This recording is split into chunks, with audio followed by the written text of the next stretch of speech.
There we go. That should be my mic setup. Yippee. Yippee. Oh.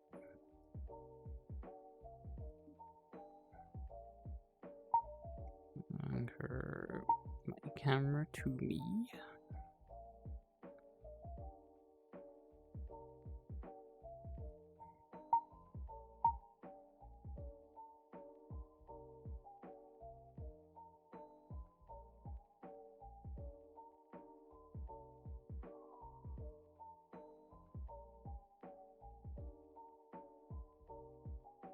Oh, what have I just done? I've just like fucked my chat window up.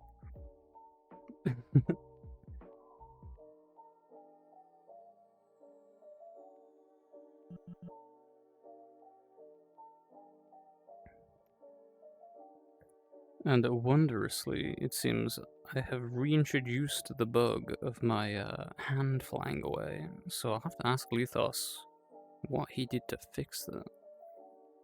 Oh, I have like definitely fucked my little chat window.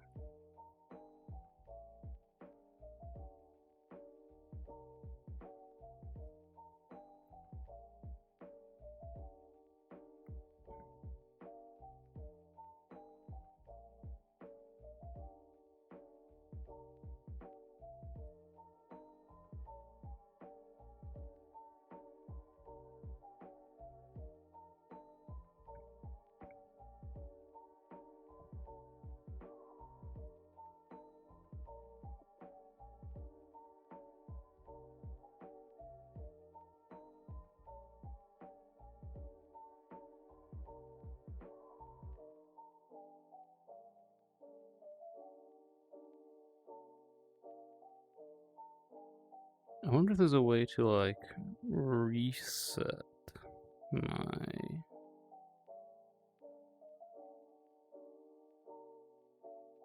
my thing.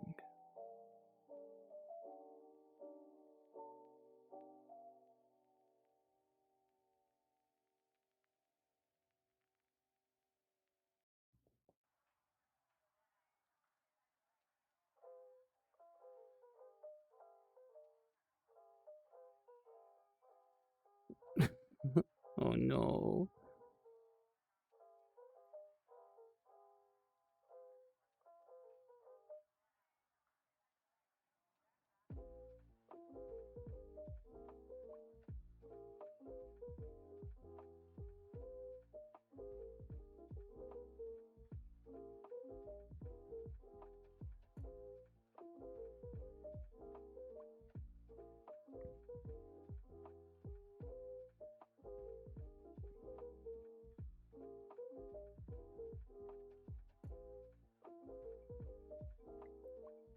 Oh, weird. Like switching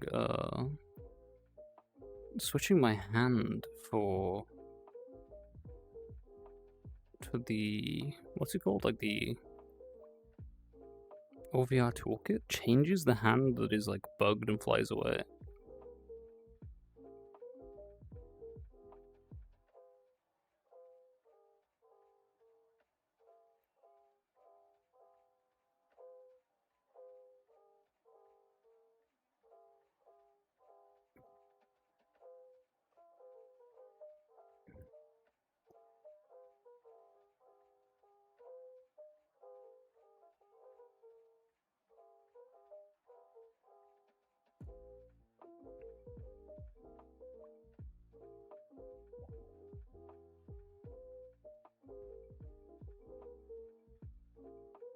But yeah, my my like chat window is super busted, and there's no like visible way that I can reset it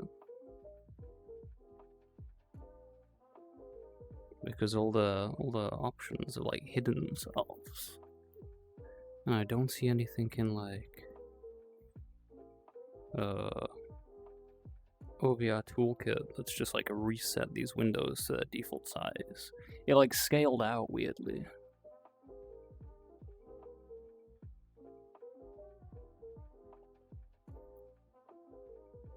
Oh, it happened like on my desktop. Oh, maybe I can just...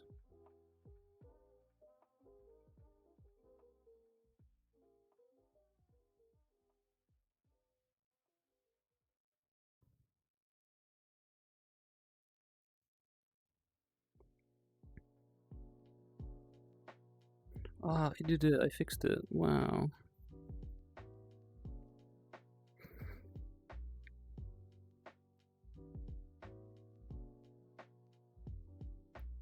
Now what I have to do is scale it down so it isn't like enormous.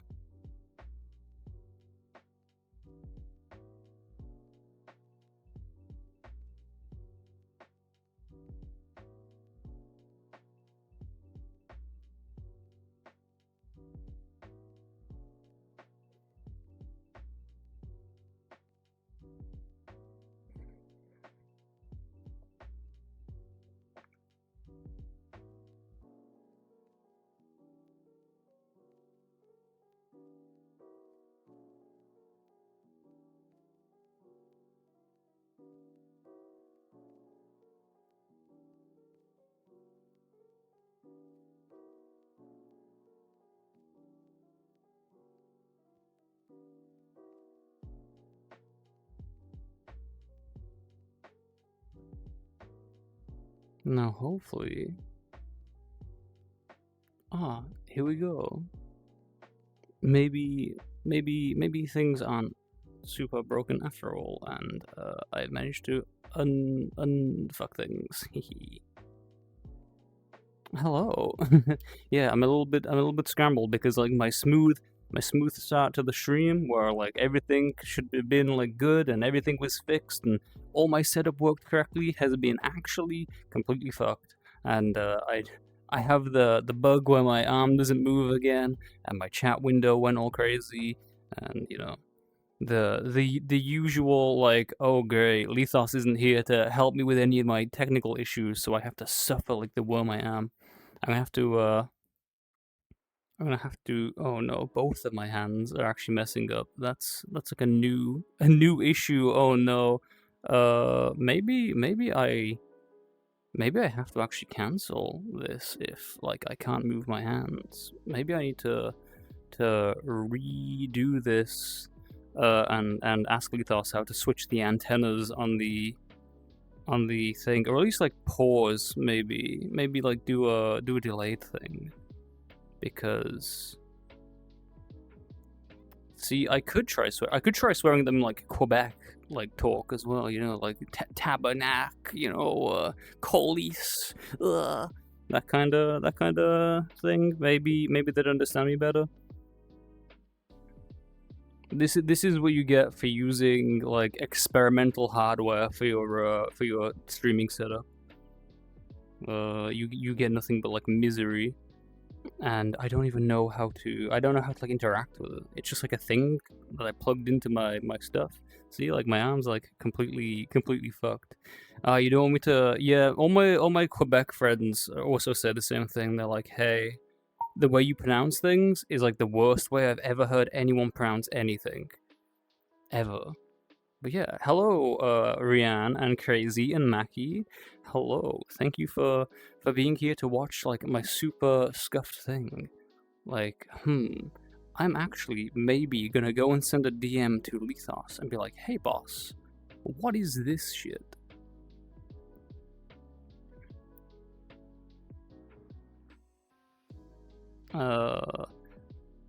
It's still gonna be easier if I just put my headset down for a sec and go and like actually message him physically.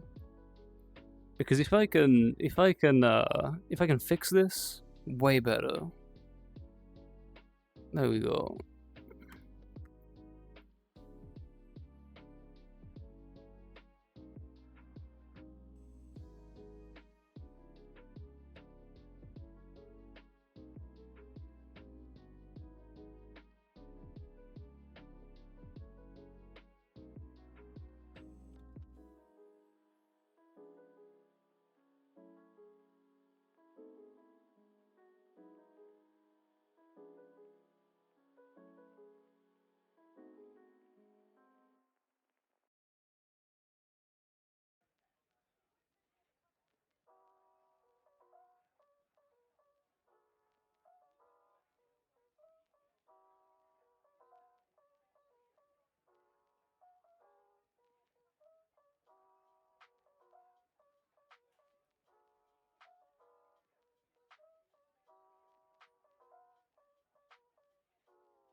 And there we go. I've sent the little pleading message, like Lethos. How does technology work? So now hopefully he will eventually get back to me and allow me to stream VR. Because for now, like the hand thing, it's very disruptive when you're like trying to be a little guy, on your like being a little guy doing your little guy things, and then your hands stop working. It could have also been like an antenna placement that it rotates. Oh, everything just rotated. It could also be like an antenna placement thing. Maybe one of my antennas was not placed correctly. It's physically impossible to say the word rough with your tongue sticking out of your mouth. I feel like I'm about to be played in some way, shape, or form. Wait. Oh. Oh. Okay. Wait, what? I'm just. Why would you do this to me? Oh, maybe the slight adjustment I did to the antennas may have just fixed that. Were they like overlapping in their bandwidth zone or something, like freaking each other out? Maybe, maybe. Maybe we're saved. Maybe things aren't fucked. Everyone can like do like a little like oh.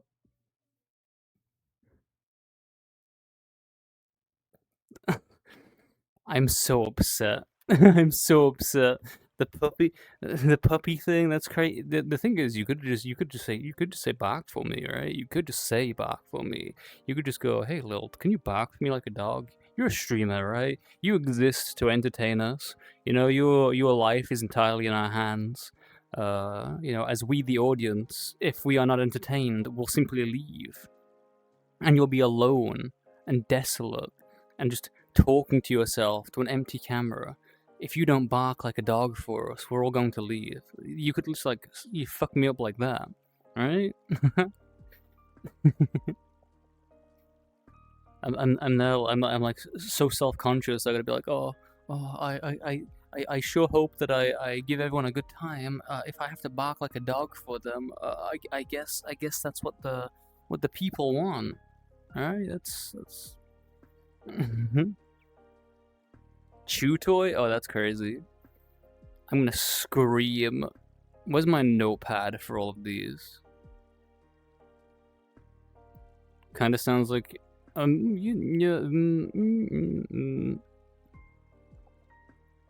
mean, you know, sometimes barking's fun. Chew toy. I'll note your name down, Cornet, so I know who to blame. Cornet 69. Current roster of body writing is squishable, chew toy, pull here, bottom, and step here, which should be written on my face. I like that no one has said, you know, snuggle here, cuddle here, pet here. There's no like good with the worms. Hello, Bugtism. We were just talking about how everyone is depraved, and the body riding of my new bug is just sinful things. No one said, you know, good bug, pettable bug, you know, a cute bug, like soft boy. It's all step here, pull here, bite here, chew here. I think there's an agenda afoot when it comes to what people want to do with me. Such a good bug.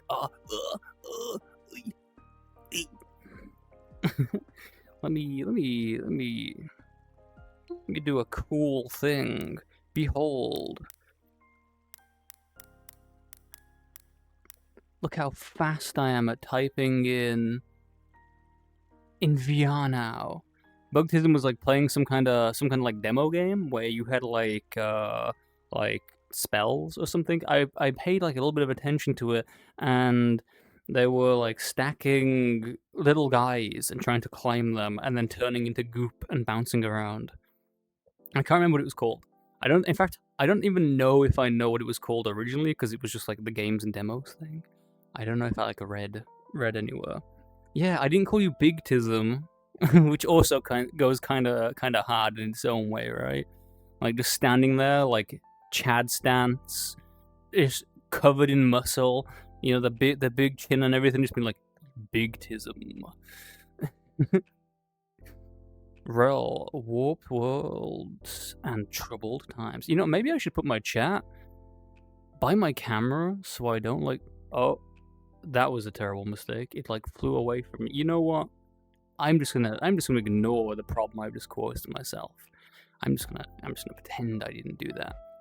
Rel, warped worlds and troubled times just coming soon. I do like seeing people stream little games and demos and things, especially around that sort of like Next Fest, like when all this stuff's coming out and everyone's like playing different stuff. It's not like, oh, the newest AAA title or the newest like trend. Everyone's playing like all kinds of different stuff. Snow played this game that I need to pick up at some point because it looks really cool, called a White Knuckle, and it's like it's like Peak, but like depressing. Depressing Peak. Hello, Taro. You're like biting me again. Oh wait. Sure. Oh, you wanna? Wait.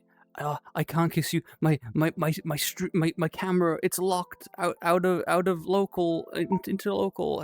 Where's my Oh, fucks everything up. Fucks everything up. Where's my camera?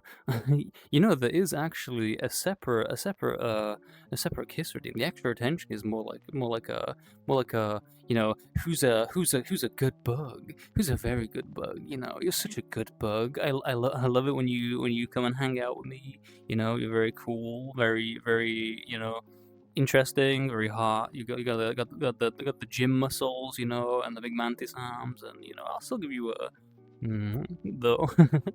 Just because, you know, a kiss is extra attention. I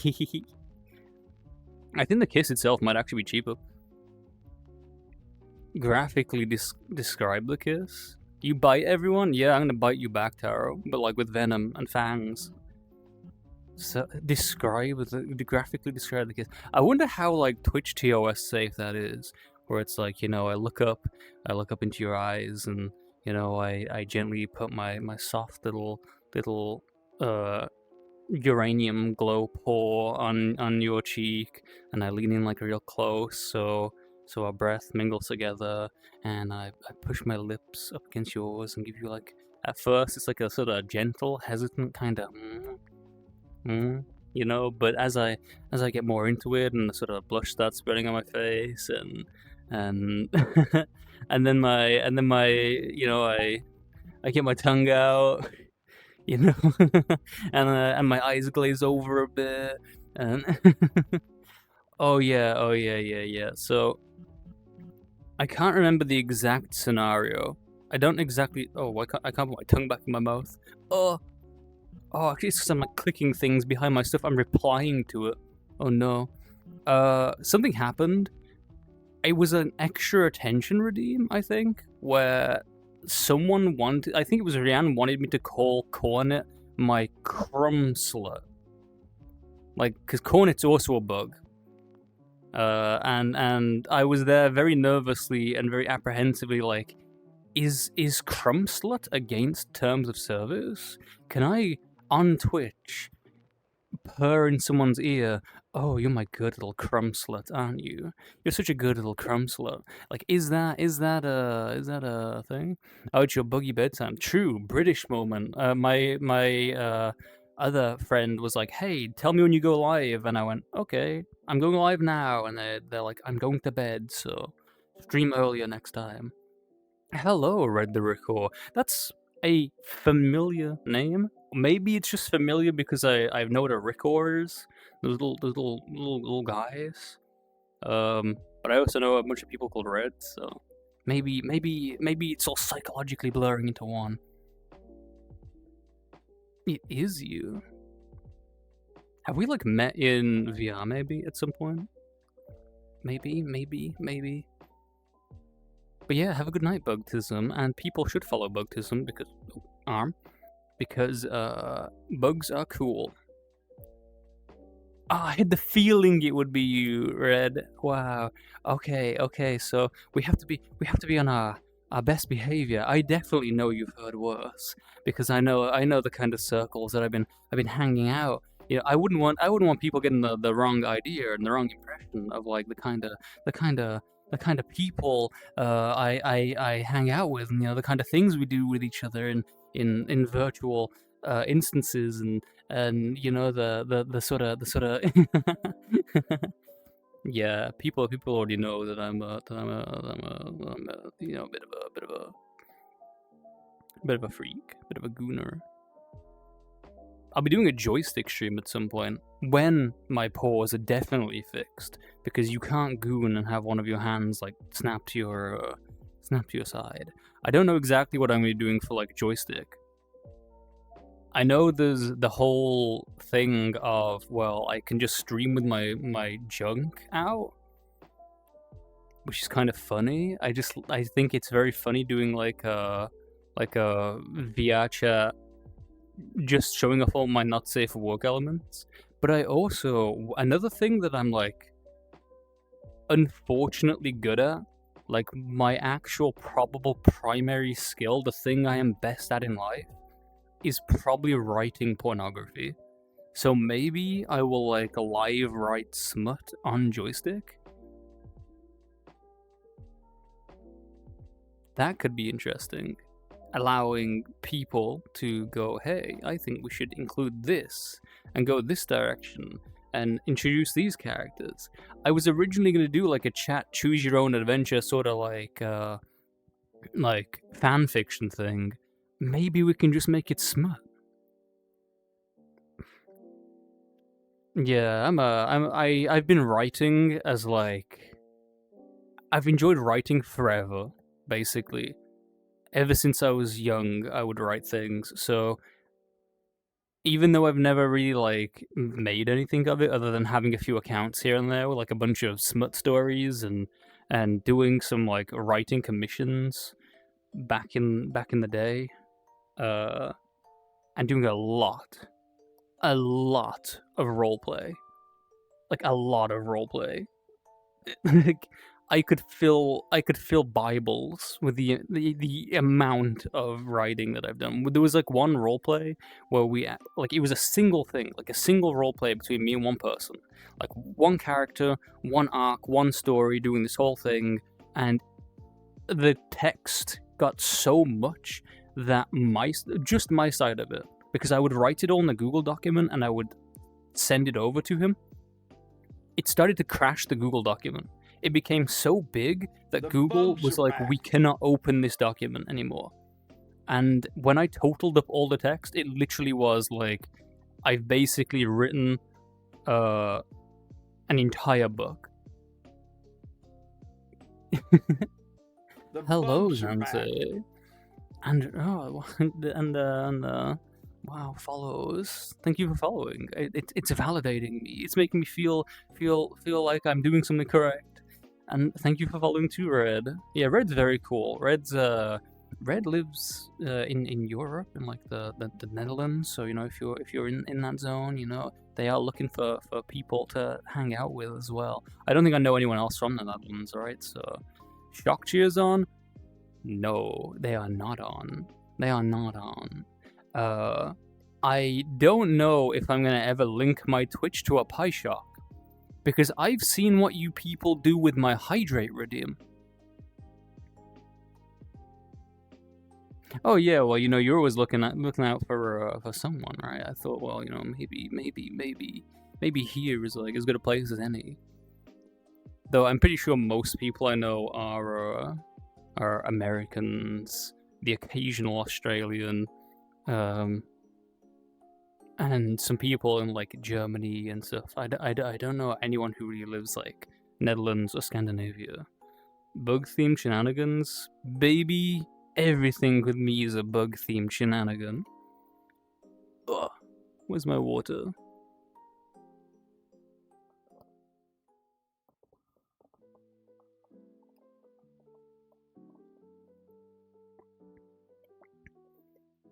Little gulp. Behold, it's me. Also, it's Labor Day today. Hooray! It's like a national holiday in Canada. The reason I know this is because I tried to go to the grocery store and it was closed. Which is unfortunate because I needed groceries. So, yeah. I'm being grabbed. I don't have my pie shock on, but if I did, it would have probably been like that. Yeah, I still got a coffee and a croissant and a little piece of banana bread as a treat, because if I don't have a little treat, I will turn to dust and particles. I could have probably ordered them online now that I think about it, but now it's a bit late. I still have some stuff in the house. Like I got some egg, I got some bacon, I got some sausage, I got some bread. I can do myself like a breakfast. and then go and grab some groceries tomorrow. You know, I wouldn't be so foolish as to put myself in a position where I would starve and die. I'm definitely so good at looking after my body. I say, when yesterday everything I ate was some form of sandwich.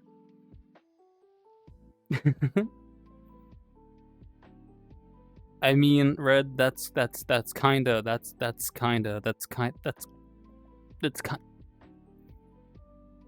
yeah, it's true. The thing is, he's the man of the house, and he says, Wilt, go and buy the groceries. So, like, even though he is the one in charge, and the one bankrolling everything, I'm the guy who, like, walks to the grocery store to get the stuff. I'm the delivery bug. That's, you know, I got my delivery hat. I just realized I'm not wearing my clothes. I got my corporate uniform, which is kind of like people compare it to everything but a corporate uniform. Okay, maybe I'm a bit of a housemaid. Maybe I'm a bit of a boy wife. You know, maybe I'm a bit of a puppy brain boy wife. Hello, Chitin Cuddler. That is an incredible name. I like that a lot. I see you're from Bugtism's like raid, right? So I'm assuming you're also bug coded, bug pilled. We love bugs here. Look, I got my bug antennas. Got my where's my ooh flying. Got my like got my bug wings, my bug tail. My abdomen. Okay, so the reason it looks like fancy military dress is because it's the first outfit I've ever white painted, and it was taken from the Beatles rock band, and is the Sergeant Pepper, like, outfit they wore. So it's probably based on a military uniform, and like a marching band uniform. So yeah, but I'll probably like go back and redo a different outfit for him. That's more delivery coded. Burn the bug? No, I burn you. I burn you this time. Shock and awe. Yeah. You wanna throw hands with this? You wanna. Yeah, someone came in last time I streamed VR and said, "Hey, do you like My Chemical Romance? Because you look like you're wearing the stuff for the like outfit." And I only realized at that moment I really do look like the Black Parade. You don't have a pie shock yet, right? I believe you have one in the mail coming to you, arriving shortly, so that you may be punished for your hubris. Bug love. Oh, we love bug love. We love loving bugs. I kinda look like a toy soldier sort of person. Yeah. I'm a nutcracker. I can crack some nuts. You know, mess with me, and you'll be seeing your fair share of cracked nut. You know, stick around.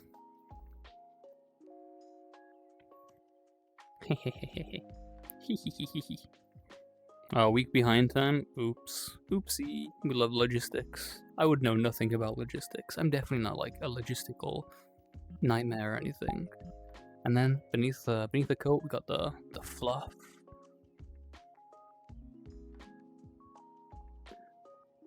Yeah. Yeah. Uh-huh. So is the coyote like... So the coyote is like over the internet as well? Kind of like how the pie shock is?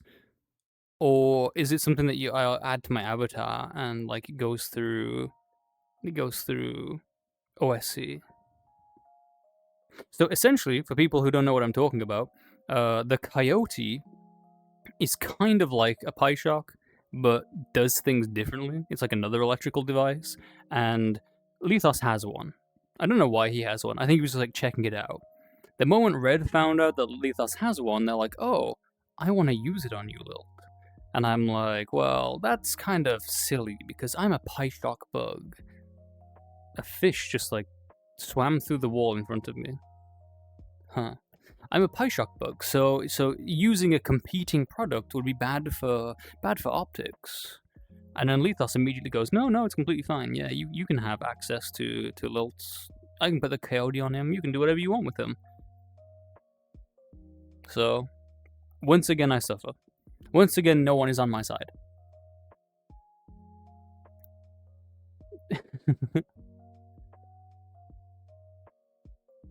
I'm thinking, like, of maybe having the PieShock for the joystick stream, but at the same time, there is no API for the joystick platform, so I wouldn't be able to do the like bits thing where people like send bits and like Shark or redeem things. I don't even know if joystick has redeems, so I don't know how I would set that up other than someone just being like, shock yourself right now, and me being like, yes, my lord.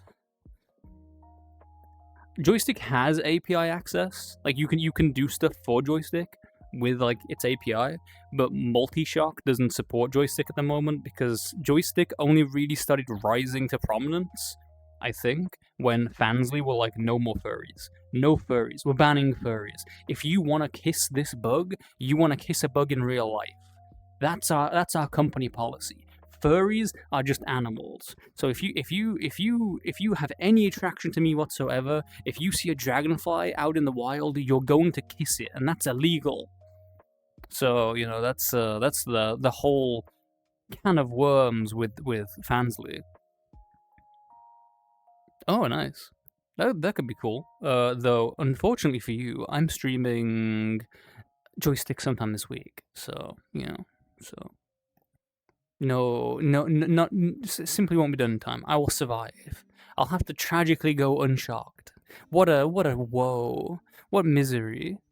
Oh, someone may have actually like already made one out there somewhere actually, and I just haven't looked it up because surely adult streaming site and PieShock would go like hand in hand. This isn't like a challenge or anything. This is more of a maybe I'll have to do a joystick next time with your hard work thrown in, right? Like maybe another time, like maybe a few weeks after, like 60 weeks after kind of thing. I might do one joystick stream a month, depending on like how things go with that, because I don't know how many people are actually interested in watching a joystick stream in that kind of thing, because most of my communities that I'm a part of, most of the people I know are more safe for work. Like they're 18 plus. We don't tolerate children in our midst, but they are they're like safe for work. And there's only a few sort of people I know who I'm sort of around who are openly just completely full of sin and depravity, myself included. Yeah, like I don't know if I'm the kind of guy who could be like super performative for loot things. I feel like I would just end up like giggling too much and like losing my mind and flustering myself. So I know there are people who like do VR chat orgies and like fuckathons and have a bunch of people together who are doing lewd shit, and I'm like, I don't know if I could like if I could do that on stream. I think it'd be kind of nerve-wracking. Because originally the whole thing was just, it would be funny to do it as a joke where I just do like a regular stream but my pee-pee's out and I just don't acknowledge it. It's just there. But at the same time, if people are actually interested in that kind of thing and that kind of content, like adult content, that isn't just like normal pornography, things like the writing smut or showing people how to make 18 plus adult avatars could also be interesting. Chat's always lewd. Like you see someone play something like click holding. We saw what happened with Snow and the click holding stream. That was not even like an adult game, and people go feral. People go crazy. giving all of you unfettered access to say whatever you want while I am like bug naked in front of you sounds like a disaster. Be an entertaining disaster, but it sounds like a disaster. Showing my Bugussi on stream. The canonical actual Bugussi. Wait, someone beat you to it? Wait, it's real? It exists?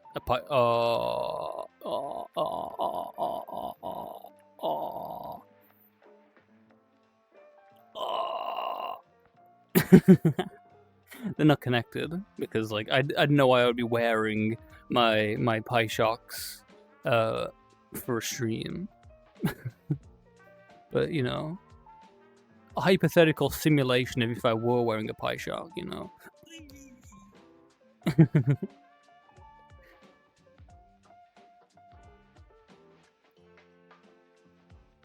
I also feel like real bad usually about the idea of things where it's like, hey, if I do stuff on joystick, they have that like token system, and everything seems to be like pay tokens to do stuff. I don't even know if they have things like Twitch redeems where you just have channel points and you can get things for free. I feel really bad about doing anything that is like tied to money because suddenly a load of people just can't interact with things. Fenny? What was my first instinctual thought? Like Fenny the fentanyl bar. Yeah, see, things like that. If you had to pay even like a couple of cents, even like a real small amount, if you had to pay like 1 bit to do a hydrate redeem, then suddenly it's like it's kind of hostile. Like I understand people need money and like people do things as like doing streaming as a job.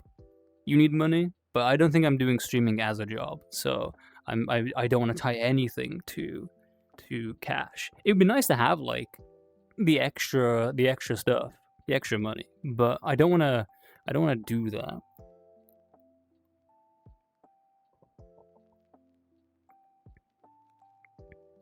Some of you may be aware that that I just had to replace my cooler as well for my computer. The day that Lethos was going away, my computer, the cooler exploded. A cam type site. Yeah, it's basically like, yeah, it's like a cam girl. Well, I say cam girl. You can be a cam guy. You can be a cam bug. It didn't like actually explode. Metaphorically exploded. I was playing Enshrouded with my good friend, air quotes, Chimpoko Sauce, and my frames started dipping, and I was like, oh, I'm gonna restart the game because this is unplayable.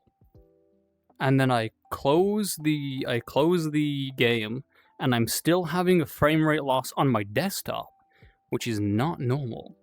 So I go, oh, I better restart my whole computer. Before I can do that, the whole thing powers off, and it won't turn back on until I flick its little switch at the back. I like flick my little power switch, and I can turn it back on, and it immediately turns off again. I wait a little longer. I switch it back on. I try and transfer over some important files. You know, like the bug we've been working on. I didn't want to lose that if something bad happened. It switches off again. I have my good friend Cedar come over, and I cook her breakfast, and I sing her praises, and she looks at my BIOS and doing nothing, like with my GPU not doing anything, my hard drive out, nothing going on. My BIOS is like, oh yeah, by the way, your CPU is currently 95 degrees. So that wasn't good. And then like the next thing I know, we literally go to the computer shop she used to work at to physically buy a cooler and install it like the same day. She was an integral help in getting my computer back up and running. Though the funny thing is, if I hadn't done that, I'd be streaming on Lethos's computer, which wouldn't be having this like ARM bug issue thing, because we fixed that on his machine, and it's me transferring the stuff over that has once again broken it. So Yippee!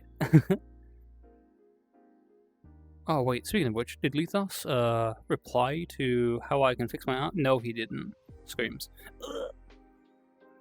Pokey a besties? I hope Pokey has a nightmare and shits himself. There's my water.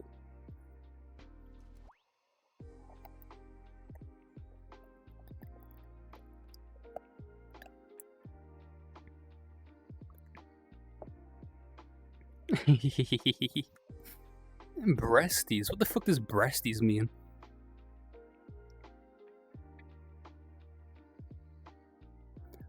So my cooler is like a water-cooled thing, and either the water went dry in it, or the pump stopped.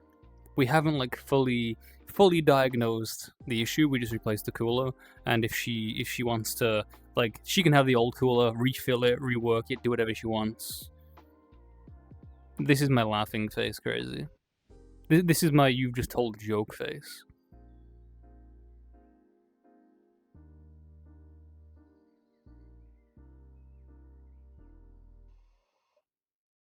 Hilarious. Oh, you will send snow over? I'm just gonna continue misbehaving. That's not a threat. That's a good time. That's a good week. You know, I had a great time when snow came over. Does my board not have a dedicated pump plug? You know, I'm not gonna lie, Red, I know nothing about computers. As far as I'm aware, my computer issue was caused by the little gnome that like runs things, smoking too much weed and greening out, and we basically just had to like put him in rehab for a day. Yeah, no one can make Snow do anything. You know, that's you know, she's a creature of her own agency.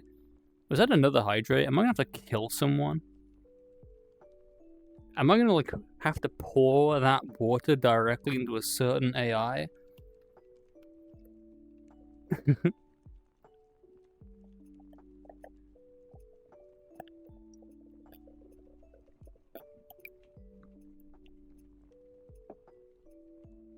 Three, yeah, and that's not even counting the ones from earlier as well. Also, for some unknown reason. Oh no, wait, you explained why. Like I was setting up the stream, I look in my chat, I haven't even like started or anything, crazy guys in my fucking chat with like doing little emotes. I assume, yeah, oh, so you saw when I was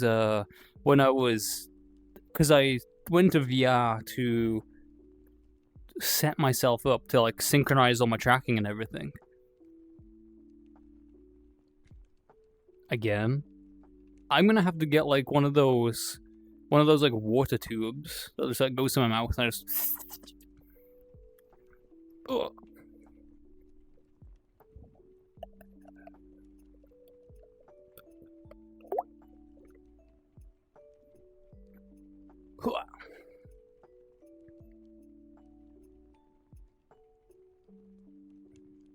Here, I'm rotating the camera. Considering you people want to... Oh, wait. Oh, wait, I can grab that from there. Okay, that's alright. Considering you people want water so badly, let's look out into the moonlit sea and all of its fish. Yeah, I don't know why I would do that. I don't know why I would like pour soda into a thing like that. That sounds like a disaster. My general like rule is I will not put a fizzy drink, a soda, anything into any kind of bottle other than the bottle it came in. Just because it's always going to be a pain in the ass to clean out. You people pointing at specific people, singling them out. Basically everyone with a name in chat right now. Everyone who is currently in there, you know. You know, you painting me out to be such a thirsty little bug. Would I press the button, full dive VR tech, but you as the test subject will get trapped in VR for a year? Like, what kind of VR? Am I in like an experimental branch where like, oh, my entire headset flipped. Am I in like an experimental branch where there's only like a few people? Can I still log into VR chat? Can I still stream from it? Is it dangerous? Piss myself? That's crazy. That's crazy. That literally is crazy saying that. Wow. Oh, I accidentally grabbed my chat. Full conscious, goes into VR, you feel everything, and yes to both. So, it's not dangerous, I can't die. Okay, it's not dangerous, I can't die, but I can still feel pain, right?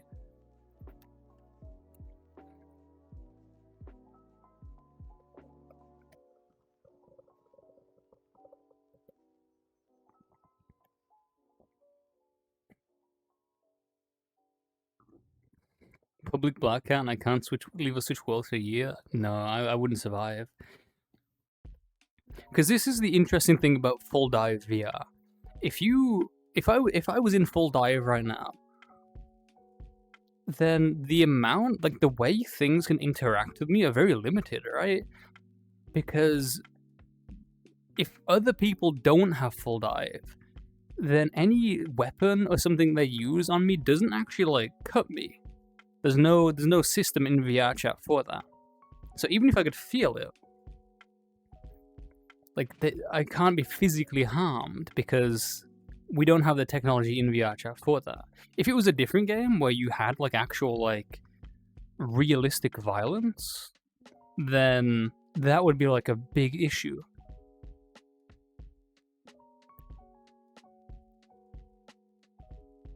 Because I think for VR chat right now, full dive would be just a sensory thing.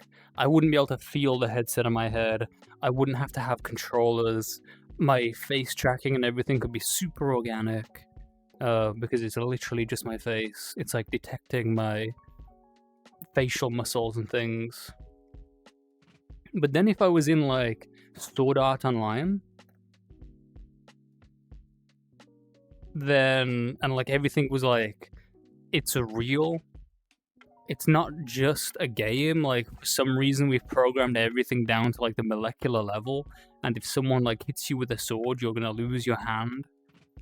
That's a different story, especially in a fantasy world, because like I can't die, but I can get hurt. What happens if I do I respawn if I die and get all my body back? Do I just have to endure anything bad that happens to me? Because like a theoretical example, I'm in a full dive game and I go to the spider cave to as an adventure to like kill a bunch of spiders, and then they like grab me and wrap me up in their silk and like put me in their web, and like I'm sort of stuck there helplessly, and you know like they're the kind of spiders that like get you and like take your clothes off, and then they get their ovipositors, and say that kind of thing happened, then I could be stuck like that for a whole year.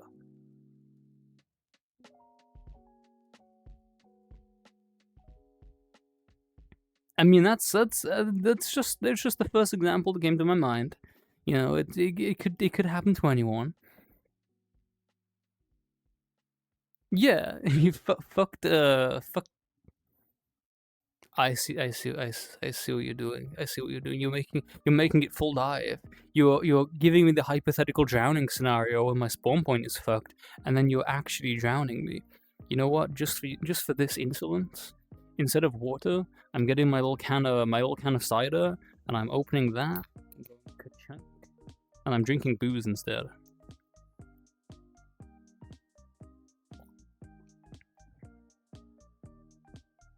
You have literally driven me to drink.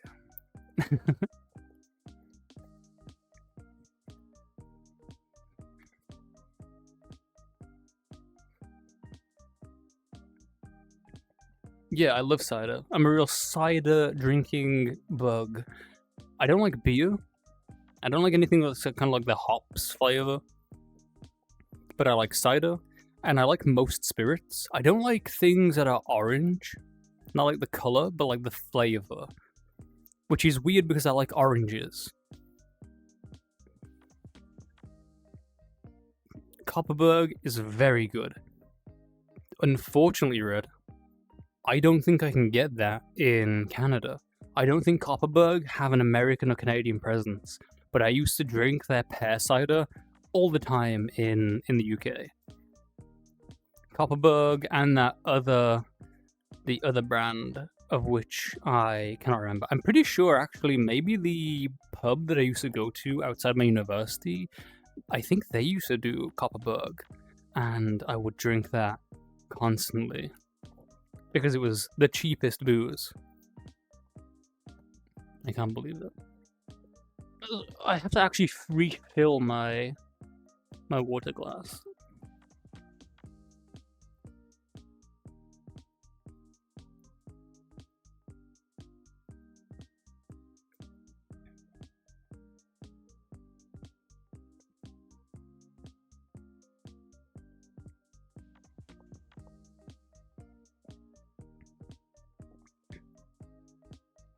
Oh wait, so Red, you're in like the Netherlands, right? So it's not just available to you in there. You still have to import it over. Because I had Copperberg in the UK. I assumed it was like just generally a European UK thing. Record League, yeah, I drank Record League when I was in Denmark. That was very good. I'm pretty sure they have like a bunch of different cool flavors, right? Dickens cider. That oh.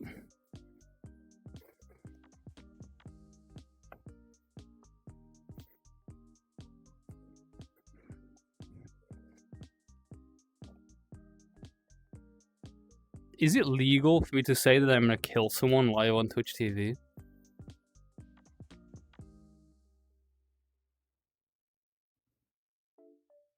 Can someone look up the terms of service and how much a genuine real death threat is allowed?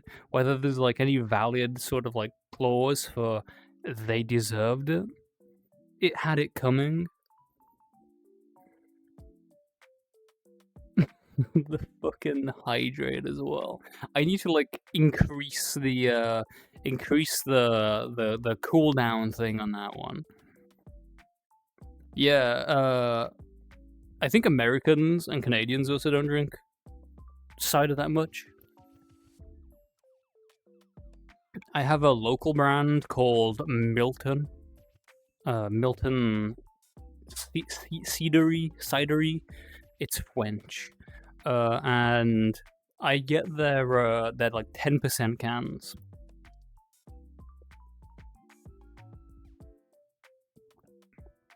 It's like really strong, sharp, astringent kind of flavor. But yeah, I drank Record League a long time ago. I'm pretty sure they had some like interesting flavors, like I think there might have been a passion fruit one, if I'm remembering correctly. Like they had a bunch of different exotic flavors. You know, I could actually make a Dickens cider like model prop thing. I was thinking of making, you know, the whole like the whole ice cream cake Asgore like Chad face, like driving in my truck right after a beer. What was that bump? It looks like a deer kind of thing. I was thinking of making a ice cream cake, like official drink driving beverage. uh, so maybe I could do like a line of different drinks. I used to do that like a long time ago when it was Pluto and Vix and Sammy. I did pixel art for different drinks, and I did 3D models of like cans with branding and stuff on them. And before I was really getting into VR chat or doing anything like that, that was my way of contributing to my friends. Wait, I can't open this from there. Let me see.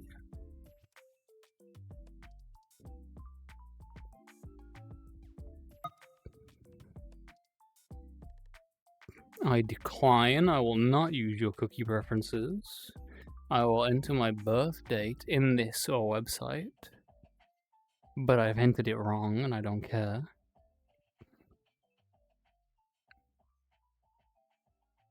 Which screen is this on?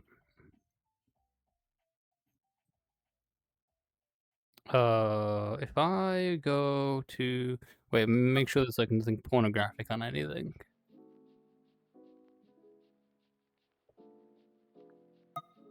You can also like make your own cider relatively easily. Like I say relatively. Okay, that's not this? No. Display capture.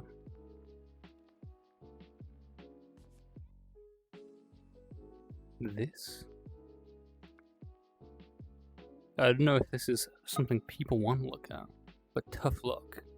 You are looking at it with me. Strawberry lime. Blackberry blackcurrant. See, that's an interesting one. For Americans, you don't really see blackcurrant in America. And I think it's something to do with... Oh, I remember the wild berries. I drank that. It's something to do with the blackcurrant plants carry a kind of disease that affects like one of the primary American lumber trees and kills them. So you don't really have blackcurrant for the sake of preserving your lumber industry. Strawberry lime, tropicals, mango raspberry, peach raspberry. This is the one, the passion fruit. Yeah, I remember this. I remember drinking a lot of this in Denmark. Pink lemon, blood orange, watermelon citrus. Ah. They got some nice flavors. Pure Swedish spring water. Interesting that they don't seem to have any actual apple or pear one, right? Like they have citrus and orange and like all kinds of fruits, but they don't do your sort of like general apple and pear.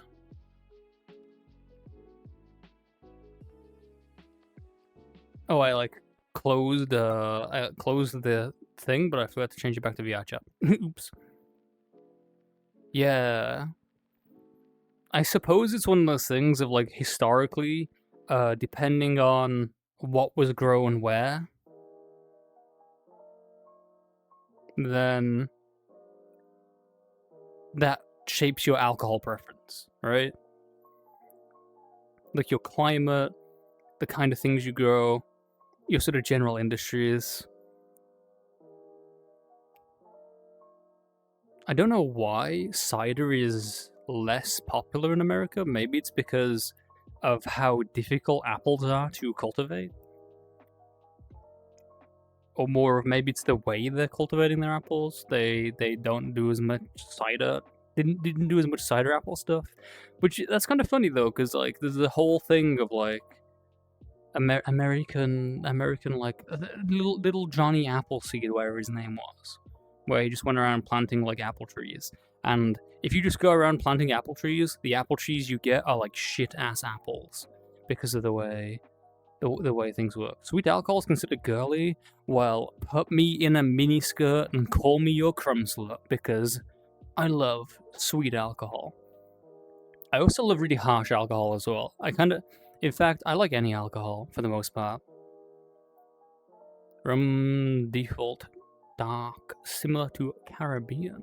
That's a good point, actually. I don't know a lot about like Australian alcohol.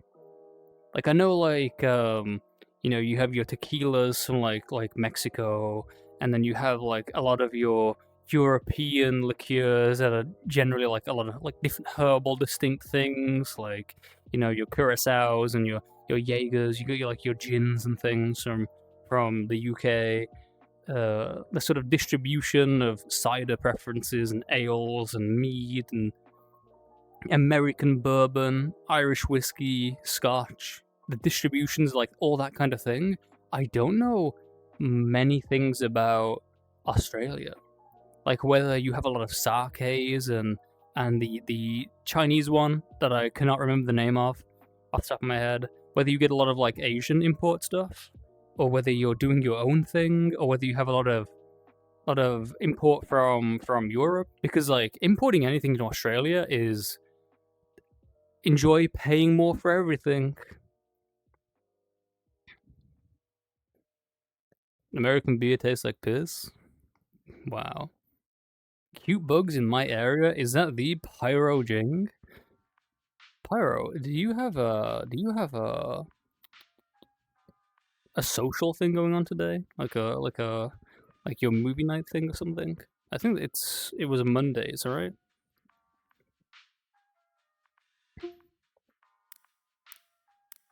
Pyro's super cool. Cute little creature.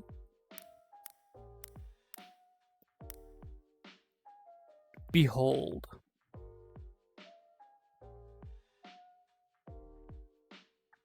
Community night, yeah. So if you want to go to a community night, if you are interested in logging to VRChat and hanging out with some like-minded creaturoids, that's my cool term for creatures, then you should check out Pyro's community, the Discord, and the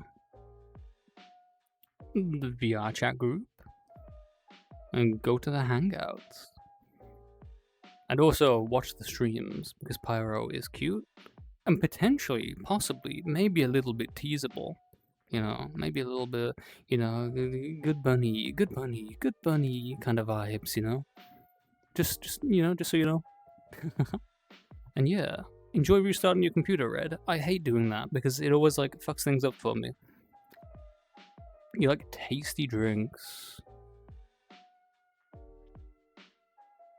Aussies carry Aussies, I guess. Copy UK menu preferences. Does that mean all that food tastes like shit?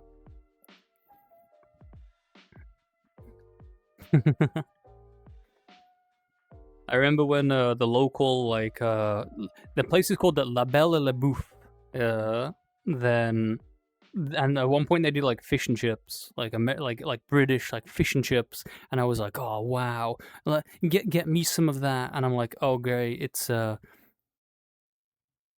that's why you were so quiet.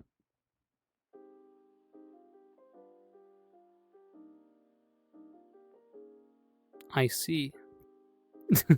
I should really think about the things I say and the permanence of the things I say. You're very English cultured. I would have thought you would be doing the opposite. I would have thought Australia is like, actually, we wanna have our own distinct cultural identity, and we want to do the opposite of what the British are doing. That it's kind of interesting that Australia has kind of like good relations with Britain as part of the Commonwealth and stuff like that, and the whole empire. The things that we did to Australia and the people, not just the indigenous people of Australia, but the people that we forced to live there, a fate worse than many. We were just like, hey, let's fuck everyone over, and yet we still have good relations with them. They didn't become like a wholly independent, like, hey, we're on the other side of the world, please don't come near us again, no contact, I'm taking the kids, I'm taking the wife. Yeah, the wife, your wife, that kind of thing.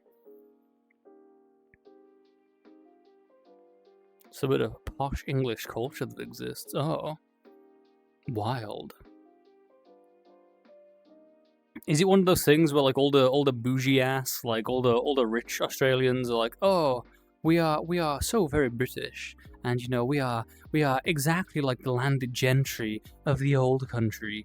And actually, our heritage is one steeped in colonialism and imperialism, but like the good kind, where we come out on top and we civilized this barren landscape, and then everyone else is like, wow, kind of shit that we like rolled our spawn and ended up here. Because that usually ends up being like one of the things, right? Like you have a place that has been colonized, usually by the British, because that's just kind of what we were doing. And then all the rich people, all the people high up in the echelons or whatever, the ones with money and power, imitate their colonizers. I assume it's one of those things of, well, if we imitate them, then we're like them, and then we're not the oppressed ones, actually. And actually, colonialism is a good thing because we're benefiting from it. Whereas everyone else is just like, hey, we want to keep our own cultural identity, and you're doing everything you can to erode that. I assume that has happened with a lot of places. I know India has like a very different culture now to before the British decided we were just gonna go, that's ours, and then horribly mismanage everything, just like run everything into the fucking ground, and then also like arbitrarily divide up some borders and make make problems that would persist for generations upon generations to come. I watch a lot of Bollywood movies, and it's very weird seeing certain things like that and British culture and like the influences that the British have had on like Hindu and Indian and Telugu culture, and how it comes across in their movies, and how some of them are very sort of like anti imperialism, and how some of them are kind of like we don't really think about it. There's a very, very good movie called RRR, like just the letters, like the R letters, and it's about these two guys who basically become like blood brothers. One is like indigenous kind of like native guy who lives with like the people in the forest, and one guy is a cop. He's like a soldier cop who worked at the government and basically was like a sort of lapdog of the regime. And the antagonist is I forgot his name. He's like a really good British actor. He same guy who played, if anyone watched Ahsoka, Balin Skull, like the really cool like dark Jedi looking guy with a really cool kind of like red orange lightsaber, like chiseled kind of older guy.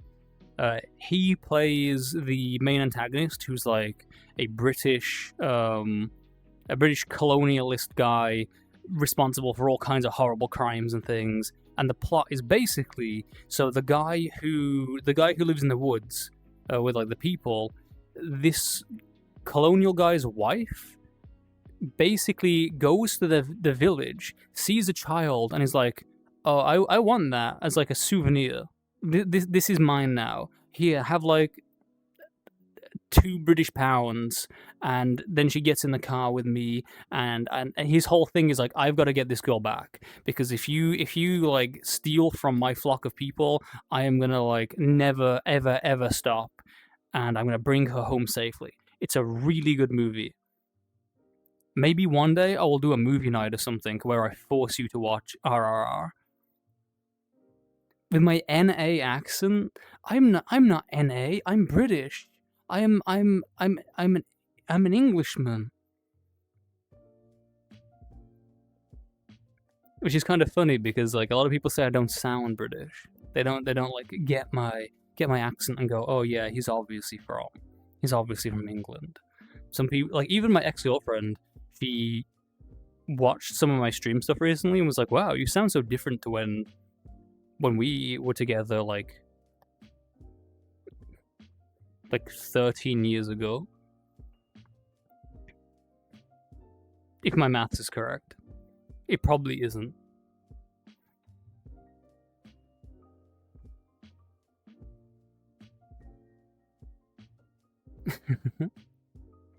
Yeah, that's my cool ass tangent.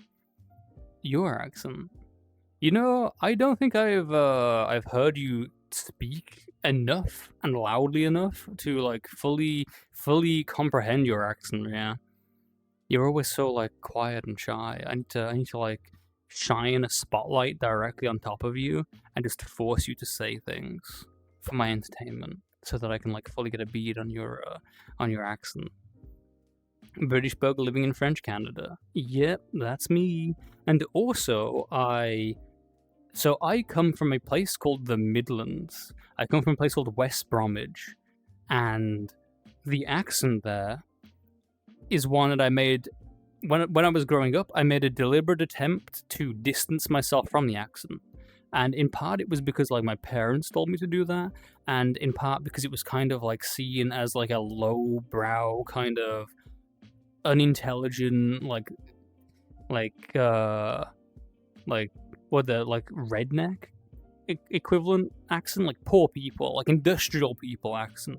So I would always be told by my parents that I had to speak properly and not use any slang, and I would always be told like, you know, refine the way you were speaking, and it became like a deliberate thing of I myself started to think that way of, yeah, I've got to, if I want to be employable, if I want to be a doctor or a lawyer or someone big and intelligent, then I have to refine my accent to sound like I'm an intelligent person.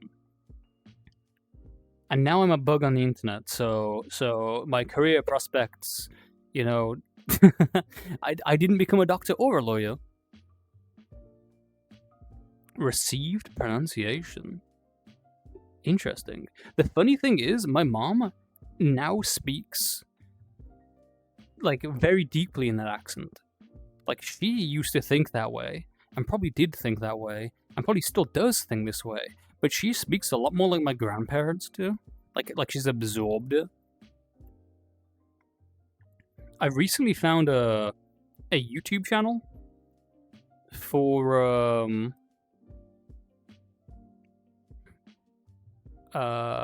my like local place, the place I grew up basically.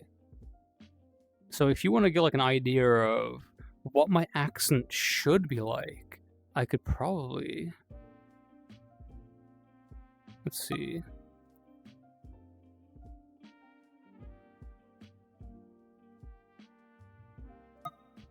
Let's commit a minor copyright violation.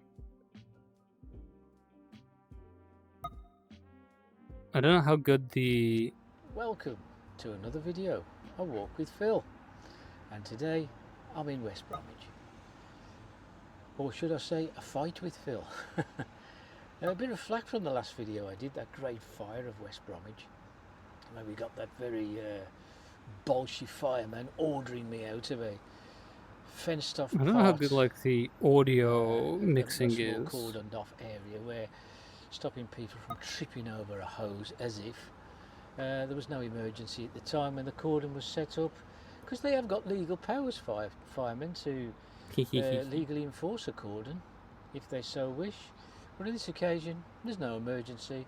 It was just to protect the public from tripping over the hose, and all I did was just have a quick look in there and see what damage could possibly have done to the nearby member.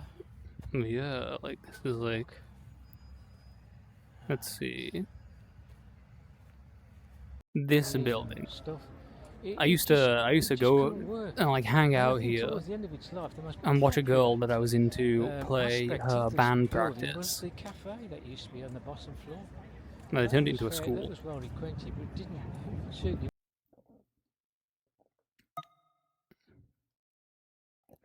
There's also like a subtype of an accent, black country accent. Okay. Oh,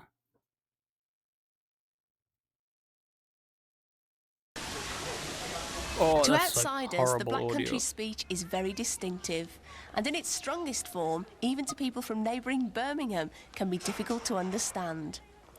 Local historians maintain that the dialect is essentially Anglo-Saxon and closer to Old English than Well, anywhere this is else in like the what a country. lot of my friends Older and Black Country my people use words grandparents like kind of folken for spoke like. folks, and for houses would say housen, unmistakably words of Germanic origin.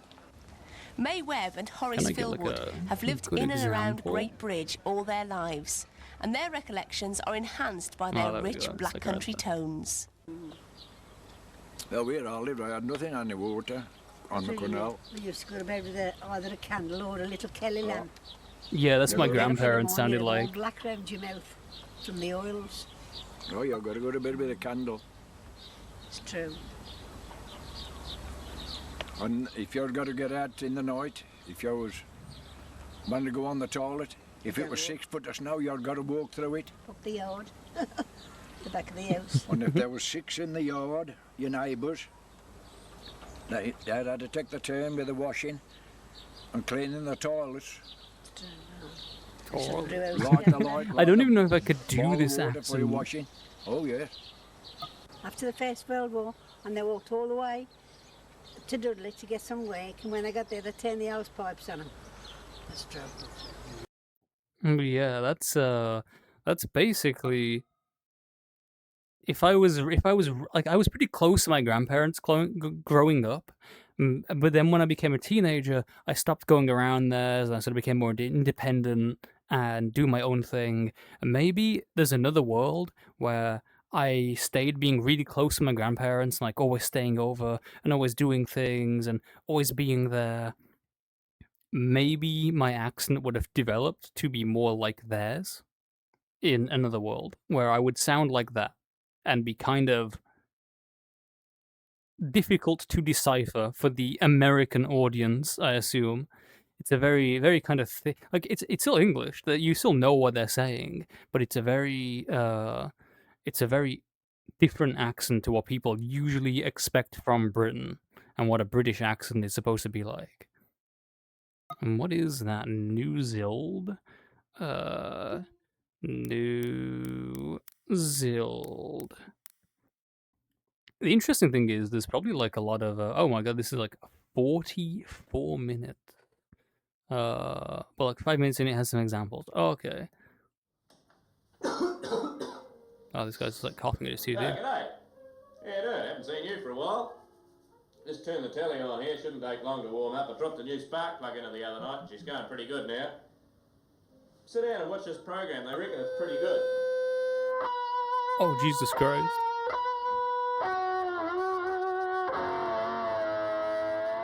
It's a very It's been more strident than guitar. 230 years since the English language first arrived on these shores. So It let's must have see, liked about it here, 5 minutes because over the in. years, two vowel sounds are combined, like in these words. Here's how Judy says them. Go out my gate. But note how Lynn of Tower stretches them out more. Go out my gate. On the other hand, some of our Sorry about the diphthongs are merging. strident All of these guitar words sound. used to be pronounced slightly You have a friend there from differently. Birmingham? Here's Yeah, Judy. yeah. I have Near square another Brummie chair, pal bear, who comes to bear, the hair, events I go here. to. But now they're all tending to sound the same. Near square chair, bear, bear, hair, hair. This merging of sounds can cause confusion. There's, his name's Here's 3 Owie. beers, would you mate? Not this story again. Once upon a time, there was a mama bear, a daddy bear, and a baby bear. Would you like a beer while I'm reading you this, mate? In our consonants, one of the strongest features is known as the dark L. That's when the L is only partially sounded or not at all in words like these. Compare these two speakers. Don't spill the milk. Don't spill the milk. Again, Oh, that's a foreigners wild find one. This feature of New Zealand That's very that's valuable. Hospitable.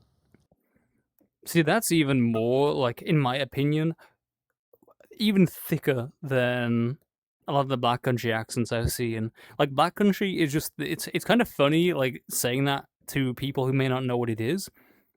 It's basically an industrial part of Britain, with the Industrial Revolution kind of thing, where they called it the Black Country because we had so much coal and so much industry and so much stuff that everything just ended up covered in soot.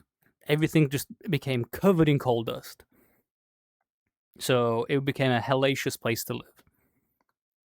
EU-con, yeah, we're thinking of doing some EU-cons. Lethos wants to do some European travel.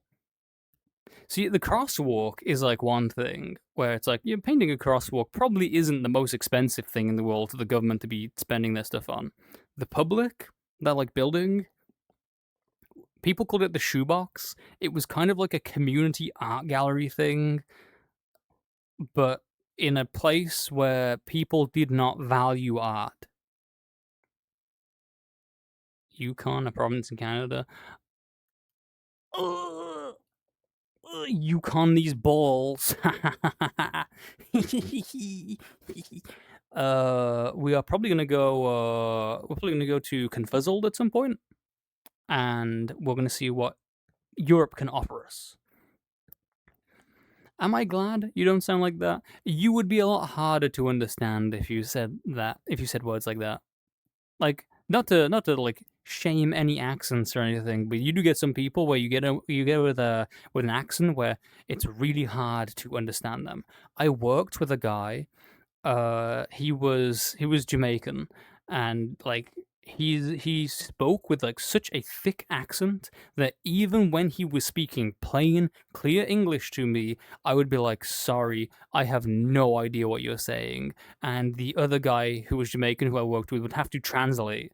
I think it's called like patois or something like that, right? Like a kind of language accent where your accent is like so thick it basically becomes like something else. I don't know like the linguistic technical terms for it, but he was incredibly cool. He was like super based, super like Rastafarian, like all the way down, and super kind. He would always like bring really cool food with him, and we would like and he would like share it with everyone. Probably one of the best guys who I've ever worked with anywhere on earth. I miss working with those guys. Zuid-Afrikaans. Yeah, because the whole like Afrikaans thing is based on Dutch, right? Maybe if I was around it like for a very long time, like actually like in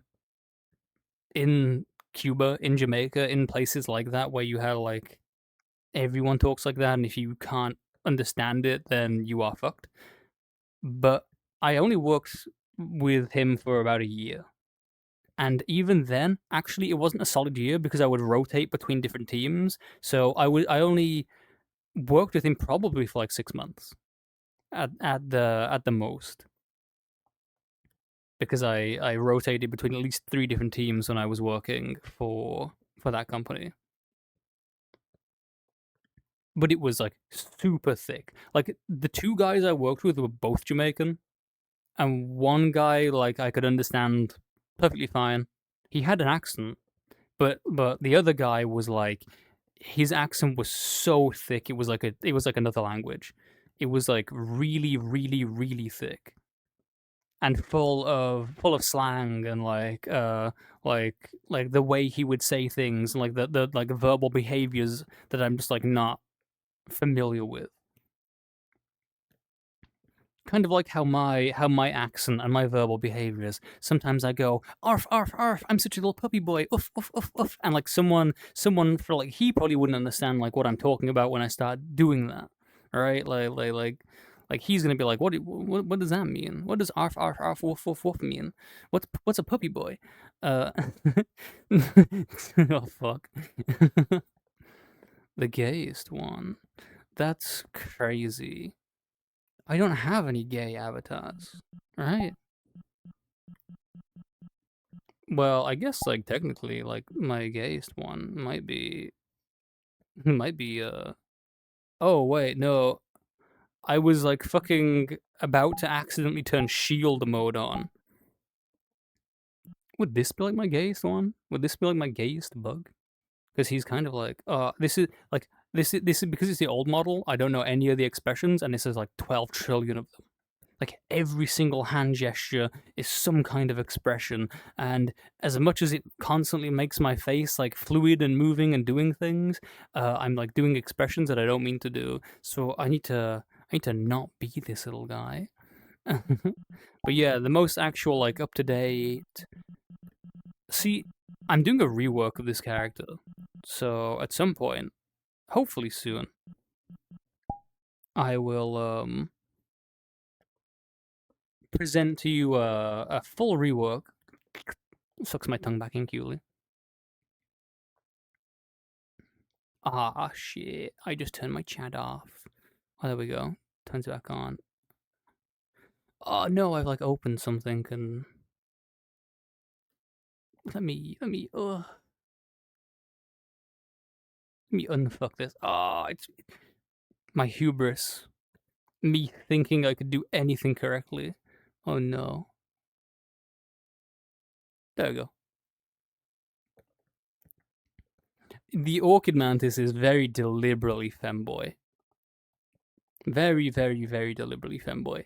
His whole vibe was supposed to be, what if he looked like a real submissive, kind of cutie, femboy, sort of soft boy, but it turns out that he's actually the most dominant out of all of my bugs. He's the most aggressive, the most dangerous. That he's like super active hunter kind of, but the whole thing of, you know, people go up to him and like, oh, I'm gonna top you, I'm gonna dom you, but then he's like, actually you've made a terrible mistake, and I'm gonna role reversal. Mine's bigger than yours. I can't show you on Twitch, but I'll show you on joystick. Mine is bigger than yours, no matter how big yours is. You know, and the whole I'm gonna kill you. You know, that whole thing. That's an in-character thing. He's just like, yeah, I'm gonna kill you. He's definitely not talking about like any particular person when I say that. You know, I'm not saying like I'm gonna kill any particular member of my chat over like clipping or anything like that. I would never do that to my loyal viewers.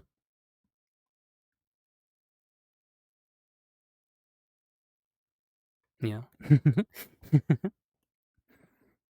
Now, let me make sure I didn't like miss anything while I've been losing my mind.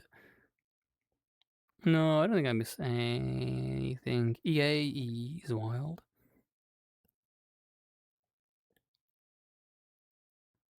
But yeah, probably at some point, I might even do a stream with them. Maybe I'll do like a joystick stream or something.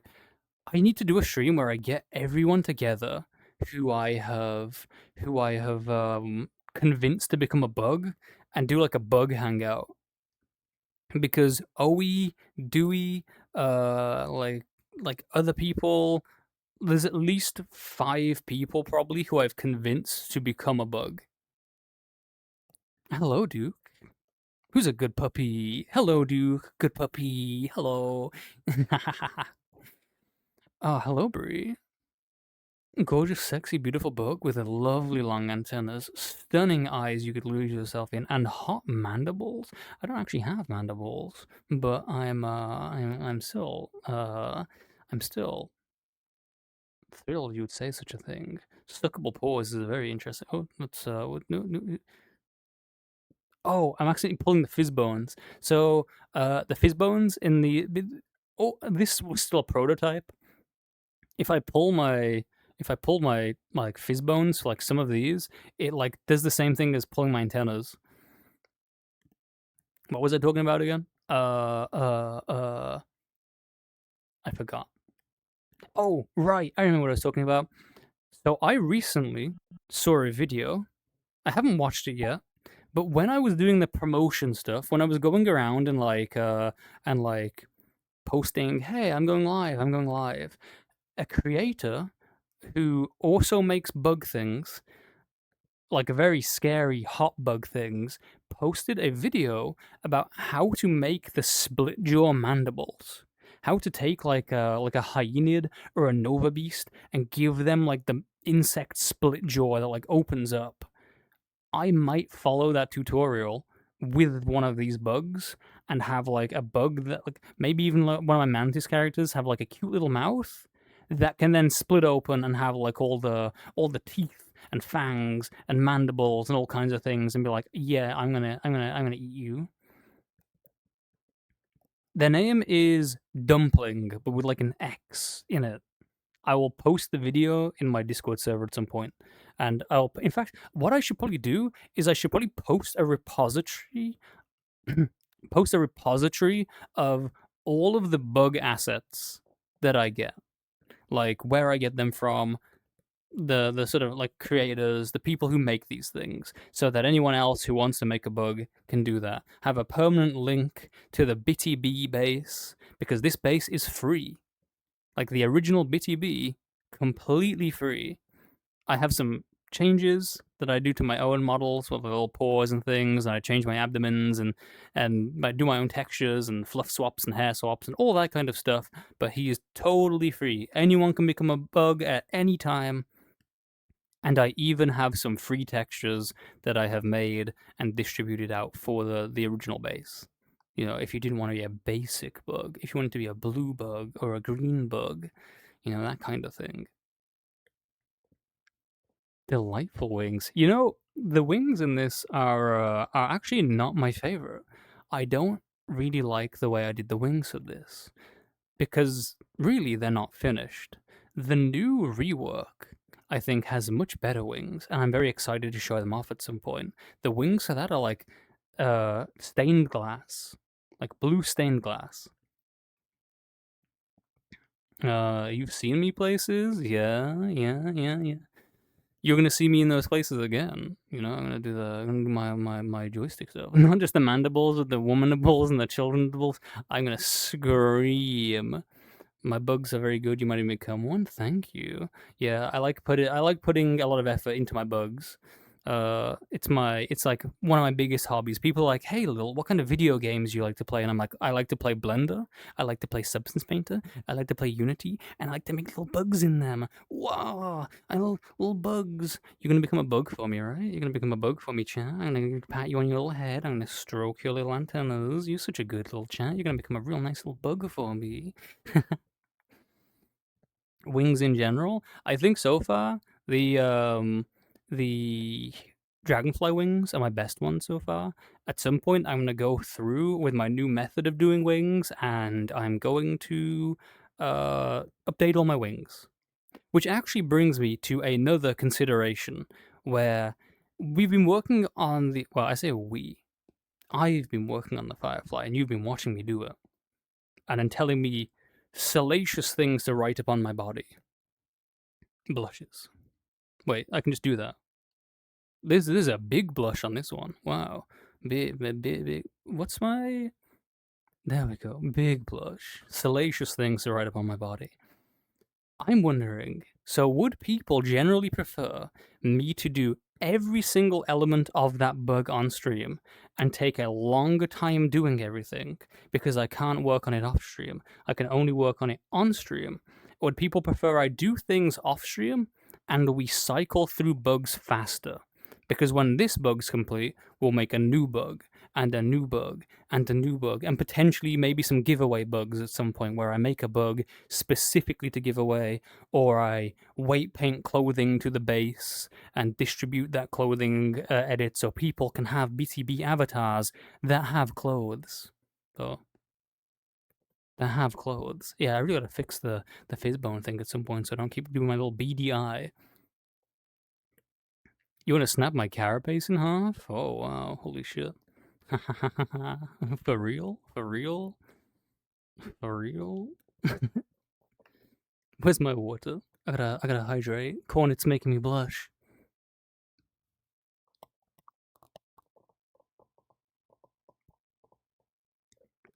Also, it's 100% true, Red. I am a yapper. And I am super distractible. Tangents. Someone speaks about something and I will like lose myself in that topic for a bit. There's another person who is a lot like that. Their name is Monster Mutt. They're also very cool.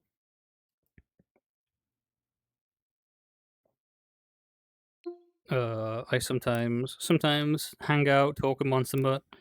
Monster Mutt has actually been starting an entomology course,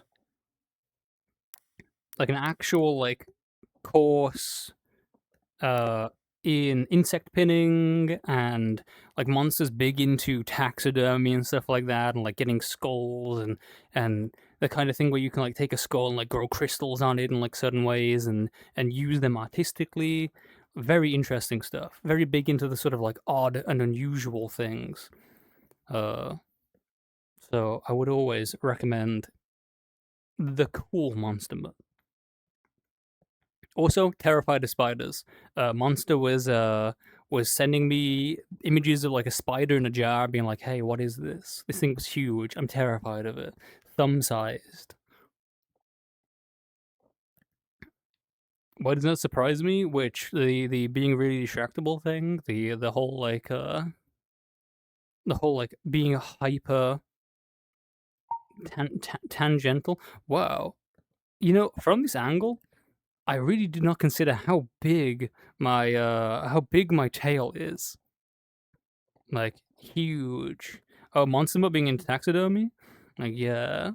Like, that's, wow. Look at me wiggling. I'm just a little wiggle guy.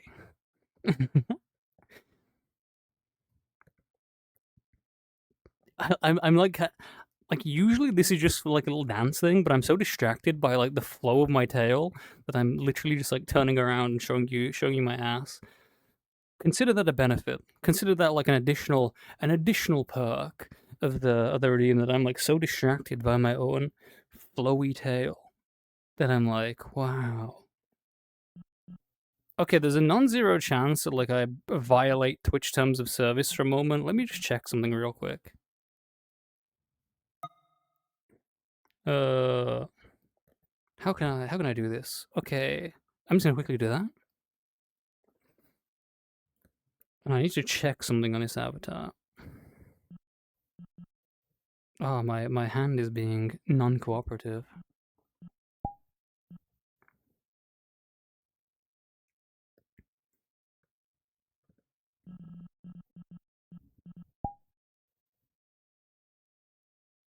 Okay, so that's not on the avatar, but that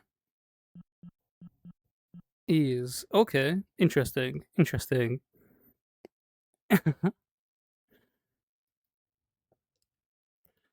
the usual like bug mischief. So essentially, I have some like tail puppet controls where I can like manipulate my tail.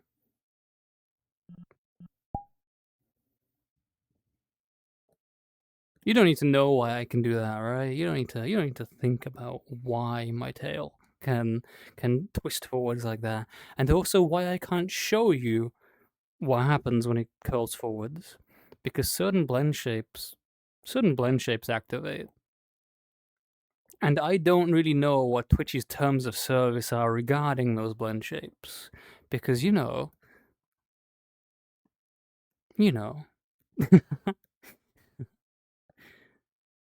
they're probably not something that Twitch wants me to show you. I'll probably show you on joystick. You just saw my long, fat bug penis? For real, for real? You in Blue Gua's server by any chance? You in the world famous avatar creator Blue Gua's Discord server with access to the VR Smut channel? Wow. I don't know if I posted it anywhere else. The fun thing about my joystick account is it means I actually finally have a place to post dubious images. Like me screaming at Mr. Mime. Joystick, basically, if you want to upload an image, you have to upload everything to your media gallery, and then you can upload it from your media gallery to your stuff, like your posts and things. And they have a filtering system for safe for work and not safe for work content. For some reason, the actual pornography of my character was marked safe for work, and like it's not subtle pornography. It's it's 100% like Guna certified. That was marked safe for work. The picture of me like angrily soyjacking at a Mr. Mime was marked not safe for work. And like nothing's going on in that apart from my malice towards the homunculus that is Mr. Mime. I have to like email customer support to be like, free my boy. Hello, Blake. You got home from Megaplex? Is Megaplex over now? Is like because I'm pretty sure Megaplex is like 3 days or something. It's a short convention. Yeah, Rihanna was actually present for that. We were exploring the tunnels. Mr. Mime is not work safe. He did not read the employee handbook. But yeah, I know Megaplex is like a very short convention. I think Lethos said it's like 3 days for the convention, and then he's staying some like additional time and going to like Universal Studios and having some like additional fun at like places within Orlando. Oh, the hydrate. Gets down on my knees in front of you and picks up my glass of water and goes, what?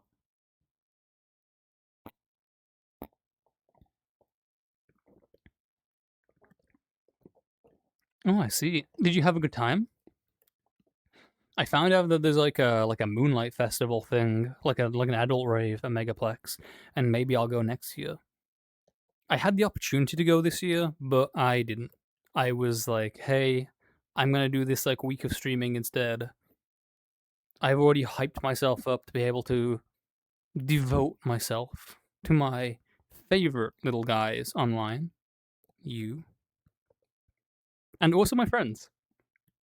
Because I realize that I don't get a lot of opportunities for people to be like, hey, do you want to hang out in VR?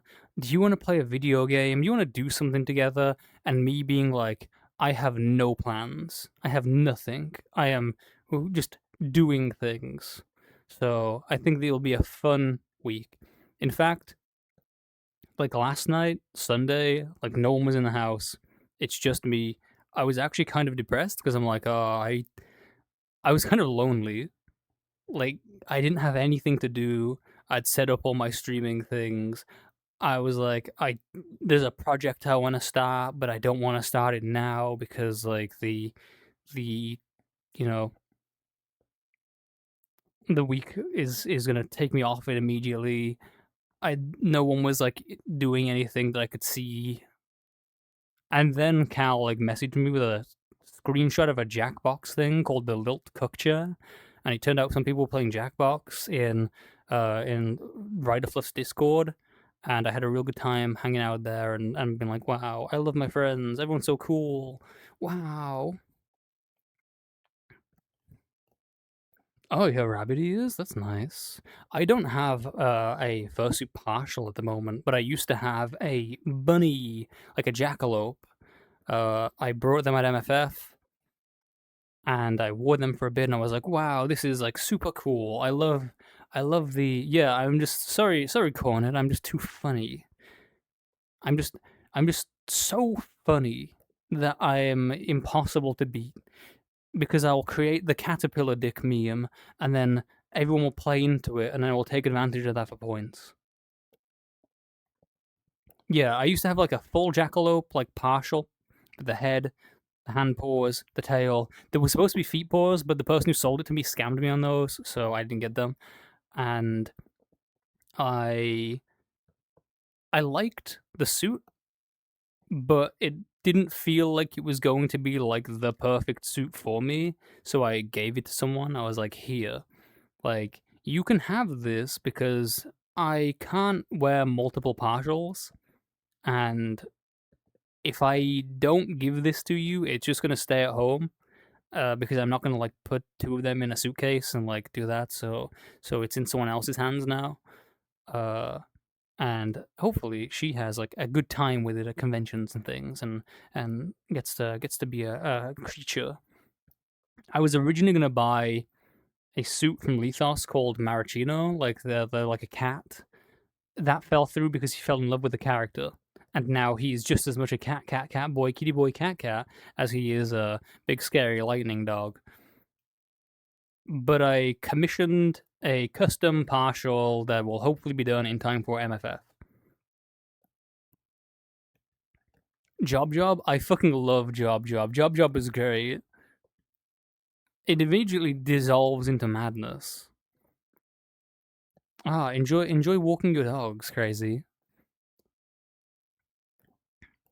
But yeah, I'm getting like a green cat, like a green alien bug cat with like little antennas and things, and I get like a cosplay spacesuit thing, and I have like paws, tail, head, uh, and a detachable like tongue and like bedroom eyes, and that'll be my little mischief suit. Maybe someday I'll get like an actual bug suit, like a lilt suit, but there's a specific creator that I'm kind of looking for and a specific kind of vibe that I want for someone who can definitely do exactly what I want for the bug suit. Like it would need to be exactly what I want in order to spend like 10K.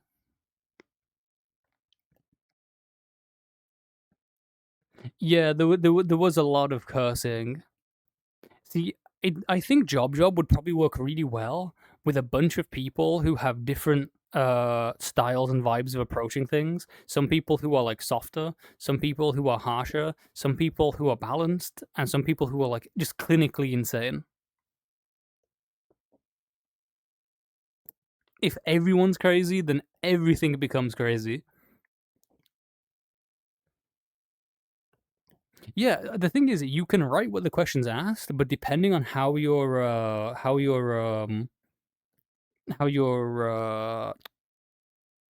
response is, you know, it's interpretation, and the human mind is an enigma. That was so funny. You got like all the punctuation. I had no punctuation. I think someone, I think people just stopped using punctuation because it would take up like a letter count, and they could like do that. But then you got all the punctuation, so I think the game just decided to fuck me and you at the same time. Yeah, that's the thing, Rianne. I think some people also got the idea that, like, you could just write words, but if you just write words, you can't make a sentence. You still need to make like an actual like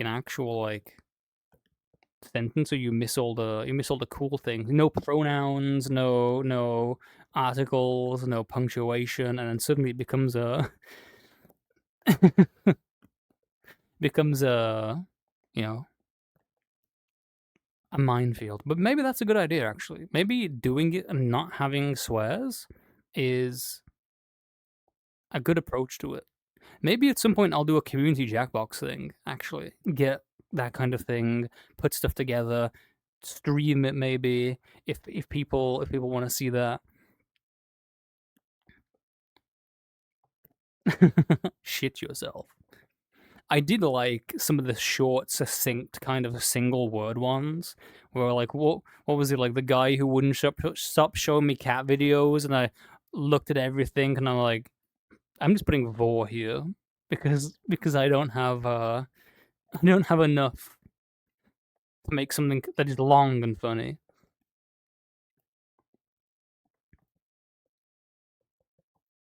But yeah, I could get like some Jackbox stuff and put together a Jackbox thing and do some like community stuff. I've been thinking of doing community things.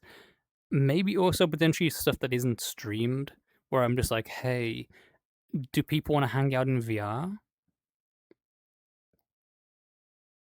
That kind of thing. Just like, do people just want to like chill and like do stuff and vibe? Because I realize that when I get into VR, unless I know someone's doing something in VR, it's like real difficult. I'm not good for going, hey, I'm getting into VR and I'm gonna start sending like invite requests to a bunch of people, because I feel like I'm intruding. I feel like people are already doing things and I'm just gonna go and I'm gonna be like interjecting into something. Maybe they've already got like a planned event. Maybe they're like streaming or something and I just don't know about it. That kind of stuff. Maybe they're hanging out with their other friends. The friends from the group chat they haven't invited me to because I'm like annoying and repulsive. So I don't really get into VR chat a lot unless I'm going to an organized event, or if I see someone streaming it and I'm like, hey, that's one of my friends streaming. I'm gonna go and join them doing their thing because I know they're doing something. See, even if people are on green or blue, I don't go because I'm like, well, I don't know what they're doing. Like, I don't wanna go and like they're hanging out with their friends that I don't know, and then I'm there like a weird little bug, and they're like, well, I really wish you hadn't joined on me because like I'm doing something else, and now I have to like accommodate you, that kind of stuff. But maybe I could like organize some stuff here and there.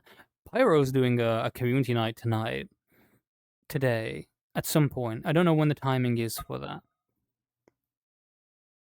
Where's my Discord? Ah, my Discord doesn't render on this. Screams, howls, shrieks into the void. Lithos told me to ask someone else about the antenna things. Let me see.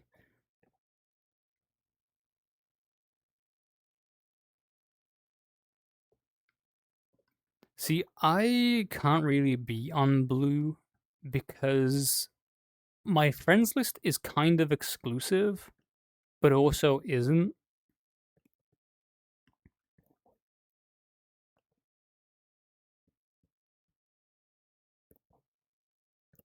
Like I have two different communities, kind of thing of like the people I know through Twitch and streams and their discords and things like that, and then like the adult side of things and the X-rated sort of stuff and the mischief. If people start spilling over, if I'm like hanging out with someone and then someone comes and like has their junk out or like doesn't understand the vibe of like what we're doing, then maybe it could get awkward. So I'm always a little bit careful, just in case.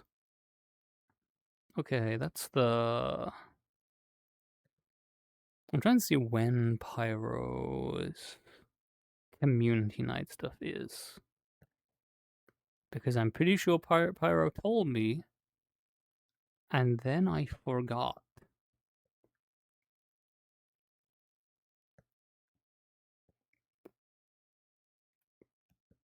Let me see...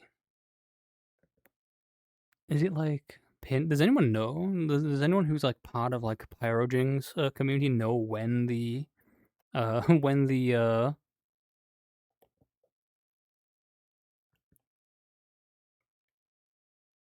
when the night is? 9. 9 what time zone?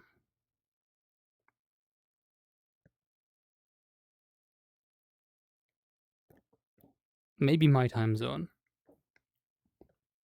In like 10 minutes? Oh, I see. Because it could be that like when Pyro because I think Pyro said they're gonna they're gonna stream the beginning of it. Maybe when that's all wrapped up and Pyro's like settling down and doing a community night thing, maybe I'll head on over there, like end stream, and like if people want to hang out and like do stuff like for VR things, I could we'd like hang out. Pyro's pretty cool. Maybe not this one. I don't know. Oh, who knows? Who knows? Though I need to like look at getting my arm my arm fixed, and I think Lethos doesn't want to help me because he's like at a convention. Maybe I'll have to like try and jury rig something. Maybe I'll try and put it over back to the other machine because the arm thing is very inconvenient, especially because it's like got my like settings watch thing on for what's it called? OVR toolkit or something like that. Yeah, community stream and then movie. Yeah, Pyro said something about like wanting to do some stream stuff for the initial part.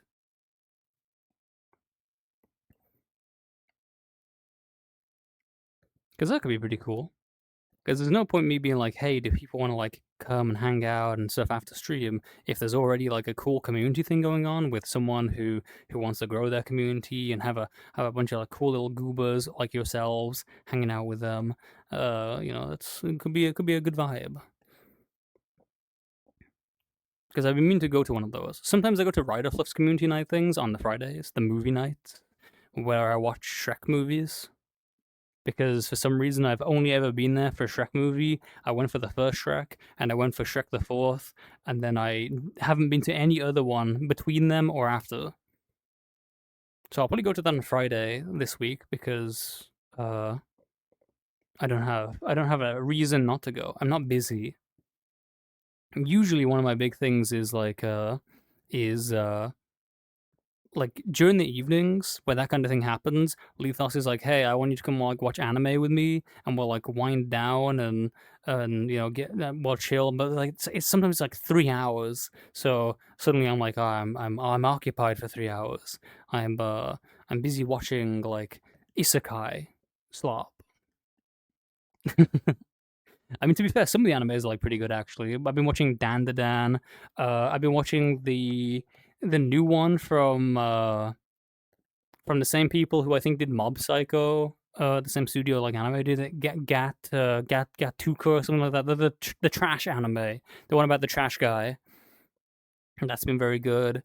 I've been watching The Silent Witch, which is basically this super powerful like main protagonist witch is like she's so socially awkward and so anxious that she mastered silently casting spells in a world where everyone has to like use incantations to like do magic.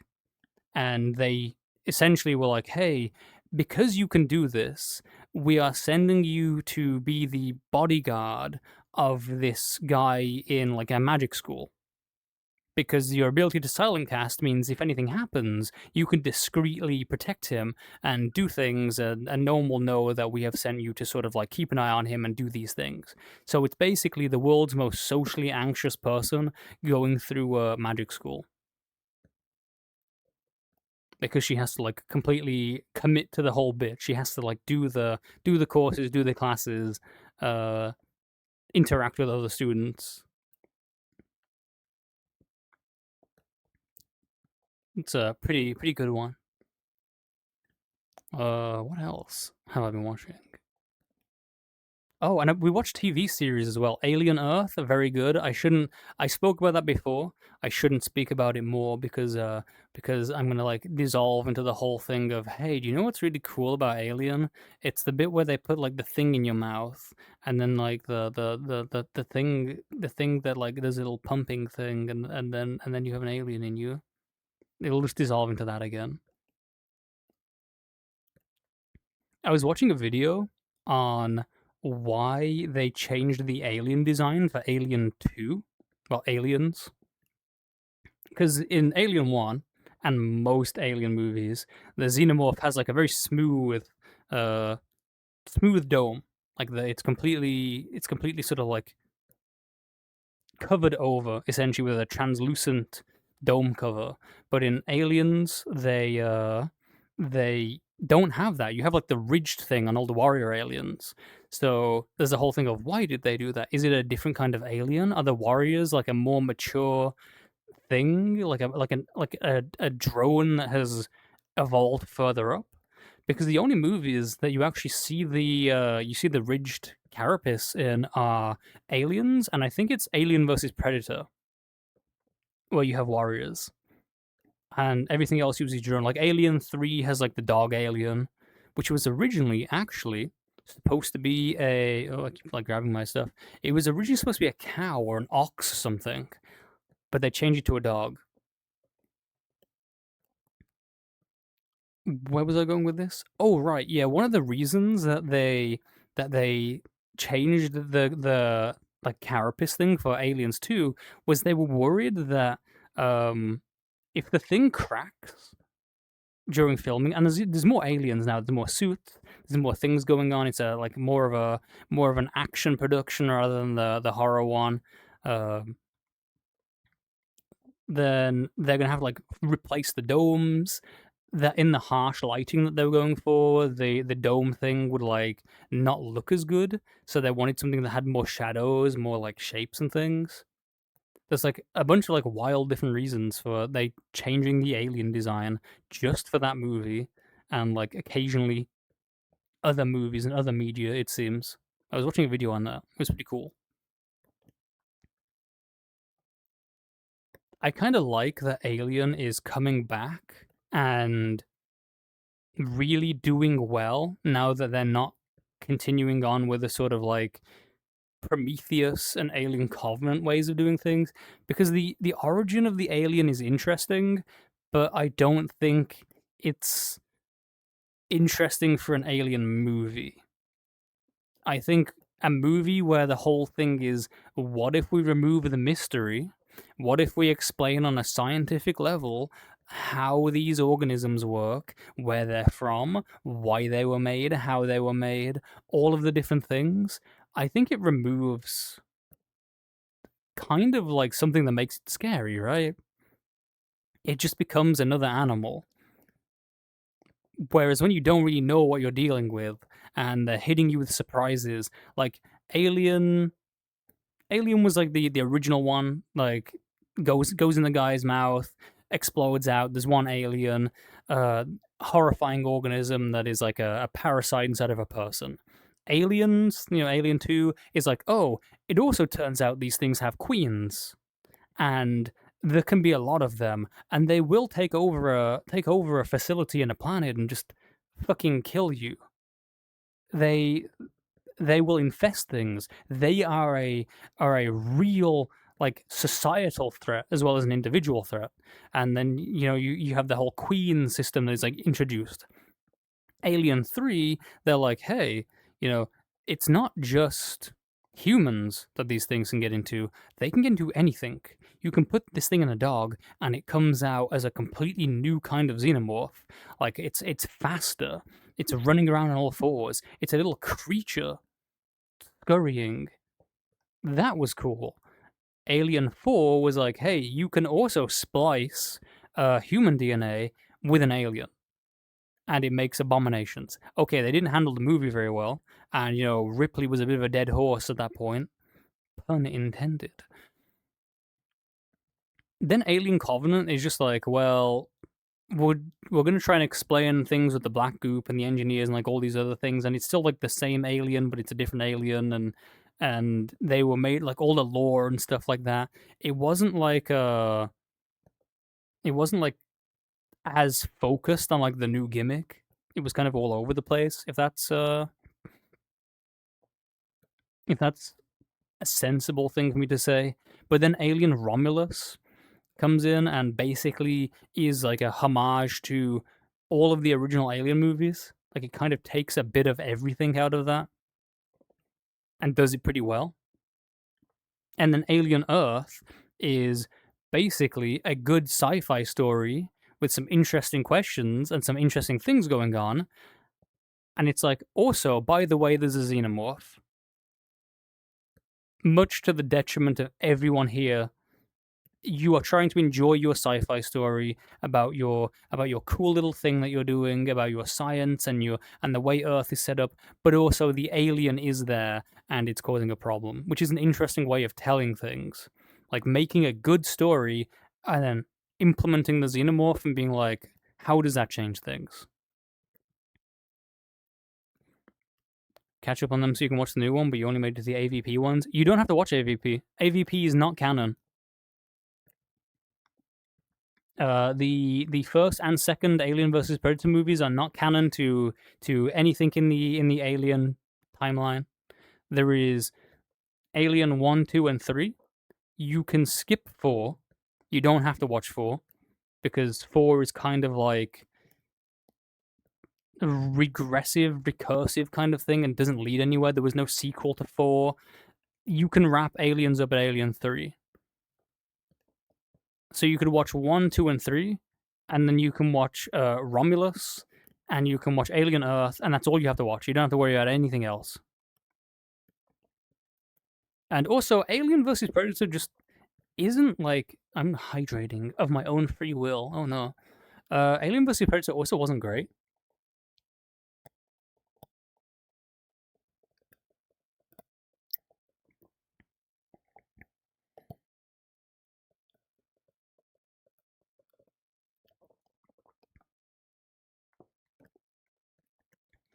I did like Alien 4 when I was growing up.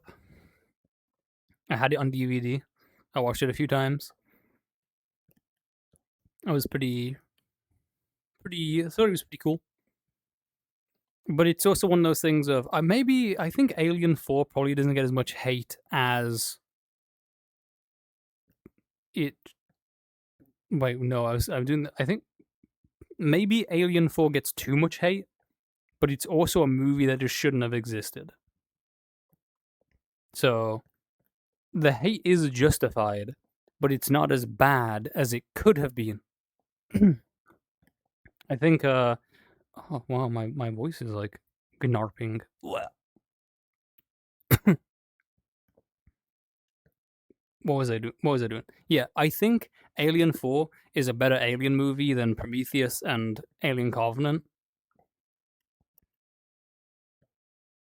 But I don't think it's like necessary to watch either. It's one of those things where maybe actually you could probably be better off just not watching it from a canon perspective. I kind of feel like Alien 4 should be lumped in with Alien vs Predator and just not be canon. Especially when there are other Alien things that essentially do what Alien 4 was trying to do, but better now.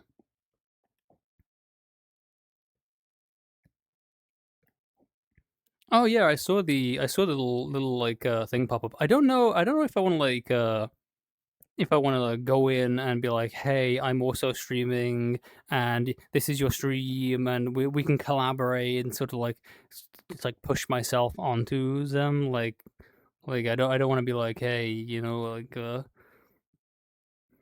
I'm very I don't know if shy, I guess, about that kind of thing, but also I know how like intrusive that kind of thing can be because I also don't know what to do if in like a situation like that where I'm like here alone, I can just talk to my camera and the people watching and like do that kind of thing.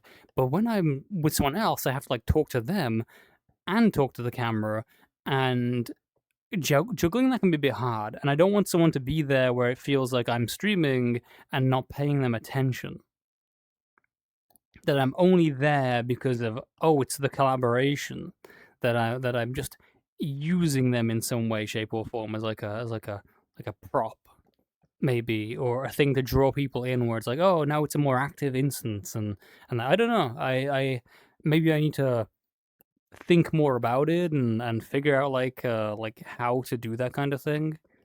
It's like half of being nervous about not knowing what to do, and half of I don't wanna like be rude and like mess something up because you know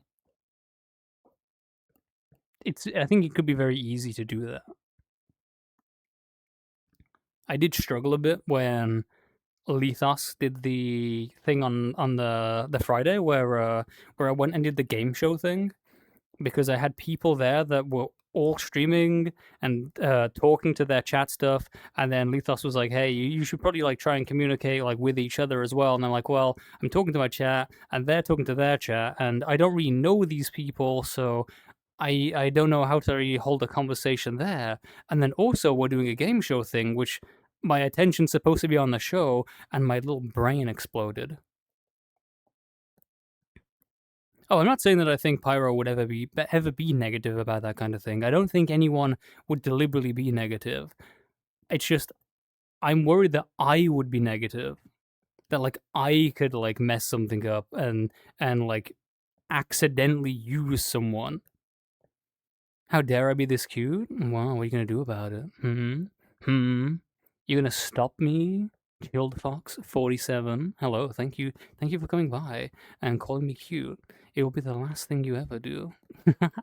Behold, behold, I'm not cute. I'm dangerous. I'm super dangerous. I wanna get you my little bug arms and I wanna like squeeze you.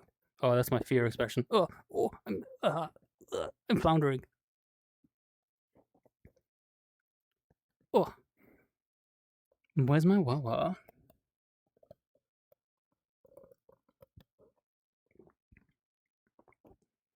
So the way my chat is set up, your comment was broken into 2 lines, Chilled. So the first line I read is, I threaten with head. And then on the second line, it has pats and snacks. So I like read the first line as I'm like hydrating, and I'm like, whoa, that's a that's an interesting threat. I had pats and snacks. I could go for a snack.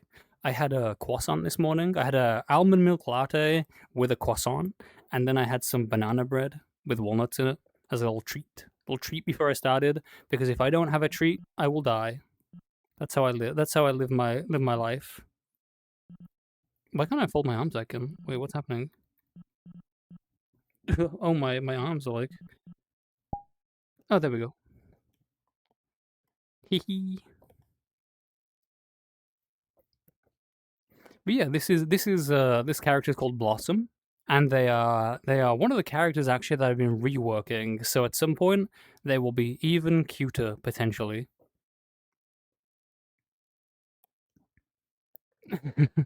Order $57 worth of Shake Shack on DoorDash, no tip. It's crazy. Honestly, with food prices, like $57 probably doesn't even like get you much, right? You could just get like a regular meal. You get like a burger and fries with the drink.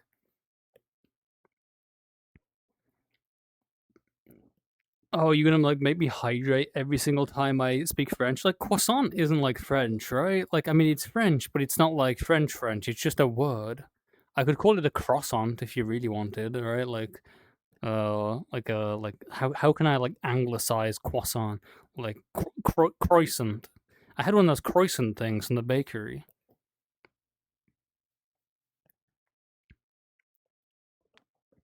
Yeah, like if you know what you're doing, like you can get a lot out of $50. I went and I brought some like bread and bacon, some like general groceries, and I was like, oh, why did it come to $50? Because I only brought like a very small amount of stuff, and I was like, oh wait, I did buy booze, which is like $15. It was only when I was like talking to one of my friends like in the kitchen, like, oh, I don't know why it was so expensive, and she just said like, this is why. Your insect hubris. You're not thinking.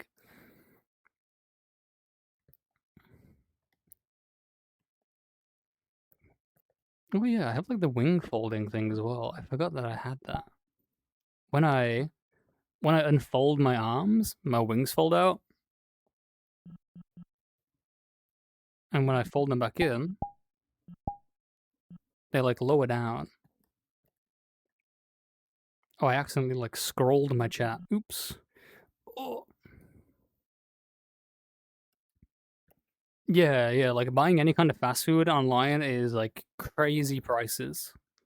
DoorDash and Uber Eats. It's one of those things. Lithos like regularly like looks at the price and he's like, how can anyone afford this? How can anyone who isn't like making good money afford to eat things on Uber Eats or DoorDash? Because it's like too expensive. The Englishy angle can cheapen it down to croissant, but it's nice hearing people be all proper. Me, proper? I'm so very proper. Oh, I've been ever such a good boy. I've been ever such a good bug. Please, sir, may I have a bowl of gruel? Put it on credit? That's crazy. The only thing I put on my credit is my Twitch subscriptions, because I use that to build my credit score. $8.60. Oh, crazy. Remember when things were cheap? I guess that's just like a nostalgic thing of like, oh, remember when the economy wasn't fucked? Remember when inflation wasn't real? Remember when your earnings would rise with inflation? And it was like linked in some way before everything went to shit and hell? I remember when I could go to the candy store with a tuppence, and I could get my little like my little like 5 pence candies, my little 15 pence Freddo bar, and now look at it. Now look at it. 6-pack of cider, $25. Yeah, that's cans. I think mine's a 4-pack for 15, but it's 15 Canadian, so it works out a bit cheaper than American dollars. Back in your day, Skibbity was just a myth. Wow. Wow. You know what's crazy? The operators in Battlefield 2042, if you look at their like birth dates and that they are like Generation Alpha. So they would know what a Skibbity toilet is. They would know what an Ohio Gat is. They'd know what a Labubu is. Like, the operators in Battlefield 2042 could get a Labubu and stick it to one of their missiles and, like, be like, haha, this is from my childhood. This is such a fun little toy, before they, like, blow up a tank. But hello, Alderfox. Thank you for inspiring me to become a prim and proper little bug. See, my French accent is very bad. All of my French stuff is super bad, despite living in Quebec for like 5 years at this point. My French, abysmal. Attach me directly to the ceiling? Oh no. How? Oh, no. You don't pin me to the ceiling, pin me to the floor. I'm much more accessible that way. But this is when you actually just get like an actual pin and pin me like you're putting me in an insect collection. 10 White Claws is $50. See, that would be an interesting statement if White Claw wasn't fucking foul, horrid. I hate it so much. You redeem it? So, Shuro, essentially, I'm working on a new bug avatar. They're a firefly. They're like a cyberpunk themed rave boy with like fishnets and like a headset and glow sticks. And like a glowing firefly ass and little glowing antenna tips and things. And on their body, I'm writing UV like body paint. So people are allowed to redeem. Essentially, they're like reserving writing on him to be like, hey, I want you to write this specific text. So some examples of the extremely wholesome things that people have redeemed for this kind of thing are I've got Squishable, I've got Chew Toy, I've got Pull Here, specifically for my antennas, I've got Bottom, and I've got Step Here, which is specifically supposed to go on my face. So, you know, that sort of sets the tone for how people are using this. You could do things like you know, good boy, soft boy, cute, petable, kissable, snuggleable. You know, you could do like real soft, like cute, happy, wholesome things. Good bug. Or you can do the whole, you know, choke me until my eyes roll back. Raid me. I like that on one hand that kind of sounds like a Twitch thing, but I know that you are in fact talking about insecticide. Frowns sadly. Let me see. Raid me. I have added it to the notification thing. What I'm probably gonna do, I did ask earlier, and I'm not sure how many people actually replied. I know one person mentioned it. Oh, don't use it. Well, I've written it down, and if you think of something else that you want, just like DM me or like message in here, or you know how to contact me. Oh, what was I talking about? Ah, hydrate, Nevox, free use. I'm it's not your redeem, Nevox. You Where's my fucking hydrate?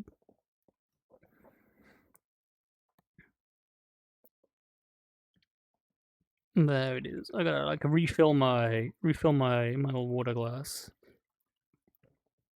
What was I going to say? Okay, yeah. So I did ask about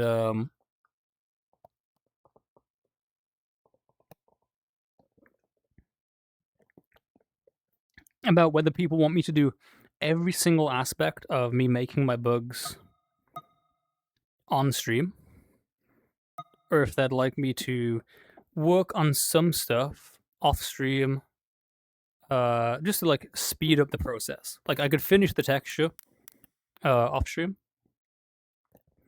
One thing that I definitely want to do is I definitely want the body writing thing to be a stream. Here, I've written good girl. They're very mask coded.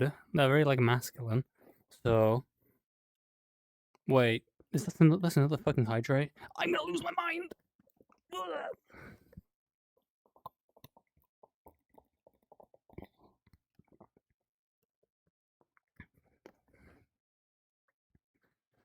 I mean, there is no reason that you couldn't redeem that. You know, I was just, you know, trying to prevent you from giving Shiro ideas here. You know, like that is something that I could write on my body.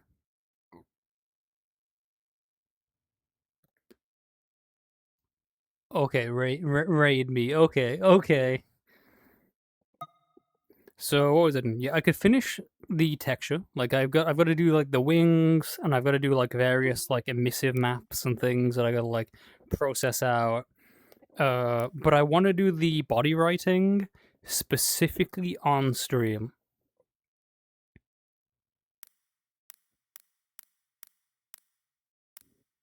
Because I think when I'm writing it in person and people can like see that and input that, there will probably be more of these little redeems. And I will probably also cheapen things maybe for that redeem that stream as well. I've mostly been having it set at like a pretty high price for my stuff just to prevent too much of it happening. Like 30 of them being redeemed every single stream or something like that.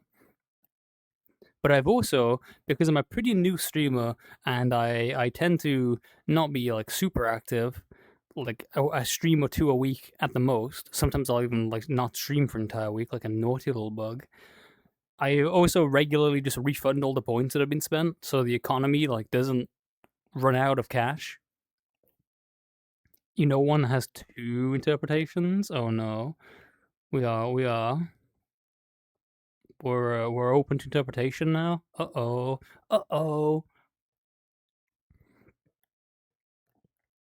I also accept that you know there are markings as well. People could have like handprints, love hearts, little things like that. It's basically anything that you can write onto a body.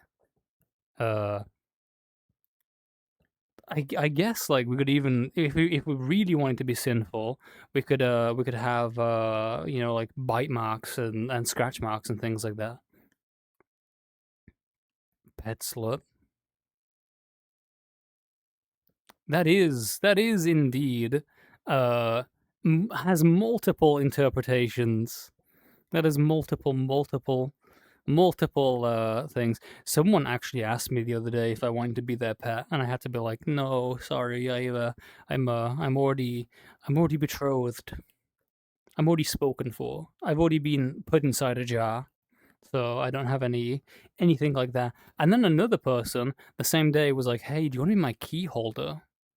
Which was very adorable. Crazy, I'm gonna kill you.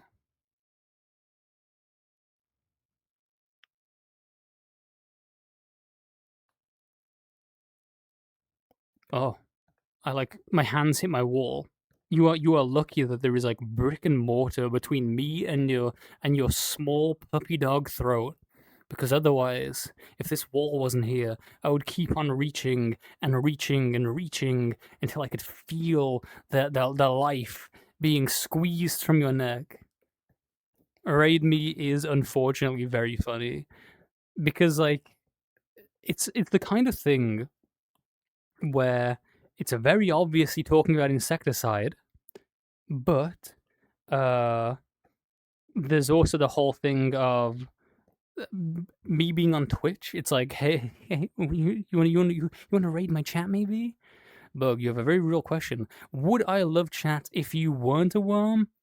I don't think I'd love you as much. I'd love you if you weren't a worm, but I think the love would be a little bit diminished, right? You'd sort of be like not like ideal. Like we're in a relationship together where, I mean, it's a good relationship, but sometimes I'm thinking like, do I really want to spend my entire life with this person who isn't a worm? Do I really want to spend my entire life with a vertebrate? So sorry, I like being honest. I don't like telling lies. I say lying. Another hydrate. I need to pee at this point. You are actually doing the piss yourself right now thing to me.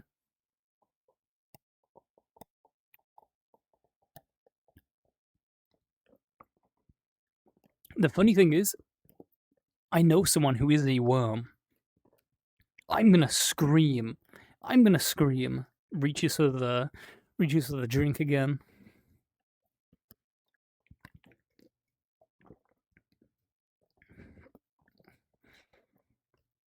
How do I turn off redeems? How do I turn off hydration? I'm gonna go on like a water strike where I just like don't drink for an entire day. Just to spite you. 24-hour stream where I consume no fluids and I wither away in the corner. What was I talking about? Yeah, I know one worm. They're not biologically a worm. They are a garden eel. So you know those like fish that live in I was gonna say live in the sea. There's like a long eel fish that like live in the sand and like poke their heads out and wiggle around. That is what suited stream is. They're a little worm, and they have like a little worm VTuber that looks very worm-like. And all their streams are like Kerbal Space Program, where we refer to the Kerbals as worms, like the Worm Space Program. I'm gonna actually scream. Let me see. So originally the hydrate redeem was to like, remind me to actually hydrate.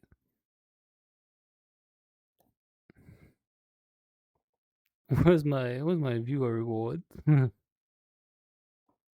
Power ups and channel points. Hydrate. Edit.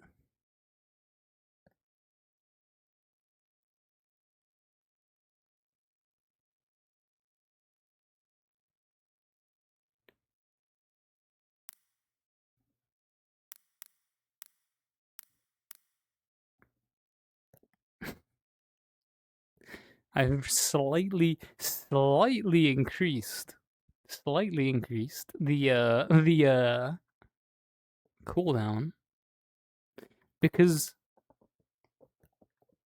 you miscreants cannot be trusted. I need to find like the perfect balancing. Last time there was like no cooldown on it and people just like killed me, and then I made the cooldown too long.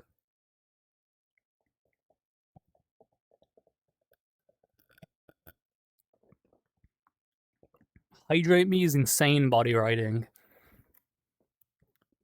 That can also be interpreted in like lots of dubious ways.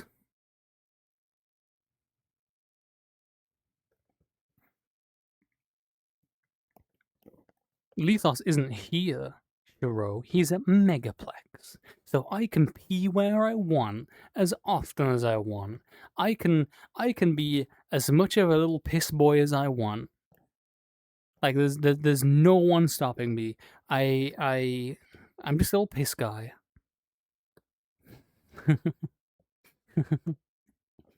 I'm just a little piss guy.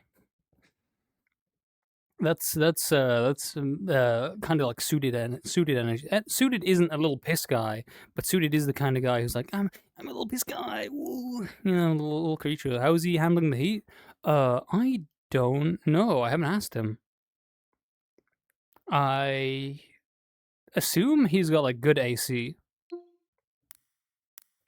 but Orlando weather definitely does not like compliment him.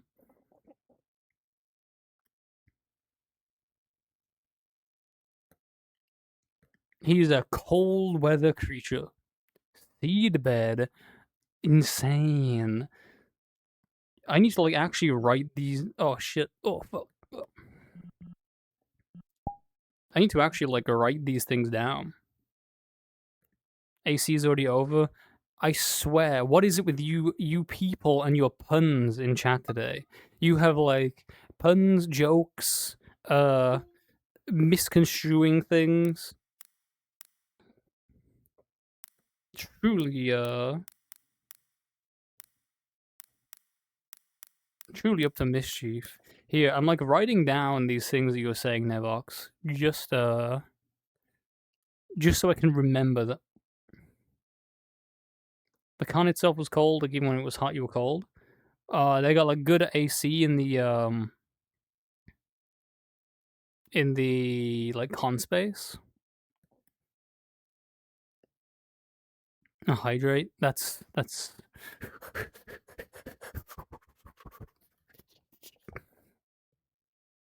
probably shouldn't do that because I'm like pee myself. Wait, where did I put my? Oh, there it is.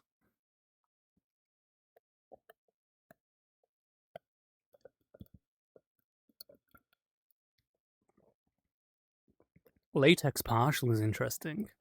Oh, I've always been nervous about like latex because it's a lot of effort to get into a latex suit, and also I don't know how it would suit my figure.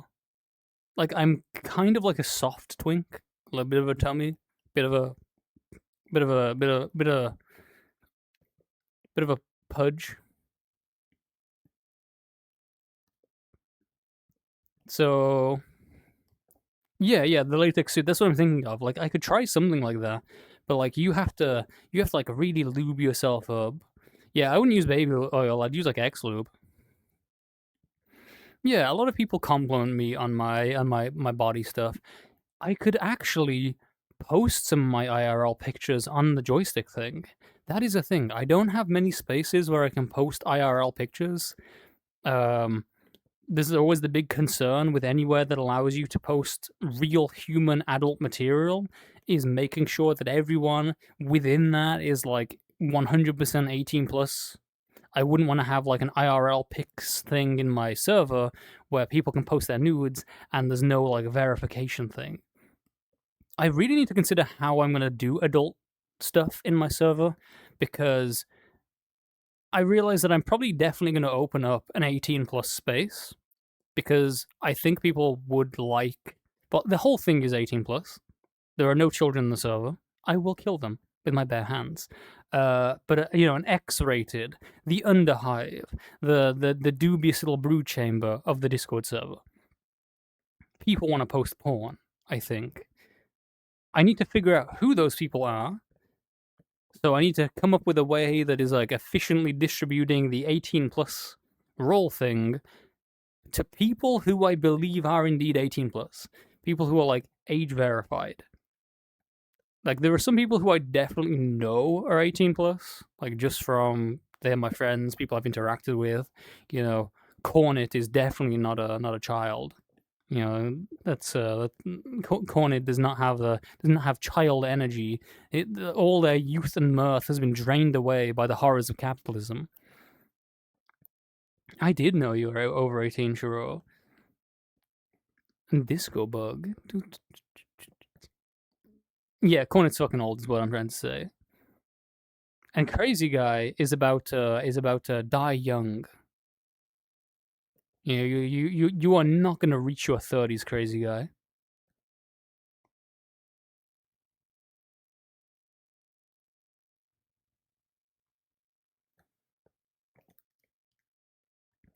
You've been around since the 90s? So have I, baby.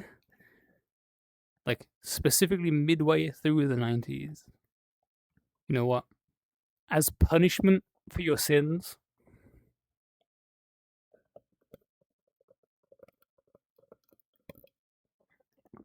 you did this to yourselves. Yeah, well, I'm going back in time and I'm killing you before you were 30. How are you older than me How are you older than me, but like somehow like half of my maturity? What happened to you?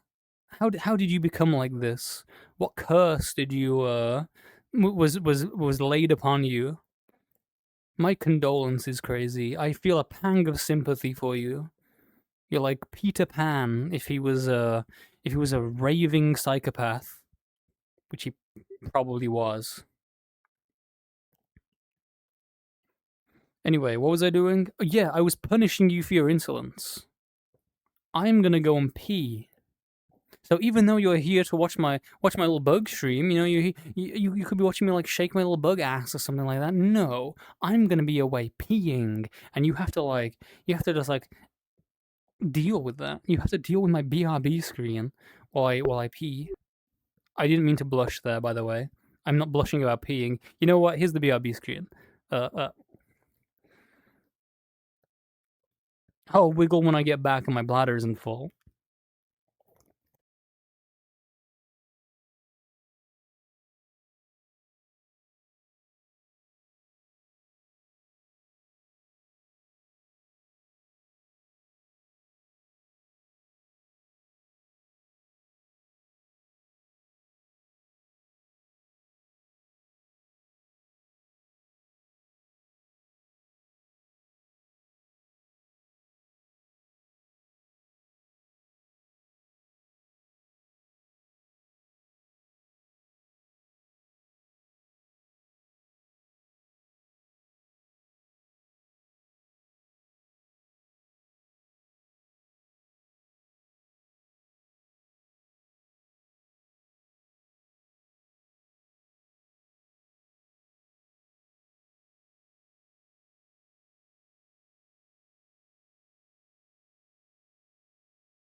Consider your pants pissed.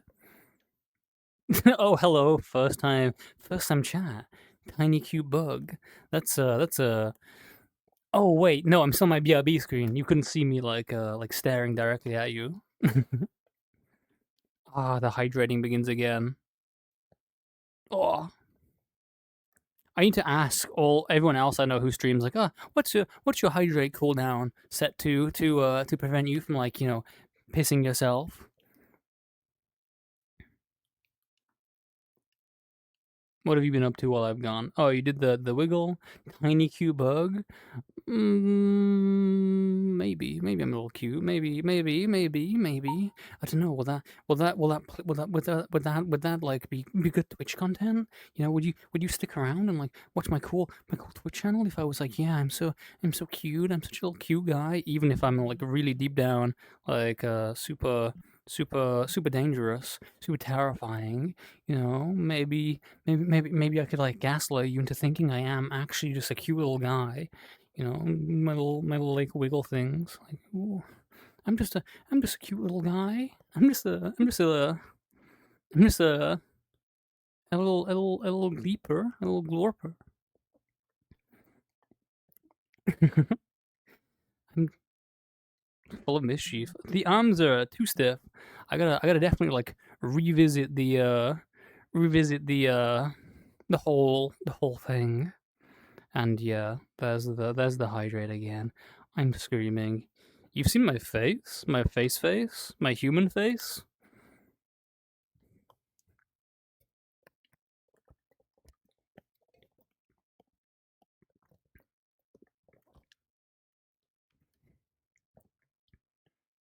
What was I doing? Who am I? Egg holder. Crazy. That's a... Oh boy. Oh. Intimidated, scared, terrified.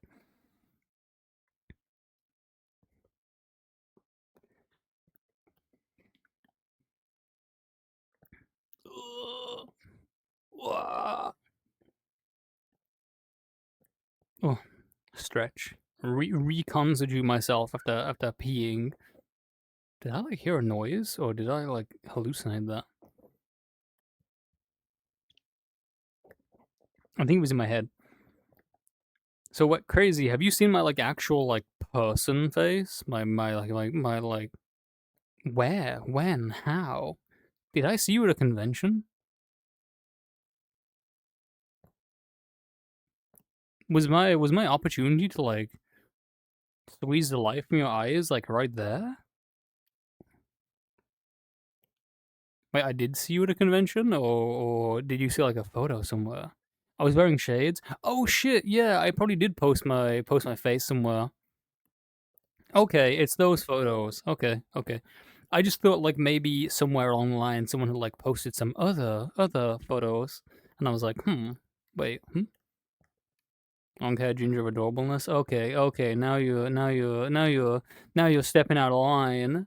Now you're calling like you're ruining the magic. I'm a bug. This is like Disney World. You know how I'm like in costume and I'm just a little guy on the internet. I'm not a person. I'm not a person.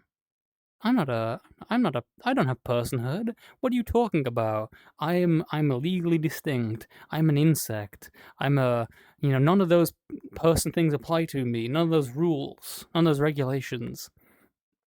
I'm just a little guy. So you're breaking the illusion. You you can't you can't do that kind of thing. Hair dye stuff. What are you talking about? That's crazy. That's crazy. That is crazy. That is crazy. That's crazy guy. Rainbow hair? Oh god. Snack is a great option, Evox. Why are you so good at this? Why are you so good at coming up with like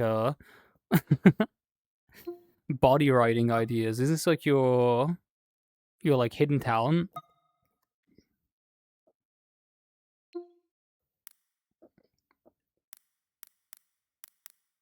I'm adding these essentially to the reserve list.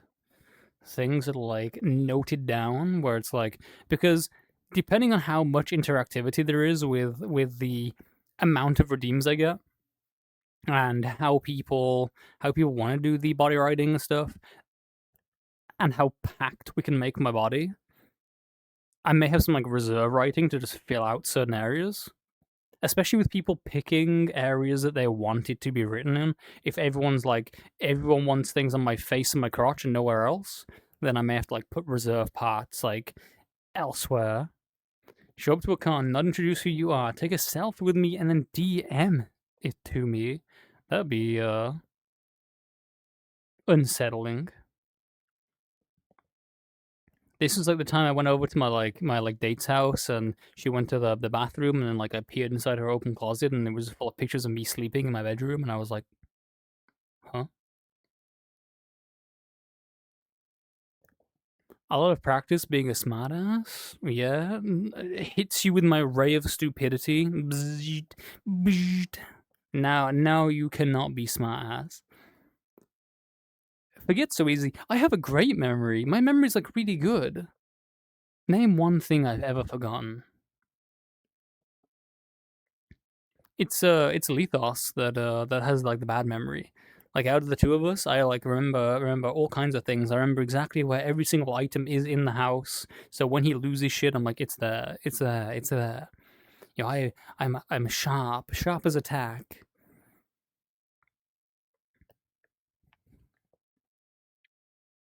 Your dinner date during FWA, like you and Brady.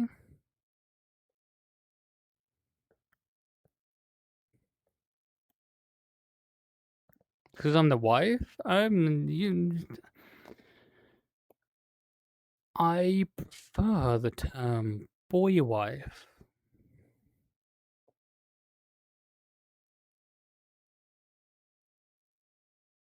Me and you specifically.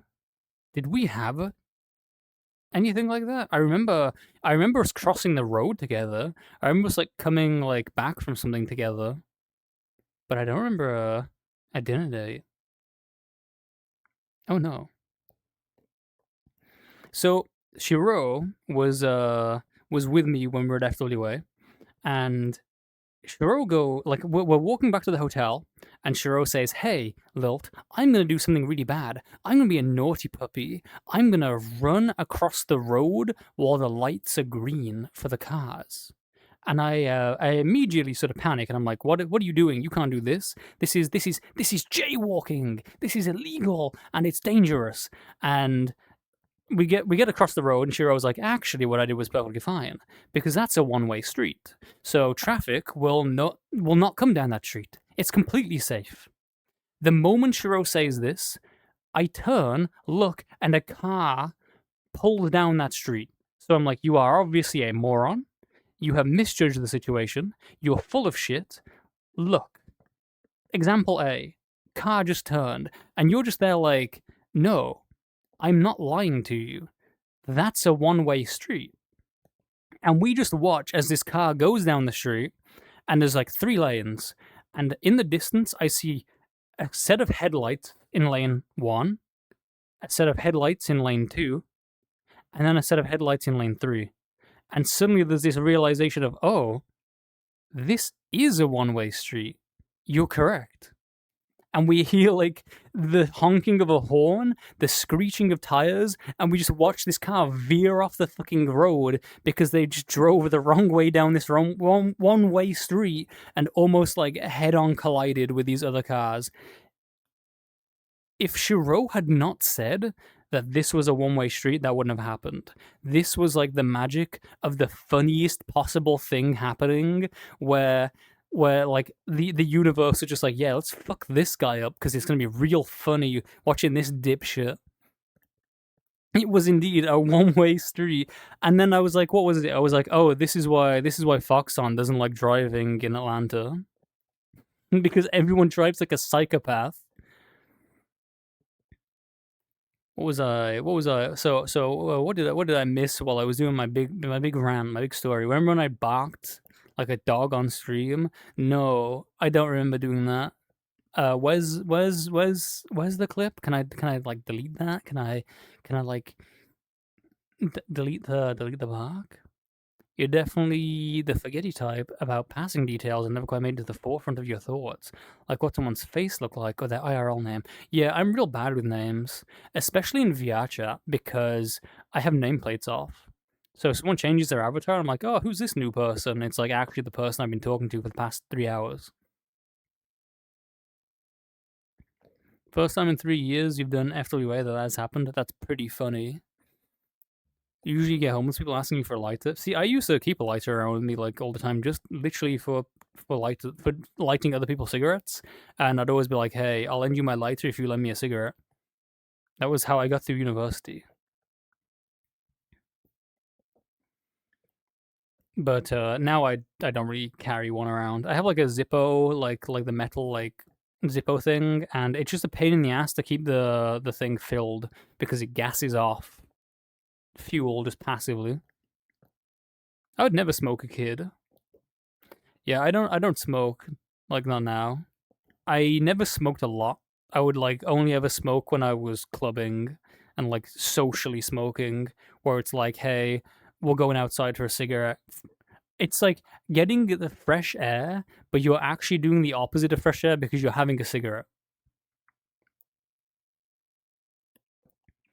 It's really unfortunate that I think smoking is really cool. Like, I know it isn't. I know that like smoking's bad for you and it causes health issues. Big tobacco is a terrible like company kind of thing. There is like so much bad shit about smoking that it is unreasonably like insane that it's a thing we even do. But I also think like cigarettes and like the act of smoking is like inherently cool. I think characters that smoke are cool. I think having a cigarette on your VR chat avatar is cool.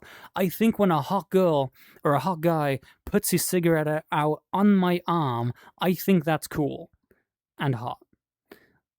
It's just the world we live in is really unfortunate that like the best way of like smoking weed or interacting with tobacco is also like the worst way of doing it, where you're just pumping like carbon and tar and particulates into your lungs.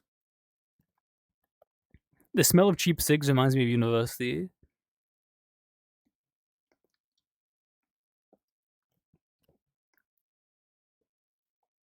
Oh yeah, you do get main hotel. I have a partial. Hopefully that'll be done in time for MFF. So I'll see how that goes. Yeah, I saw how like smoking like fucked my mom up, like the sort of health issues, and it almost feels like smoking like recursively makes you a more anxious person because you smoke to deal with the anxiety, and then you end up with like, oh, if I can't smoke, I become more anxious because I'm stressed that I can't smoke, and you end up with all these like real problems mentally and physically because like it's gonna fuck your lungs out. I'm so angry that like I think smoking is cool, but it's also just really not. Truly, we live in the worst timeline. But yeah, I know someone who has like a cigarette in his VR chat avatar, and he'll like tease me with like the like smoldering tip, and be like, "Hey, I'm gonna like put it out on you," and it's very vapes are, I think, like debatable because oh well, MFF is like you have to have like room and food and like travel and like all the things like that. So like conventions, depending on how things go, can like escalate into like thousands of dollars just because like all the other expenses. Yeah, vaping is like one of those things of I understand that vaping is a healthier way of doing things. Like it's healthier than like lighting up an actual just like full tar cigarette, but some of the flavors and like the smells and the scents of like people putting vapes are like abhorrent, like horrid. Uh, like weed vapes. I think weed vapes are a real good idea because usually when you have a weed vape, it's just weed. Like you don't put any additional like flavoring or anything in, as far as I'm aware. Everyone I know who's used one, it's just weed. It just smells like weed. Yeah, if you don't like the smell of weed, that's unfortunate because it's like a real pungent smell to it. But if you do like the smell of weed, it's great. Um, but I really don't like things where it's like this vape is like super sickly, like cherry sugar thing, and it's just a horrible like artificial flavor cloud that I breathe in and feel like there's now sucrose in my lungs and I'm gonna like mold growing in there. Yeah, Churro, I agree with you there. FWA may have like burnt his bridge with me. I feel like Anthrocon is a good idea, but apparently Megaplex is also very good. Lethos has been having a great time at Megaplex. Maybe next year I'll want to do Megaplex as a thing because apparently they also have like a adult kind of moonlight thing. Oh, did I miss anything? Things are like moving fast.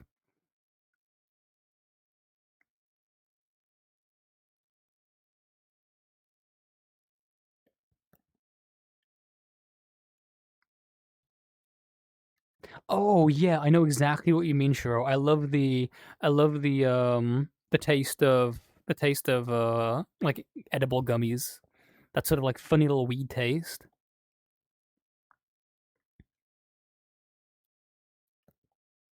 So I saw it the first time, Riley. I saw it the first time. The only thing I'm gonna stalk on is your balls.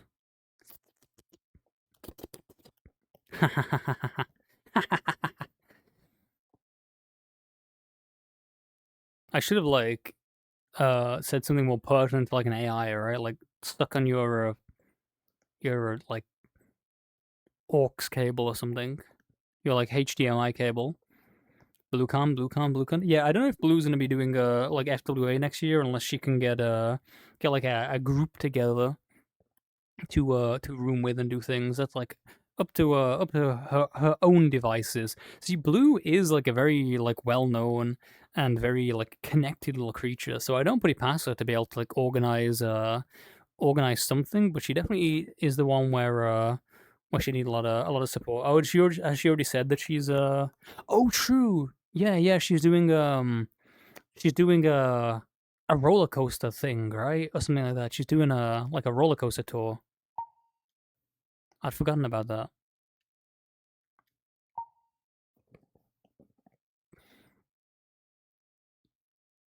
You don't do Megaplex, you have zero respect for that political situation in Florida. To be fair, I have like zero respect for the political situation in most of the United States, so I'd have to like just not go. Like even Chicago sounds kind of dicey with like the current things going on where it's like, hey, what if the Fed just decided to piss off a bunch of states and their like biggest cities? It's like, well, surely this will have no negative consequences for the United States going forwards. Oopsie. Blue also doesn't do MFF because she does like some kind of event for like her hometown thing, like a Christmas festival or something. Oh, we did something like that a few years back, actually, Rian. We rented a cabin in like the wilderness of Quebec, and a bunch of us went, and we had like a good time for the most part. It was like a very fun experience. We'll probably do something like that again. One of us has been talking about renting like a place somewhere in like America and just having a good time. BugCon. Lethos has actually been floating the idea of trying to support a convention in Montreal because we don't have a furry convention here. There's one in Toronto, and we have like fur meet group things and events, but we don't have any conventions in Montreal. I assume it's like probably because a lot of people would rather go to Toronto because they don't have to deal with Quebec and like language laws and everyone speaking in French, apart from all the people who also speak in English.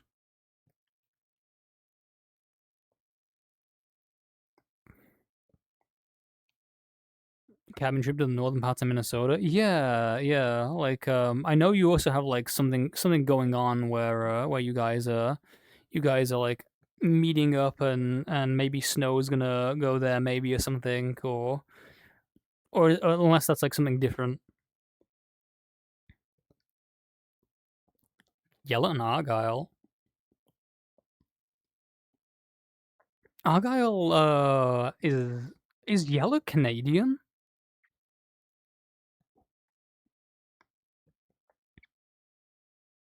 Yeah.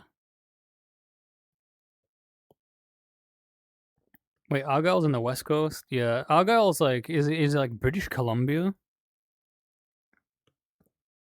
Oh yeah, I know you and Brady are like moving in with each other, but I know like Snow was talking about actually it might be the trip where you go down and see Brady, right? Like there's like some kind of thing.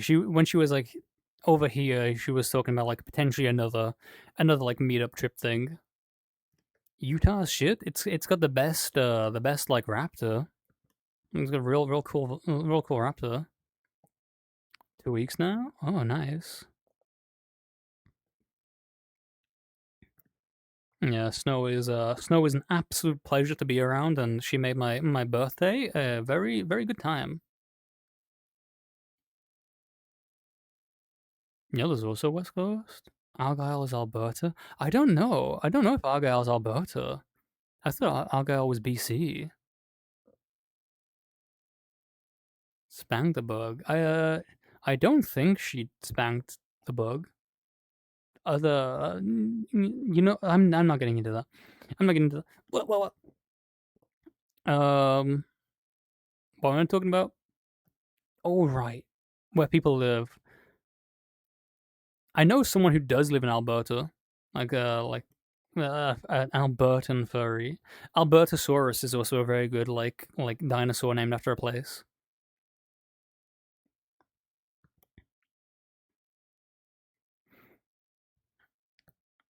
I'm very hyped for MFF. I think MFF's gonna be like a good time. Yeah, you're on the east coast of an entirely different continent.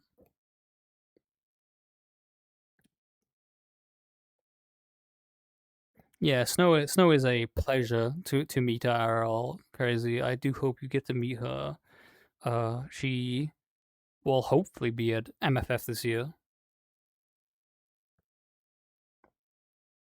And then after that, I don't really know what our convention plans are for next year. I don't know how we're gonna approach those kinds of things. I know this year we're doing things a little. Well, this MFF we're potentially doing things a little differently to how we usually do things when it comes to like room setup and rooming and things. But we'll have to see.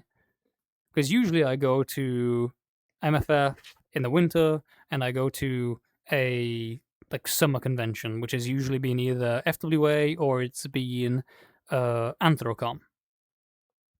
And then now Megaplex is potentially an interesting contender because they have the kind of adult stuff that that FWA does. They have like their own Moonlight Festival, which is a very big draw for me. Adult events, something I crave pretty much. They're very high dopamine rush, where I can just go and be exactly what I want to be.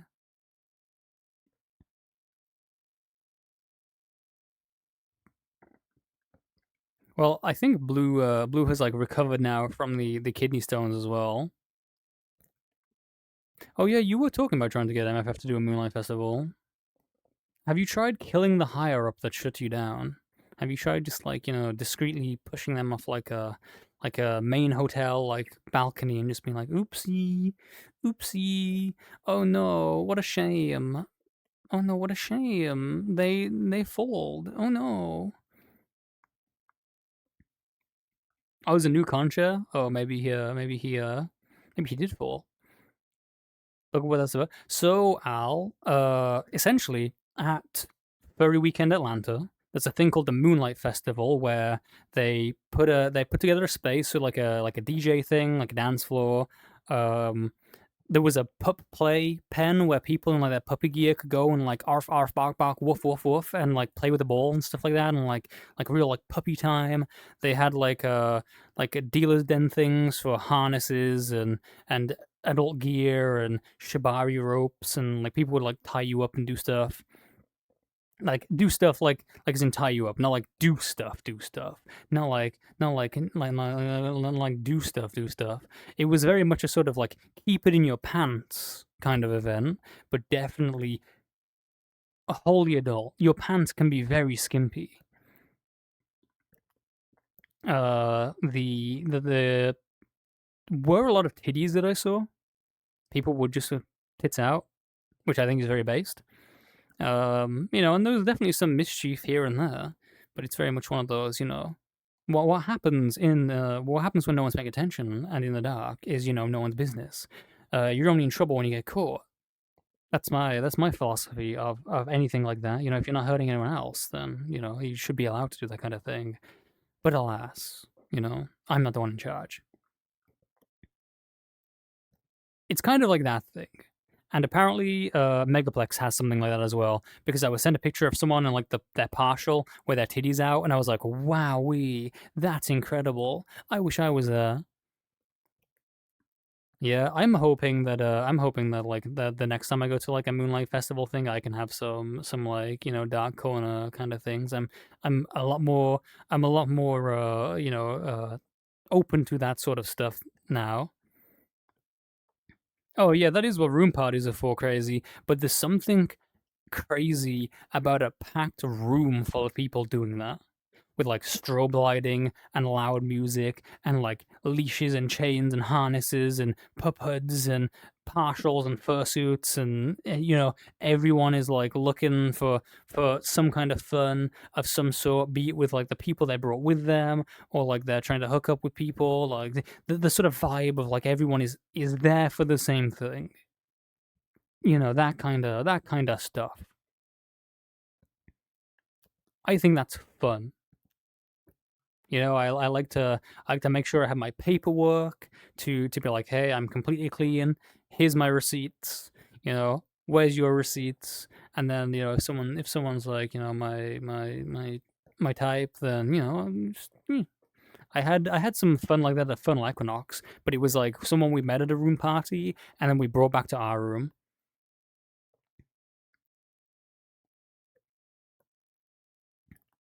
Intimate clothing, optional rooms. Yeah, That's kind of how I enjoy things.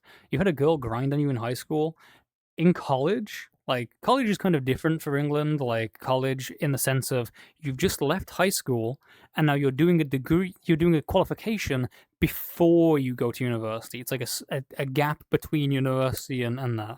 There was a girl who threw a birthday party, and she like rented out this like nice hotel place. There was a bar and everything, a ballroom. She invited all of her college friends, which included my girlfriend at the time, and she brought me along as a plus one. And she invited all of her family as well. You may see where this could become a bit of a problem. She has like the likes of me and my girlfriend and her friends and all that kind of thing in the same room that her grandma is, and like the grandkids. And at one point, one of the boys gets pretty drunk, and he gives me a lap dance in the ballroom. Like I'm sitting there, like this. Not with the eye expression. I'm like accidentally pulling my things. I'm sitting there like this while he's like grinding and lap dancing on me. He was a theater kid. He was like a theater student. They all were. So he was very good at that kind of thing. And that was a fun time. And then a little bit later, we're sitting at the table, and the girl's grandmother comes over and like slaps him across the face and is like, "Yeah, how could you do something so like so debauched, so like horrendous?" And we're all just there like open mouth, fucking like soy jack shock of this like old lady just coming up and smacking him across the face. We all pulled that face of like, you're in trouble and you don't know what to say, and so you all just like go silent and wait for it to be over. And like the other time that is like a notable that would have been wild. The other time that there was like a wild like time someone ground on me. Like people have ground on me a bunch of times, but the only other like notable time was when a girl did it to me in front of her boyfriend. This girl who was like really into me at university, and we were at a bar. It was me and like my plus one. We weren't dating. Like it was me and a friend, my wingman, and then her and her boyfriend. And she gets drunk, and I'm drunk, and everyone's drunk, and like I'm not like super. She's like pretty sloshed. I'm not like super drunk, but I've definitely had a few drinks. And she starts doing this like whole routine where it's like, hey, hypothetically, if I like came in here and sat on your lap, what would you do? If I like came in here like as a complete stranger and you didn't know me, and I came and like sat on your lap and then I like kissed you, what would you do? And she's like, oh, how about we try that? How about we start doing these hypotheticals? And I'm like, I guess I would kiss you back. So she does this, and like she sits in my lap and grinds on me and kisses me, and I kiss her back. And her boyfriend was not pleased. Her boyfriend was not enthralled by the hypothetical situation that she had cooked up, and it became a disaster where they went outside and they argued, and then she like ran off into the night, and then he went off somewhere, and then I was like, oh well, this is a disaster. And I phone her to be like, hey, what's going on? You're like, I see a disaster is forming. You're pretty drunk. You shouldn't be running around in Manchester at night. Let me come and get you. Let me get you home. And I phone her, and her boyfriend answers the phone because she left her phone with him. So I'm like, oh, this is very awkward now. This is incredibly awkward. Hello, yeah, I'm just looking for your girlfriend. Don't mind me. Bye. Truly insane circumstances. Yeah, like him answering the phone and be like, "What?" And I'm like, never mind, never mind. I'm about to make the situation worse, aren't I? Yeah, I do have her number. Sorry." She was very fun. She was like uh definitely into me the entire time of my university thing, despite having a boyfriend. I feel like she had this whole thing of she had a boyfriend, and then she went to university, and her boyfriend was like a bit of like a like not aiming high enough, not ambitious enough, and she was like bettering herself, and she goes to university, and she like uh meet me, and we have a load in common, and maybe I'm a little bit charming here and there, and then she just flirts with me for the entire time. Like things of like everything was a flirt. Like there was a whole thing where it was like, oh, what kind of Lord of the Rings characters do you think would be? Oh, I think you'd be like this guy, and I'd be this guy. By the way, those two get together in the end, right? Those two, like those two actually like get together at the end of the movie. Haha, haha, just saying, just saying. Yeah, that kind of thing. Oh, that was the thing. That was the thing, Rian. Like they weren't together. Like they had separated. Um, so she had ran off in one direction, and he had stormed off in another direction. So like I couldn't pass a message on or anything. He had her phone because like she left her bag behind or something, and her phone must have been in it. I found out from another one of my friends. He was like, "Oh yeah, wait, no, I saw a girl that matched that exact description. She came into the Burger King that I work at, and she like ordered like nuggets." I'm like, "Oh well, good to know." She was apparently had her priorities all right. Maybe I'm a bit charming. Is that like I'm not charming and I'm like overhyping myself, or I'm like more charming than I'm giving myself credit for?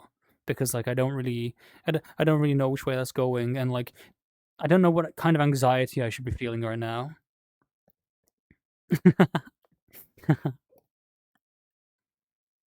You got sweet two boobies last night. Is kind of okay. I regret reading the messages that crazy guy has written.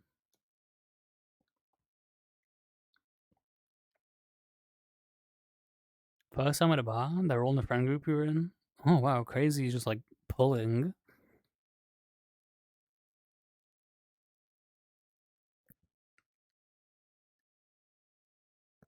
How did I not get that one? Well, I didn't want to like overstep. I didn't want to be like maybe it's actually a thinly veiled insult, and I need to like tone it back and stop being like so full of myself. Maybe I didn't want to be like, oh no, I'm being like arrogant about my levels of charisma or something.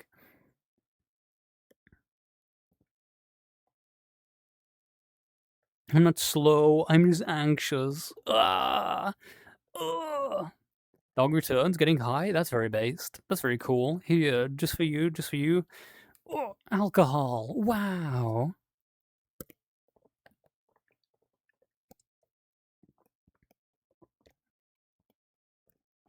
Exactly. And that's the same bug wife that would be like, get on the cook chair. You know? Like, like just because someone's married doesn't mean they're having like a good relationship with each other, right? Some of the worst people I know are married to each other and like hate each other. Do more avert? Oh no. Avert flirting in my chat. Get in the slanted cook room. Do we have any like good pictures of that cook chamber? Because I described the cook room to people, and they like it's hard to put into words like exactly how vile of a situation it was. I'm not saying that I hate you, Rianne. I'm just giving like an example of maybe you hate me. Maybe you hate me. Maybe it's like I'm like the what's the word, like the the whipped husband. We may have taken pictures of it, and I just don't know if I don't think I have any pictures. Okay, I have like one picture of that room, but it's the one where like all the Force Fem stuff was like brought for me, and there's like the little plush on the bed. So I'll have to like go through my phone and see.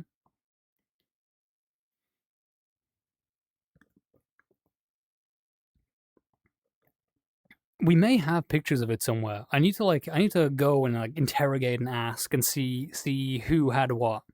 Because there was two of them in two different rooms. Both of our rooms had cuck chambers. One of them was just way more malignant than the other.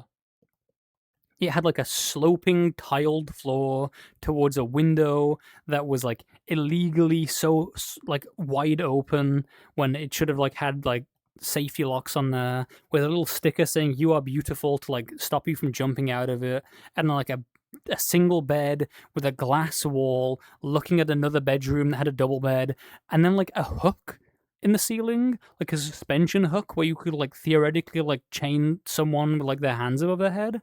Like it was such a weird room, and that was just we had to be like, oh yeah, you're sleeping in this one. Yeah, we did the room arrangements. We all picked our rooms. This is your room, by the way. You'll be sleeping in this for the entire convention. Ha ha ha. The funniest thing was in our room, with our like less malignant cook chamber, I was in like the double bed with the cook chamber looking at me. And it was such a weird vibe of like having someone sleeping in that bed while I'm sleeping with someone else in this bed. And it's just like, wow, it really does just like radiate like a cuck energy. Oh, there was a chair in there. There was a chair in the cook room as well, like in the corner of it, like a really tiny little chair.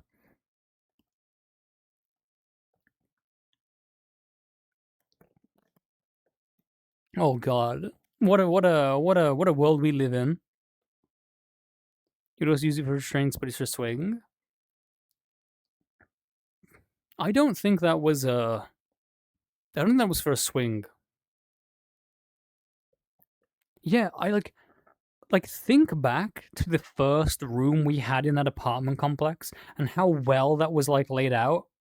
Where we had the bedroom with like the two beds in there, and then the whole like walk-in closet and the social area on like the area by the window, and then like the other things. Like it was so well put together. And then we get these other two rooms that both have weird little cook chambers. Architectural decline. I just realized my music hasn't been playing since I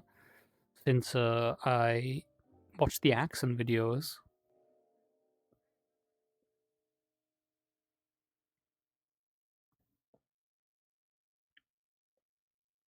Wait. Why is it not playing? Oh, it is playing. Oops. It was a gap between songs. And the condo place went downhill. See, the thing is, I'm assuming because it's all like Airbnb kind of individual things that it's very variable depending on the room you get. But it was kind of showing issues when we went the first time and the water was like leaking out of the ceiling in the lobby, and they had like all the fans and things, and they still had that equipment set up. Like I think they had a major water leak. I think that building is like condemned. It's like full of mold or something. The floors we were on also felt like a lot more like just general residential floors. Just like random people, and they're just like general apartments. It didn't really feel like a convention space sort of hotel thing.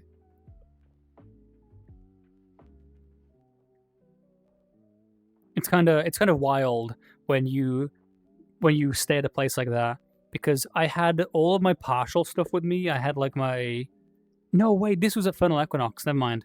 No wait, I think this might have happened at both conventions. I had my partial, my little bunny boy, and I was in like my cute outfit and everything, and I get into the elevator, and there is this like fully tattooed up guy with his like pit bull on like a chain leash, and I'm just immediately aware of like, oh, this is kind of wild. And like his girlfriend is there, and like they look like real like biker kind of like they look rough. And then he's like, "What's this?" I'm like, "Oh, it's like my little mascot guy. He's my little guy. I like wear him." And like you see, there's a convention going on. You've seen people there. And he's like, "That's cool. That's cool. I like that. This is I've never seen anything like this. This is like wow. My dog doesn't like it. My dog looks terrified. But you know, this is pretty cool." And I'm like, "Wow." I immediately had like the wrong impression of him, where I was like, "Oh, I'm kind of scared." But actually, no, it turned out he was like super based, which kind of makes sense, right? If you're part of like a different fringe thing, if you have like face tattoos and like tattoos all over you, and you're like a biker guy, you're probably more likely to see someone else who's doing something that isn't normal and be like, "Yeah, that's based. That's cool. I like people that do their own thing and live as themselves because you know they're sticking it to the man." Me sticking it to the man, going to my furry room party, haha, where I'm gonna where I'm gonna dance and like talk about politics. FWA's con area is going to a major questionable. Yeah, are they like doing anything about that? Because their whole con space was fucked last time.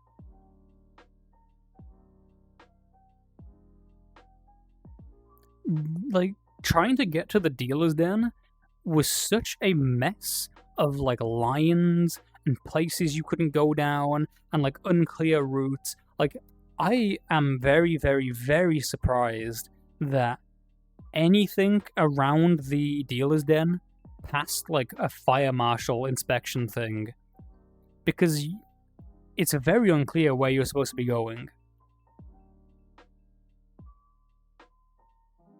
$100 to Regina because you didn't reg literally a year before con started. That's crazy. I'm gonna make them explode in my mind.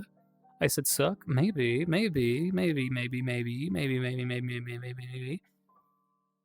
I don't know what I said. Oh, my memory's so bad. Oh, what a shame.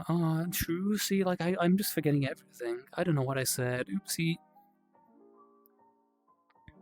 Yeah, I think FWA is, like, very unfortunately a thing of hubris, where they went to, like, they are basically the best furry convention there is, to immediately going, oh, well, if we're so good, we can do whatever we want.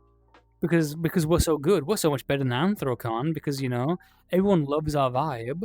We're so much better than MFF because we have, like, a real good, like, time slot where we don't have, like, people freezing their ass off. We have our, like, cool Moonlight Festival. Everyone loves FWA. We're a super successful con. We're, like, rising faster than any other con, and we're gonna overtake everyone else. And then they just pull that shit show where it's like, actually, we're gonna release really buggy software that was like last minute and we didn't test, and you know, we're just gonna take everything for granted, and you get what you're served.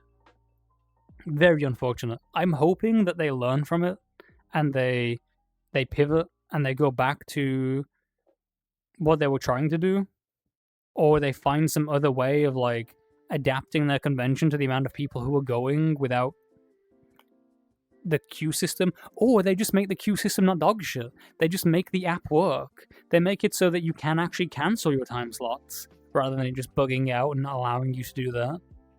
You know, maybe that would be cool, a cool little feature of their integral app. You know, it not being broken. I accidentally stuck my camera to my hand.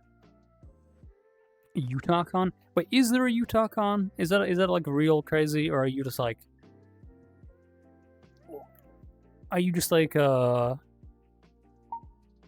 pulling my little bug leg? Are you pulling this? Yeah, I sat down on the ground because I'm gonna hydrate again and get a little water in me, and you know, I've been standing up for a little bit of time. Oh, my camera thing's up there now though. Oh, here we go. Anthro Weekend Utah. Interesting, interesting. Well, I'm always on the lookout for like good conventions. Ultimately, it's gonna be like Lethos' say of like whatever convention I go to, for the most part, and also a case of which friends can I gaslight into coming with me. Because I wouldn't go to a convention that doesn't have my cool friends.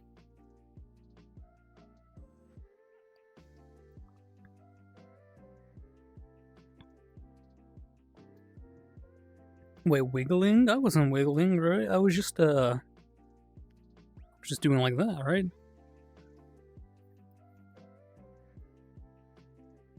Denver? It's like Denver? Denver Vircons are drama magnets? Wow, maybe I should go. I love drama. I'm a very dramatic person. You know, someone like gently bumps me with their car and I like fall on the ground and I like crumple up and I'm like, oh, I'm dying now. Oh, please, you know, tell my family that. Well, I don't love them, but they were alright, I guess.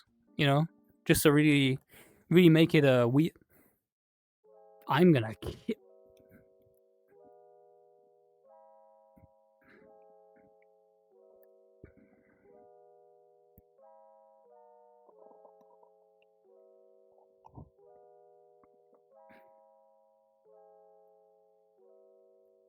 You're on thin ice when it comes to love, my beloved. Thin ice. Ice formed from the hydration radium.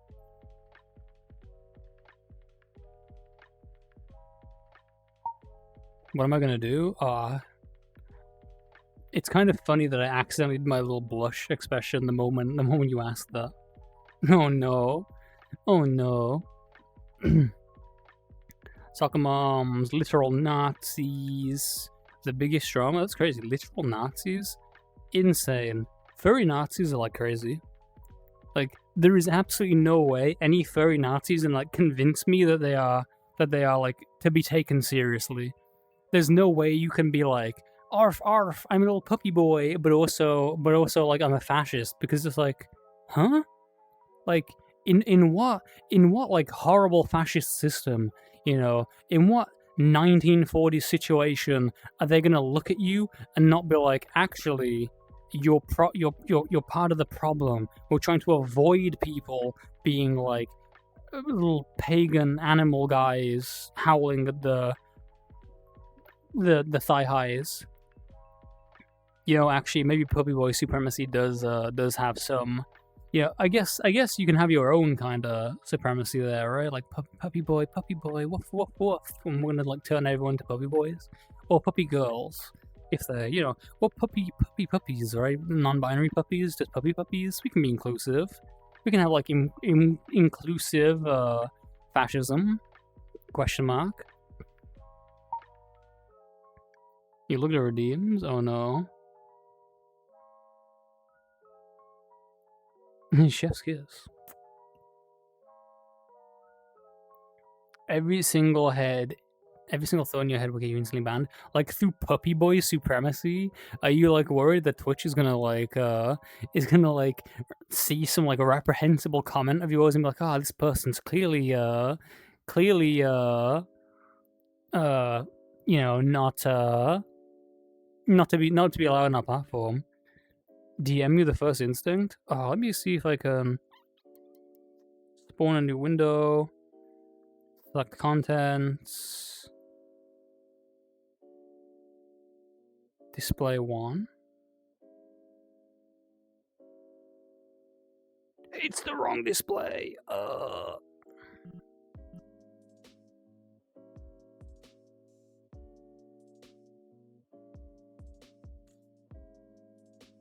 Display 2.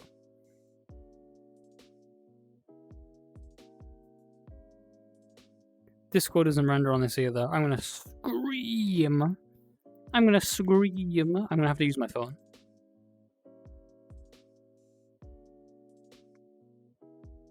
I just like misread someone's username as Fat Welder. It was not Fat Welder.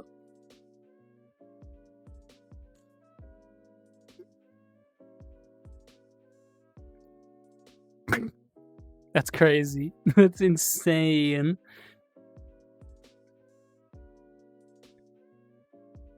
That would have been a very dubious comment.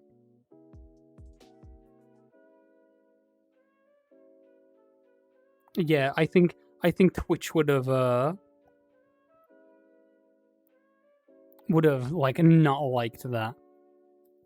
You should not be allowed on Twitch. At least not with some kind of handler in place, right? Like someone to just like maybe every time you make a message, like someone has to like read it, like an auto mod kind of thing. Except it's not auto mod. We can't trust an AI to handle that kind of thing. We need like real human eyes because the machines may not understand the nuance of the exact thing you're trying to say. We need like a special kind of moderation system. Yeah, we're gonna handle you. We're gonna put you in a harness. We're gonna put you in a leash. We're gonna pin you down. We're gonna. Not worth it. Wow, that's rough. I thought of a real cool like. But I say I thought of it. It definitely exists, but a kind of like bondage thing that I don't see very often is having a collar with a loop on it, and then you clip that loop to like a loop in the there's in the floor.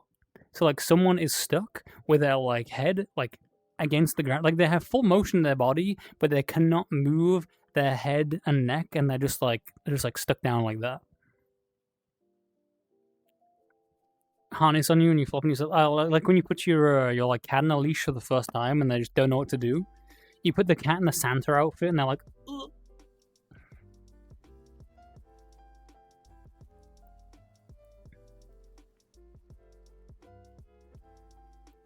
I like the soft little music. I've been having this like view for quite a while. There's like other interesting little places in this. Ugh.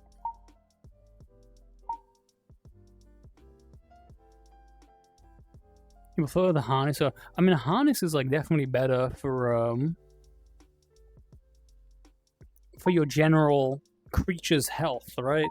It's much better to like supporting your entire body and not putting like stress on your neck, which is a dangerous thing to do.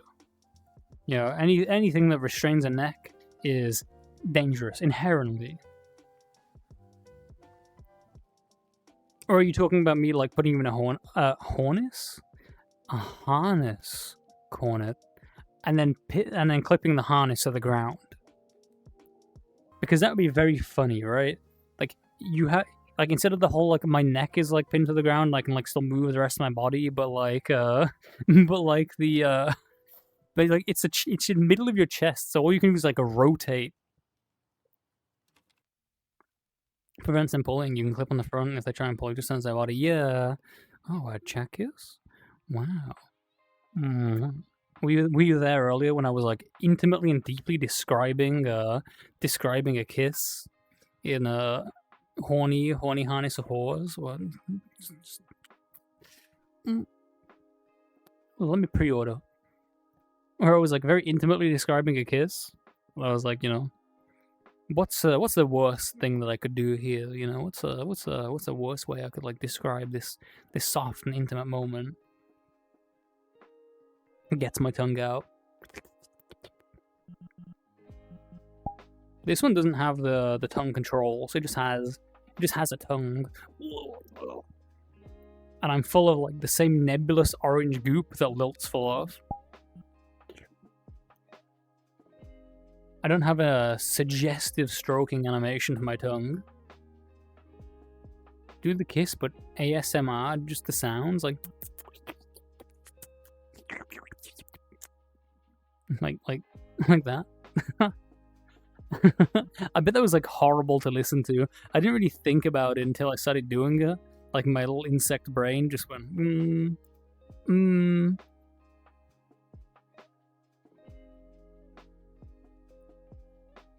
Oopsie. Oopsie, I was repugnant. Oopsie. Me, completely unashamedly, doing that. It's always funny, like, ERPing in VR chat, and you have to, like, make the sound effects. Because I'm always there, like, I wonder what this sounds like from their perspective. Because I am hearing my voice in real life. They're hearing it through the microphone and my noise gate, so... I read the suggestion, do it, good puppy, that's crazy.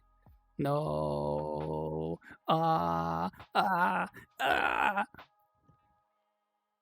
Wow, hello Argyle. We're not being weird or anything. I'm hoping that you have just arrived. Like, just that moment. And you didn't hear, like, anything before that. I'm gonna put peanut butter on my pillow. I'm gonna be sick. I'm gonna scream. I hate peanut butter so much. Foul substance. Don't check the clips. Get out of there. Get out. The clips for my channel are like a trash can. They're the trash can out back, and like I keep finding you people rifling through it. I have to be careful because every time I go on Volpe's stream, he fucking shouts me out and he plays one of my clips. He has like the clip playing thing, but I really like Volpe. Volpe's like super cool. You can check the clips and you can read. Okay, I'm just, as long as you didn't hear like the kissing ASMR, then we're good. Then we're good. Like you're not missing out. You're having a good time. Like not knowing that. I know what you're like, Aga. You don't want to hear that. We were also talking about you earlier. We were like trying to narrow down like all the Canadian furries, and someone said that you lived in, I think Cornet said that you live in British Columbia, and maybe Crazy said that you live in Alberta. What do you like? You don't like listening to wet kissing noises on a VR chat stream through the Quest 3's microphone. That's what you like. You don't like listening to simulated ERP. You don't like listening to me describing how I'm gonna kiss you in great detail, like exactly how I would do that step by step. I think you can live without that kind of thing. Like I think I've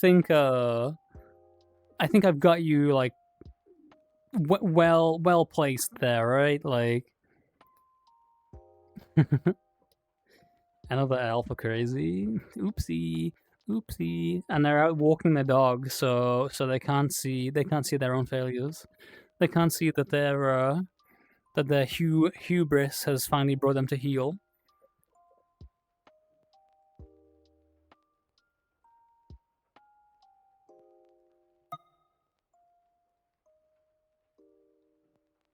Yeah, let me quickly just check something. Searches the internet. Why is my Twitch in Russian?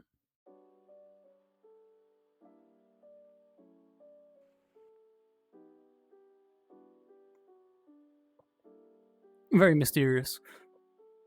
I searched for something like on Twitch online, and like the description for it was in Russian.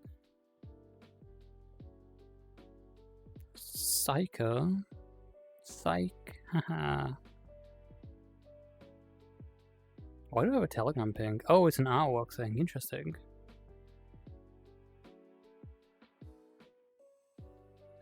From Kodiak. Oh, and that's pornography. Oops. I shouldn't be looking at that while I'm streaming. Hee ho ho. Just in case. Just in case.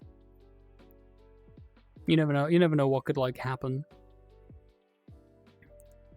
One cat.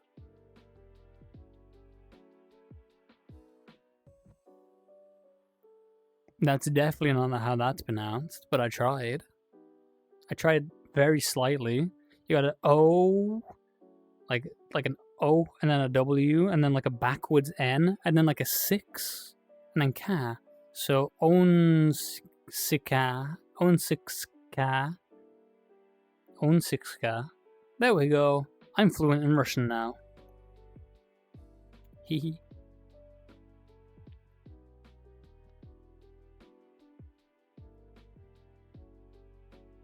This is a nice little zone. I like the glowing flowers.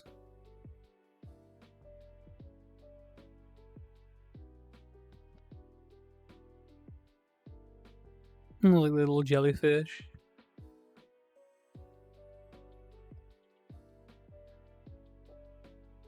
And the creature.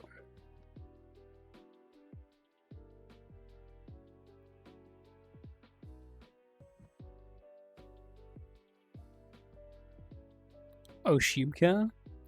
Wow. How do you know that, Argyle? Are you a Soviet spy? Are you a communist?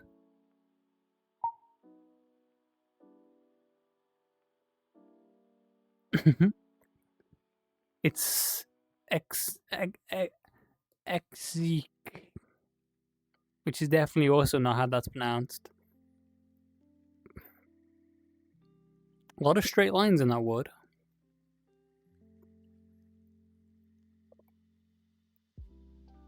Which, now that I think about it, there's a lot of straight lines in a lot of woods. You can read Cyrillic, but you don't know what the word means, but you can read it. Oh, I see, I see. One of those cool quirks. It's kind of interesting, like, when you find out your friends have, like, talents that you just don't really consider, where it's kind of like not useful, right? Like, it's not super useful to be able to read Cyrillic, even if you don't know what's being said, but, like, they can do it. It's like Lithos has the ability to just know any Roman numeral. Like, any kind. He knows the fundamentals of Roman numerals. You pretty much never have to deal with that ever. Like, no one's really using Roman numerals beneath, like, 10. I always get, like, 4 and 5 mixed up. Like, 4, 5, and 6, I'm, like, have no idea what's going on. But he just, like, looks at any combination of numbers, any combination of, like, Roman numeral things, like, yeah, I know exactly what this is. There's funny little towns like that. Like, you know, I can pick locks. That's like one of my like least useful things. It's been useful like once ever. That's my lore of the day. You can lock your house, but that's not going to stop me.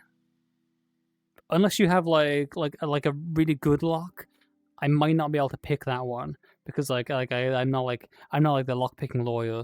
You know, I can pick like a regular lock. If you start having like security pins and you really like make an actual effort to stop me from getting in, I probably won't be able to do that. Is that cock? What? Oh, for a moment I like thought you meant like me.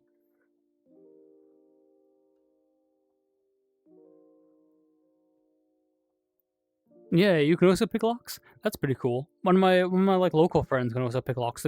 She helped fix my computer, and by help fix my computer, I mean she entirely fixed my computer. The only time you ever use it was like so Lithos's workshop, like it closed, and he doesn't have a key for it, and it somehow closed and locked itself, and he was like really stressed out about like, oh great, like now I'm gonna have to get a locksmith. And, like, I really need to get in there. I need to get in there now and get something. And I'm like, oh, well, I guess I could just, like, try and pick the lock. And I just go, and, like, it just pops open. And I'm like, wow. The only time that this has ever been useful is now.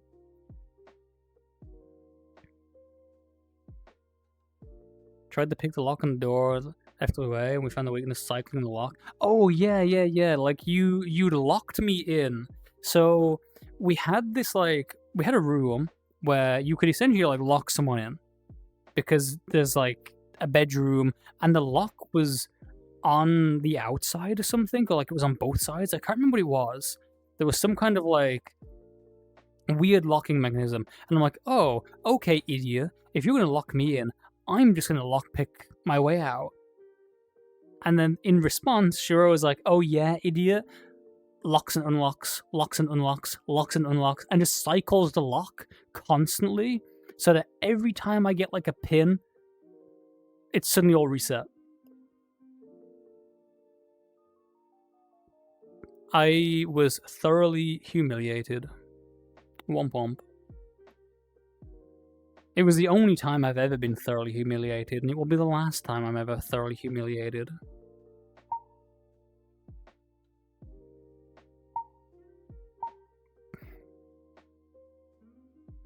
I started picking locks because I saw the lockpicking lawyer, and I saw like one of those videos, and I was like, "Oh, this seems interesting."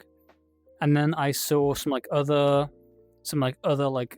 Bosnian bill things and like other like how to like basic lockpicking things, like just general tutorials. And I was like, well, it's just a few metal pieces and like some locks. I can get these. I can like have some fun with this. And it became like a fidget toy where if I was like not doing anything, if I'm like on a long road trip or I'm like on a plane or like doing something where I just have to like sit around. I wasn't really like a mobile game kind of guy. I don't really have any books, so I would just like lockpick. I just like pick locks, like open them, close them, open them, close them. And it was just like a something to do. I'd like do it on the way to like whatever it was I had to go and do. I just like tinker with it while I was doing things. I have like a very nice lock. Like not like it's like ornate or fancy, but it just feels nice to like pick. And I don't even have a key to it because I took it from like my grandfather's house like a long time ago. Nobody tell me? Huh?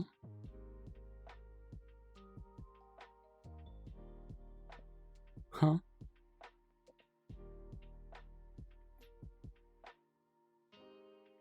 Now I'm apprehensive. Tell me what. I mean, come like surely like you wouldn't want to keep secrets from me, right? You're very good. You're a very good chat. You're a very good people. You're all very good. Very good puppies. Good puppy. Good puppy. You're such a good puppy. You're gonna tell me. Oh, good night. Have a good night, Cheryl. Have a good eep. Good puppy. Who's a good puppy? You're such a good puppy. Good boy. Good boy. Screams. Screams. Screams. Ugh. So, just my water. Here it is.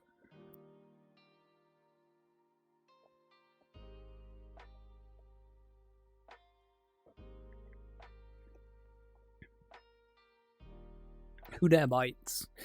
Who dare? Oh. Are you biting me? Are you biting Rianne? Are you biting Shiro? Who's being bitten right now? What's the biting RP?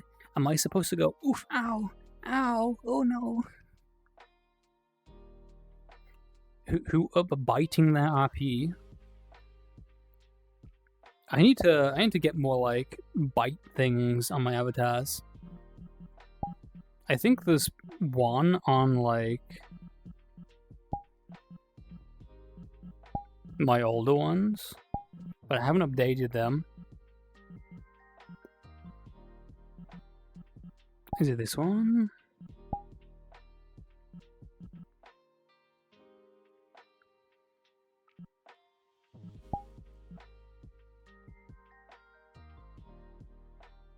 Yeah, I have some like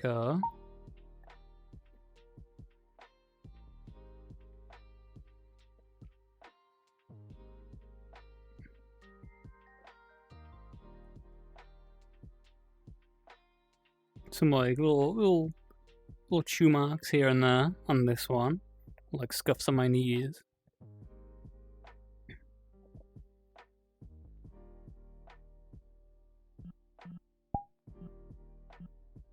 Yeah.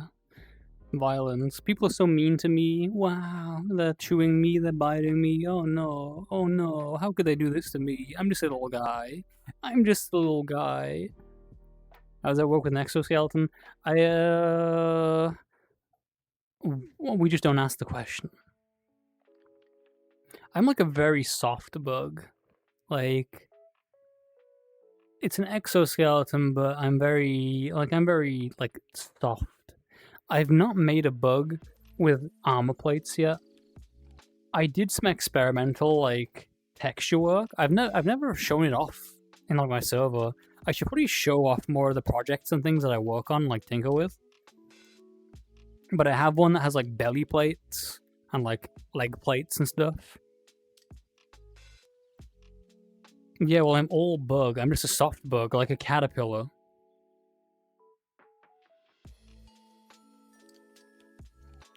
I fucked up the zoom, but yeah, calling it caterpillar. Caterpillar. That's a cool reference, right? You know what I'm talking about when I say caterpillar, right? Caterpillar. Soft like a caterpillar. I'm a soft-bodied bug, like a caterpillar or a tick.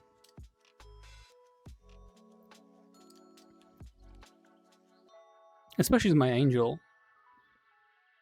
You can't wait to strike me. Strike you is such a funny thing to say. Like, you could just say, like, punch you, kick you, hit you, bite you, but no, it's like, strike you. Like, drone strike me.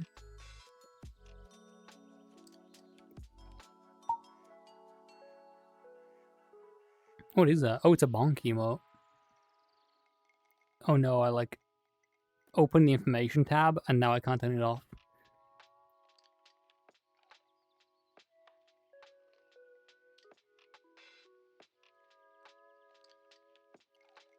There we go. I widened things so I have a better access. Yeah, unions, yippee! We love unions. I was having some like real interesting conversations with someone about so their outlook was that airport unions shouldn't be allowed to strike.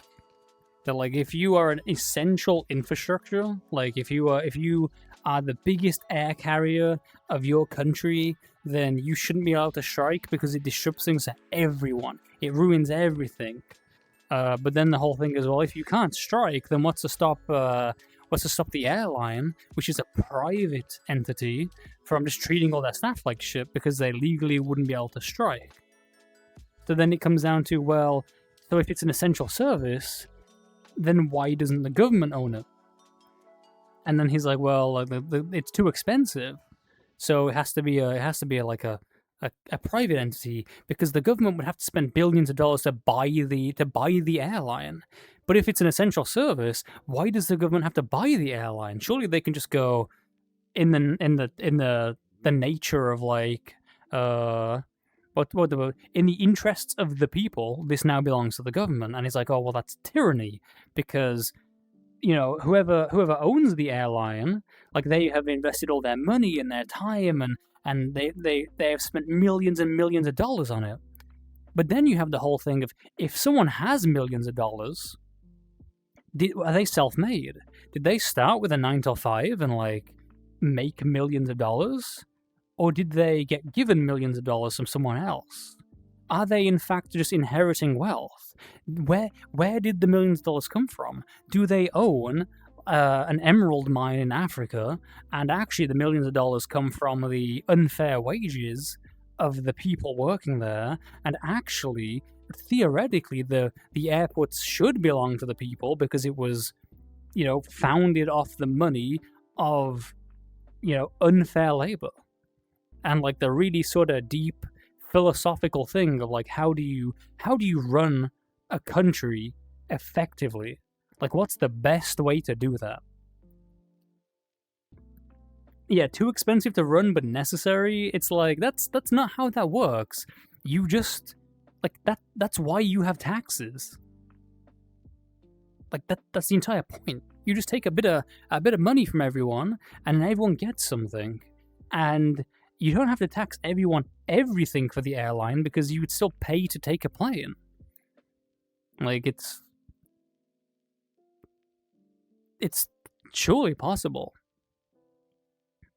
Dismantling the chat union to form the chat commune, I will allow it, but you have to call it the goon commune.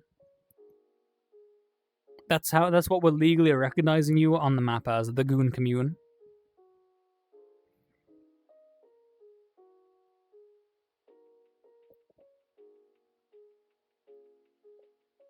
But yeah, it was like it was one of those conversations where like it went on like all kinds of different ways. Especially the whole idea of not allowing someone to strike while being part of a essential service is a very interesting thing, because you get hit with the thing of, okay, some guy works at an airport, he's being underpaid, he doesn't want to go to work, it's not worth his time at all, but you force him to go to work.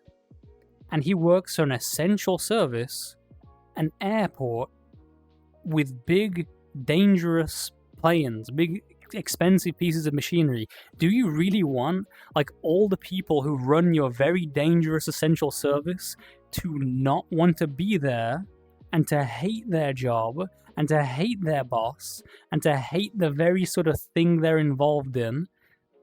Because that sounds like a real bad sort of like seedbed for what if I just fucked up this plane? What if I just made a plane explode? What if I could just fuck up this fuel thing? I could just not do my job. Like, true madness. Yeah, flat fare, 50 cents, that's very good. That's like very, very, very good. That's way cheaper than like the bus fare in the UK. Montreal has a very good metro transit system. Very good public transport, but it's still more expensive than that.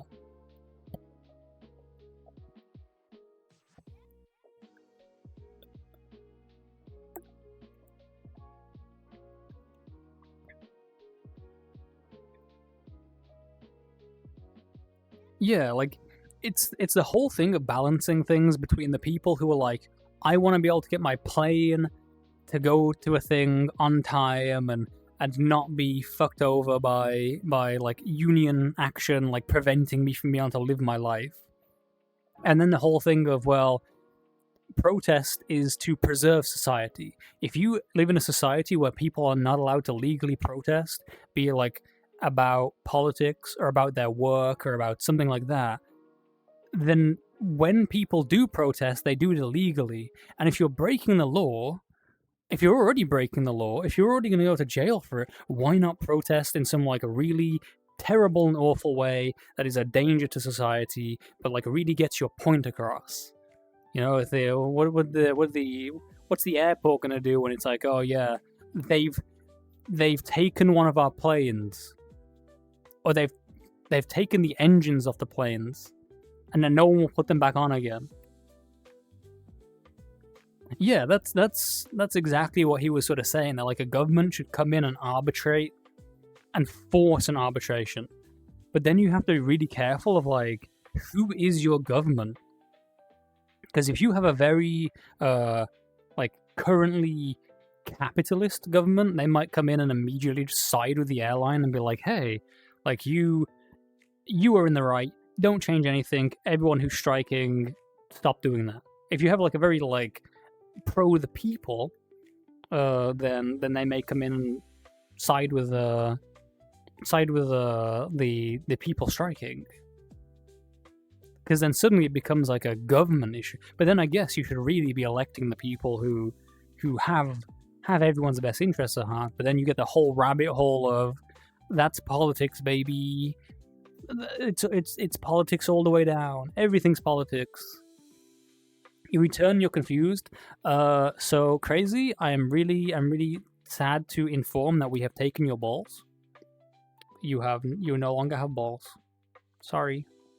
Oopsie. No, it was you said Argyle lived in Alberta, but actually Argyle lives in British Columbia. So you were tragically wrong, and now we will laugh at you for your lack of Argyle lore, your lack of Argyle knowledge.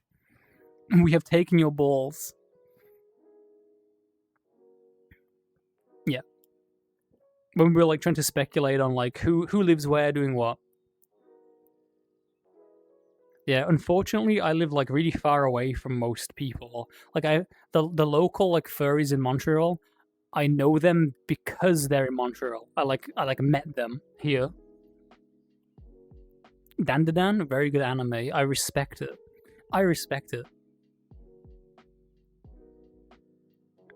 Knowledge Argyle? Wow.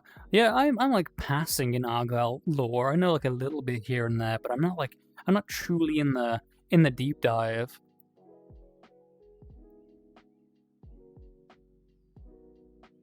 Didn't we say the Yella is in British Columbia? I also know someone in Alberta, which is funny. There we go. There we go. See, I know the Argyle lore better than you do. Wow, that's crazy.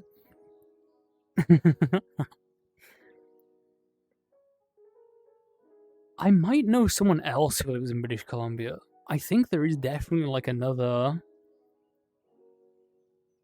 creature that lives there.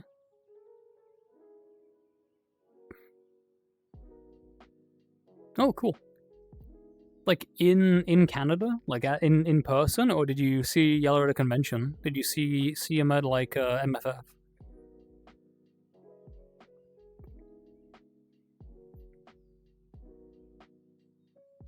Because I saw you, I think once at the like MFF like at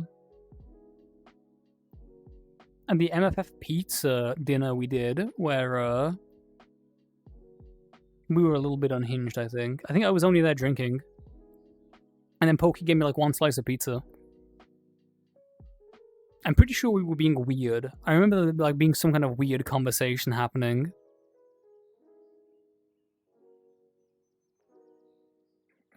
But sitting me and Pokey next to each other is always a disaster.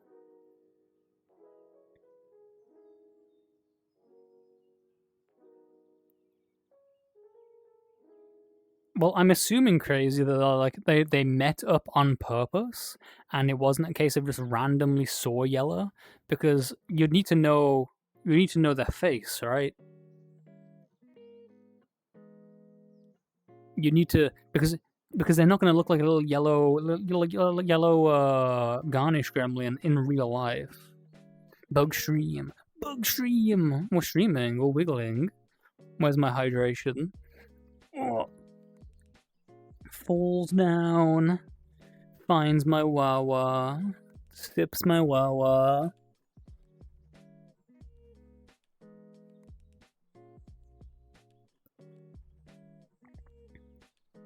Has a little alcohol one down here. Yippee.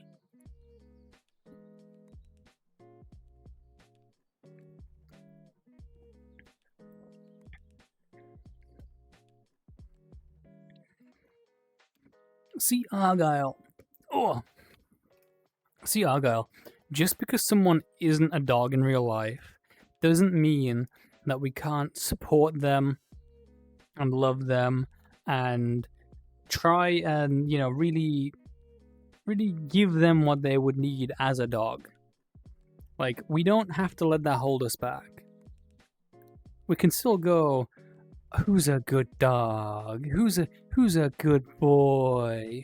You're such a good boy. You're such a good puppy. Arf, arf, bark, bark. Wow, you're such a good dog. So, you want the ball? You want the ball? You want the ball? And I like pretend to throw the ball, but I don't actually throw the ball. We can still do that.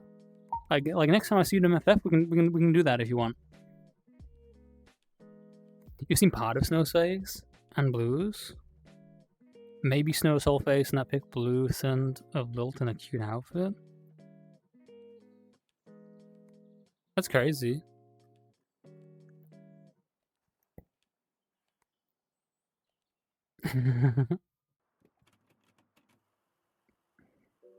Oh no. Yeah, I'm pretty sure I said to Blue that she can share like any picture of me as long as my face isn't in it. But I'm hoping she's also being a little considerate of like other people's faces and isn't just like showing people off who may not want that. But I'm sure she's fine. I know Lethos already has his face out there from like on his blue sky somewhere. I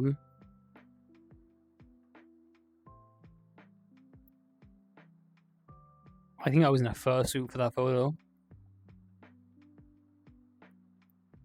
Actually, I think Snow didn't Snow like send a photo of herself in her Discord server at some point?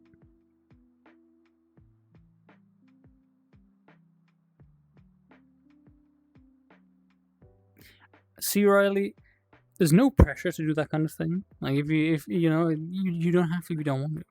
But also, I'm a little cautious, not out of that kind of thing, but also, there's a non-zero chance that I'm presented a picture of Rattlin' Boys as a spoiled image. Like a non-zero chance. Okay, maybe it was just like the maybe it was just like the group chat she sent it in then. Like I know there's a picture out there of Snow, like unshaven, sort of thing, like more mask, and like she felt very sort of like confident and had like her outfit on and stuff, and it was like a very fetching picture. I thought she'd posted that one in her server at some point, but maybe not. It was she had like a very cool vibe.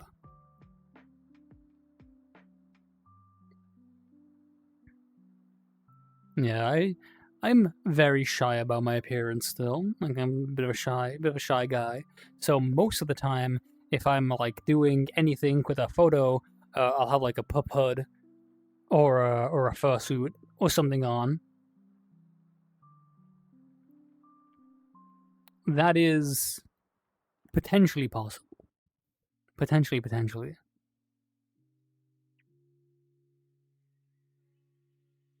You avoid them because then people will realize you don't appear in them? Oh, that's pretty funny.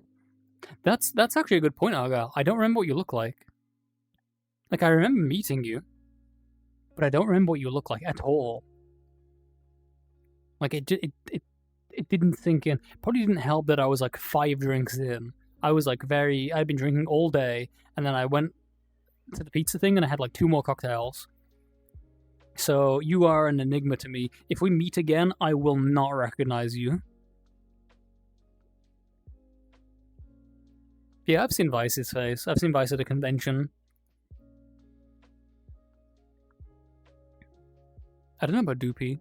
Yeah, I don't really know Doopy super well, like in VR or IRL. I may have met Doopy at like MFF or something and just like for gore. Have I seen any cool bugs this week? Today's Monday, so no. Maybe, I saw like a silverfish on the ground, but like, I think that's like the only bug I've seen today.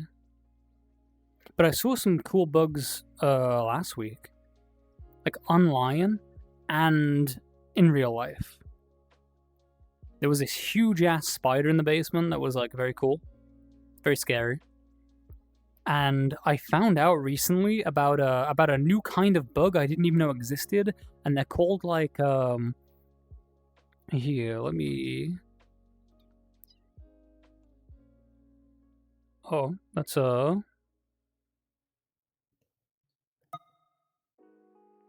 Pyro's Twitch. Let me see. Wikipedia fills it full of typos. Oh my god, the flashbang of like the white website. What are they called?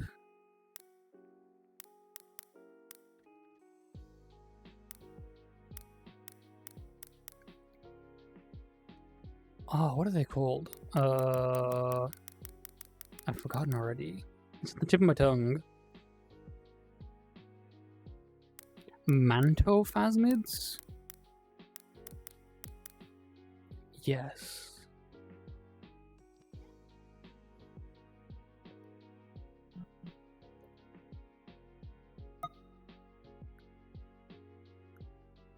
Here we go. Why is gameplay framed? Not actually framed. Thank you, OBS.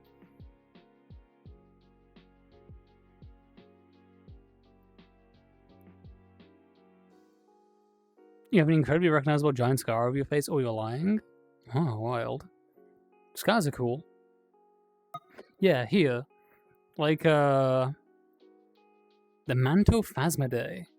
They're carnivorous wingless insects. They're, like, found in Africa. and it's kind of like a mixture of a bunch of recognizable bugs, but they're doing their own thing. They're like part of their own group. They're closely related, well, most closely related to like ice crawly, grilla, whatever they're called, grilloblattadia, which are like little ice creatures. Like they live in like the tops of mountains and glaciers. But like these, they're a very like obscure bug. Not the kind of thing that like, see, most of these don't even have pictures. There's like one picture of these. Is there a Wikimedia thing?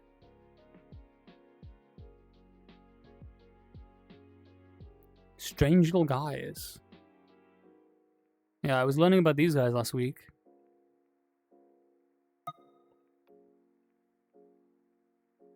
Yeah, they call them gladiators.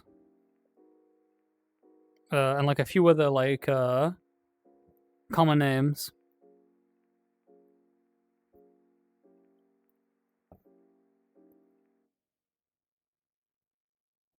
Ahoge. Is that like the like climax face thing?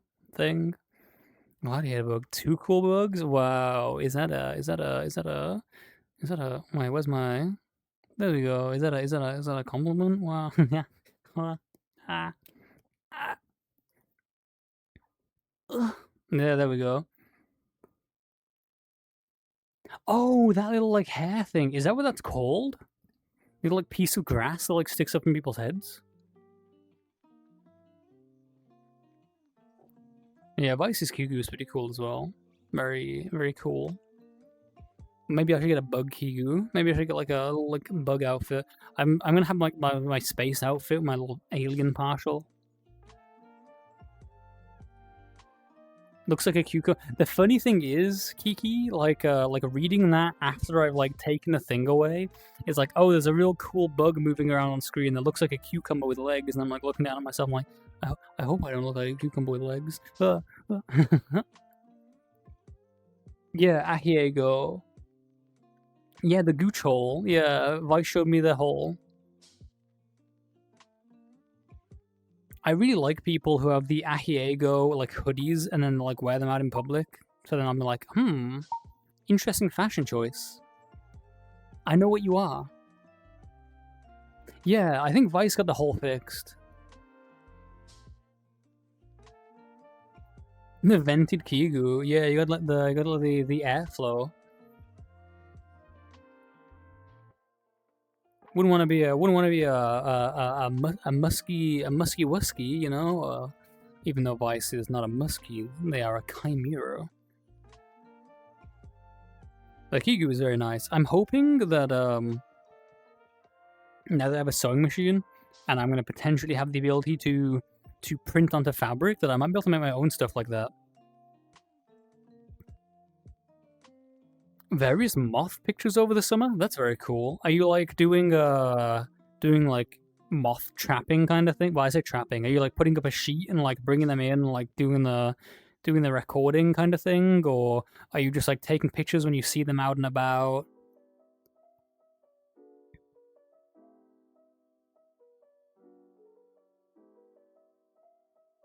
Have the hole fixed. We're fixing Vice? I think Vice might be fine with that, actually.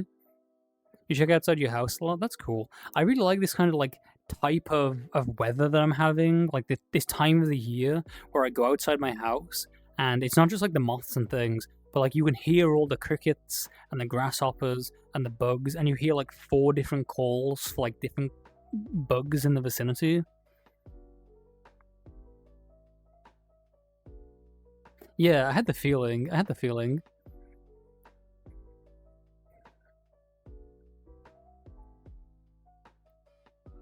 You heard your name from someone else's audio? Wait. Who else has audio? Wait, what? Am I like, are you in like a restaurant somewhere and like someone's like recording me and like it's like up on the like the restaurant TV? Like what? Like, huh? Oh, we're talking about your whole Vice, by the way. Yeah, sorry. I was a bit struck by how you knew, but we were talking about your whole.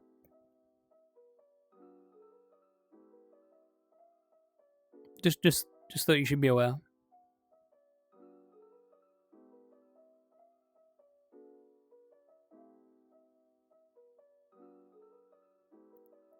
Yeah, everyone was concerned about your hole.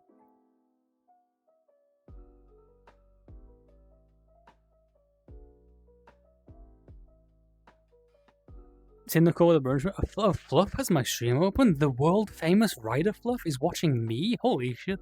Wow. Well. What do I do? What do I do? Yeah, I remember your little gooch window. Yeah. It's a very nice Kyugu. I'm glad that you got it like repaired. It's very good vibe. I like the vibe of like a personalized like Kyugu thing with all the colors on. You have a very distinct pattern as well, so it like works really well with like the white and then the bold like lightning bolt things. Argyle's clipping. Oh, so the world famous writer Fluffy isn't watching my stream. I'm safe. I can be as much of a little freak as I want, right? Without her like, you know, famous gaze looking upon me and being like, oh wow, repugnant beast. Exile him from my community because of his strange little bug ways. No more movie night. No more Shrek movies. We won't let Lil watch Shrek the 5th. Wait, is Shrek the 5th the one that is coming out next, or is there already a Shrek the 5th? See, the world famous Argyle is here and like and there, but you know, me and Argyle on the same frequency. Me and Argyle like very similar people. We're like you know, on the same wavelength. So it's completely fine. You know, me and Argyle are like practically siblings. Yeah, Argyle's more infamous. You know, Argyle is like an infamous streamer, infamous for like leaking confidential documents about military vehicles on forums for War Thunder.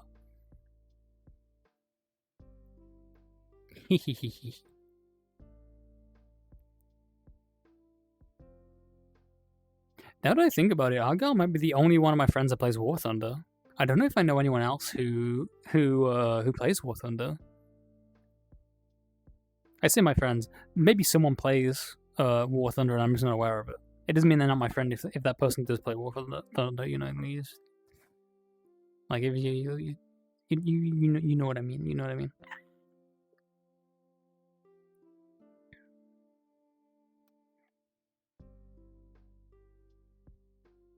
I've been playing Battlefield 2042, and I really enjoy how every time I get a tank, I'm like, okay, we really need this tank at this like point. I need to take this tank and go and like do a defensive position here, and it's gonna really change the tide of the battle. And I'll go and like kill 3 people, and my tank will explode. And I'm like, wow, I fucked everything up. This is an unmitigated disaster. The enemy now has way more armor than we do. We are going to lose. And I don't know if I'm just really bad at Battlefield 2042, but I feel like I lose 75% of the games I play. Like, our entire team loses. Not like I do badly, but like we just lose. Though I did have one match where I got like an unfathomable amount of kills. I got like 47 kills or something. I was insane. And then, like, right afterwards, I did 2, like, really dog shit rounds where I, like, fucked everything up. Skill issue? Genuinely true. I'm looking forward to Battlefield 6 so much because it's such a better game. It feels so much better to play. Like, 2042 isn't as bad as I thought it was going to be, but it really is just, like, not as fun as Battlefield 6. I think I like just the map layouts and like the weapons and the class system of 6 more.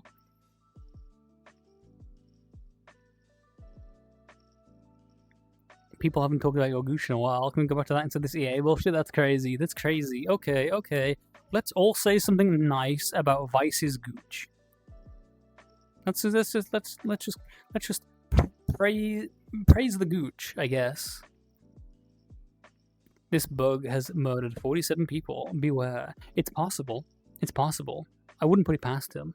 But honestly, that one, the dragonfly, Aaron, mostly just bad things happen to him. But yeah, Vice's gooch sprays, it looks like it would smell nice.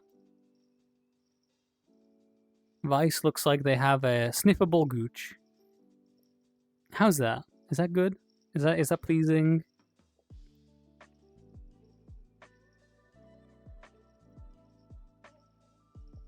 Come on, don't be shy. You can all chip in. Don't make it just me. Imagine me on all fours huffing the key goose gooch. That's insane.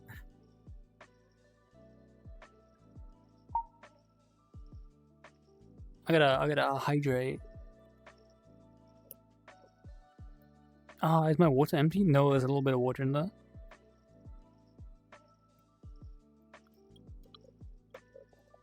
Take a big sip of water. Yeah, and then a big huff of gooch. And then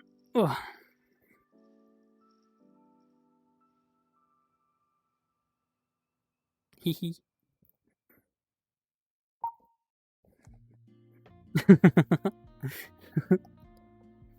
Oh, Cal's here. Hello, Cal. Did you have something nice to say about Vice's gooch?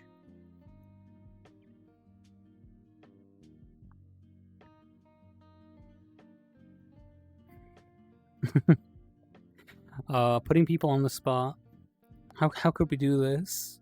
How could we shine a spotlight directly on Cal and be like, hey Cal, say something nice about Vice's gooch right now. Oh, Vice is gonna be so sad. Vice is gonna be so upset. Okay. I heard that in your voice. I heard that in your voice. I heard you yell directly into my fucking brain. That's so funny. I'm like actively ruining Cal's life right now. Oh, Cal's gonna like fucking beat my ass.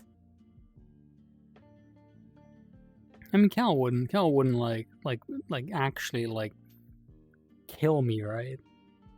I mean, he wouldn't actually like just fucking wrap their hands around my throat and squeeze until the light leaves my eyes, right? Like asking for a friend. A little devil emote. Do I really want to find out?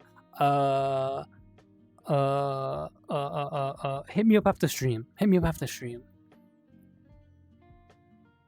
Huh. He's gonna kill me. He's gonna. Why is the whole brunch bunch here? No, they're being summoned. We're being summoned to talk about Vice's gooch. Vice is bringing in reinforcements. The way I describe it sound like I want there? There is no indication that me being choked until I can't think is something that I would want. Plotting in concert? That's crazy. Plotting in concert? What kind of concert are you plotting? Is it gonna be like a musical? Wait, concerts are all musicals, right?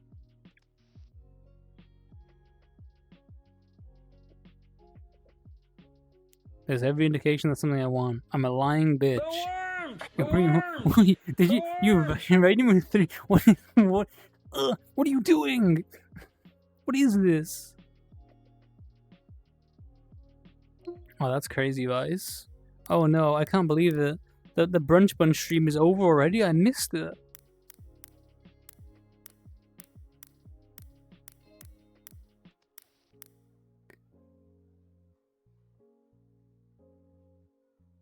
Oh, they weren't even live. Wow, this is just a Vice trying to actually get a shout out. This is a Vice like mastermind plotting. Like, oh, if I raid this person, they're gonna shout me out, and then Lilt's fame and fortune will become mine because all of his viewers will go to my stream and they'll see me hanging out with the brunch bunch, and they'll be like, wow, this this chimera is so much cooler than Lilt. They're so much cuter. They have so much more like pizzazz and riz. They have a much more sniffable gooch. And you're gonna take all my viewers, and I'm gonna become like a Twitch cuck where I'm like alone in my stream, and like I'm like watching your stream on my like my little wristwatch thing, and like all my previous viewers are in your chat having a good time, and like Tumbleweed is like someone comes in like puts a Tumbleweed emoji in my chat, and I cry. My gooch is very whiffable. Wait, what are you doing? Put those down. Put those down. Put those down, crazy. I see what you're doing. I see what you're doing. Down, boy. Down, down. Good puppy. Good puppy. Knees. Knees. Good puppy. Good puppies get on their knees when they're told. Very good boy. If you stay like this, and I'll give you a head pat. Just like 5 more seconds. 5 more seconds. 1, 2, 3, 4, 5. Good puppy. Good puppy. Wow. Now you can stand up again. Stand up again. Good boy. Good boy.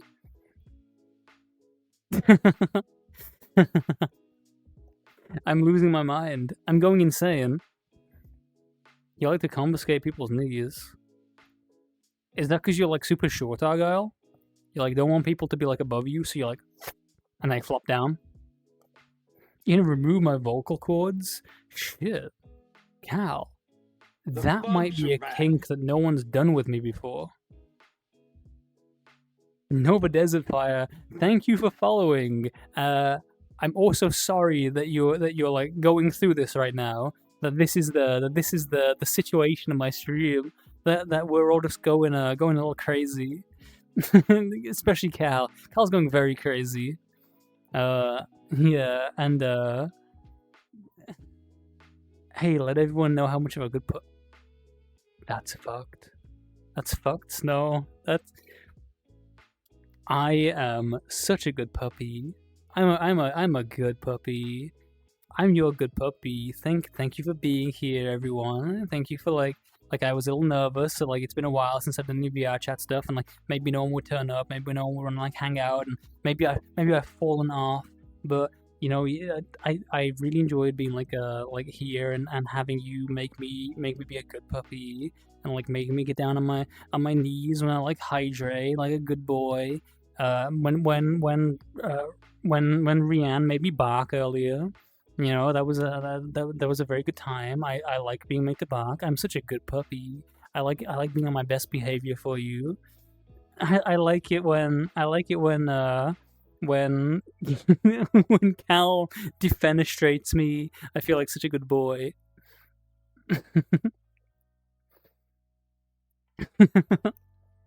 Oh no. Can I bark for you? Woof. Woof.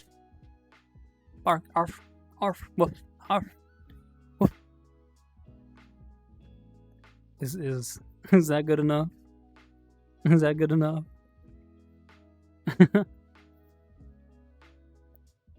Woof. Woof. Woof. Woof. Woof. Woof. Woof. See, I'm a little hesitant, Vice, because there's people upstairs above me in the apartment upstairs, and they speak French. They don't speak English, but they know what a dog sounds like, and they know what a person trying to sound like a dog sounds like. And I'm well aware that my VR room is beneath their living room. So I'm a little hesitant to like fully like full-throated like woof woof woof, because like they what are they gonna think? What are they gonna think? What am I gonna say next time that the old guy is like, hey, could you like help me take the heavy water out the back of my car and like lift it up the stairs because you're like a strapping young guy and like you're real good for like those kind of chores? And I'm always like, yeah, sure thing, no problem. He's gonna look me in the eye, and he's gonna know that I was barking at 11:30 at night while alone in the house. He knows that Lethos is at a convention. He knows I'm the only guy here because he sent me a text because it was like, hey, Are you in the house? Yeah, I heard that Lethos was going away to the convention, and you know, like I wanted to make sure your house wasn't being broken into, and that it was you. And I'm like, yeah, I'm gonna be in here all week. He knows it's me. That's the puppy. Oh, I lock eyes with him and woof, woof, woof. I don't know how well panting like comes out. Bark in English. Arf, arf, arf, arf. Finn domed me too. That's crazy. No, no, no, no, no, no, no, no, no, no. Hello, Nova. Thank you for calling me cute. I'm sometimes cute. I'm cute on Mondays, Tuesdays, Wednesdays, Thursdays, Fridays, and Saturdays.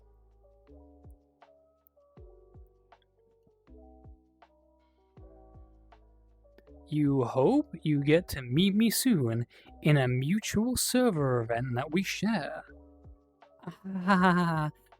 Surely you're talking about like one of the cooler. Oh wait, I have the blackout thing for this character. I didn't realize the like choke me thing.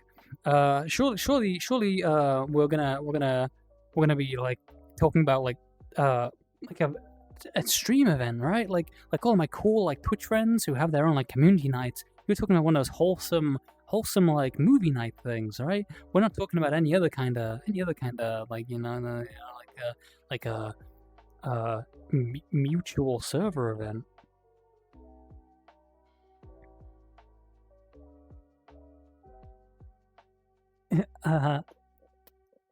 Where's my hydration?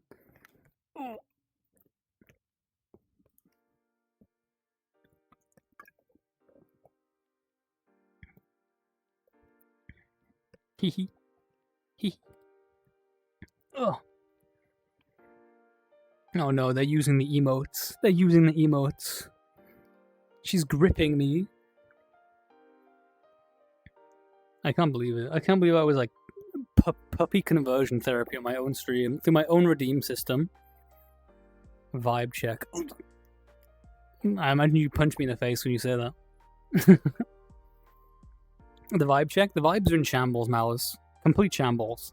We are unhinged. I was like puppy. I was like puppy mode a moment ago. I was like forced to off puppy boy.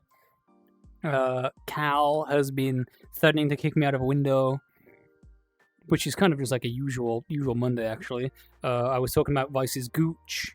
How could I forsake you? Sorry. I may be an angel, but I have no power. Because this avatar is the old version of the angel. It doesn't have any of the angel powers. The reason I was in this avatar is because I wanted to show off my rarely used oh, it's the Sam. My rarely used like bite decal that I have like here and there after someone was like biting me. And that decal is not on any of my newer avatars. It's just this one. I have the power of pause. Wow. Lycanthrope bite? You're gonna get bitten by a werebug? Werebug? Power of pause. You like the pause? You like the luminous radiant pause? Soft little warm head pats?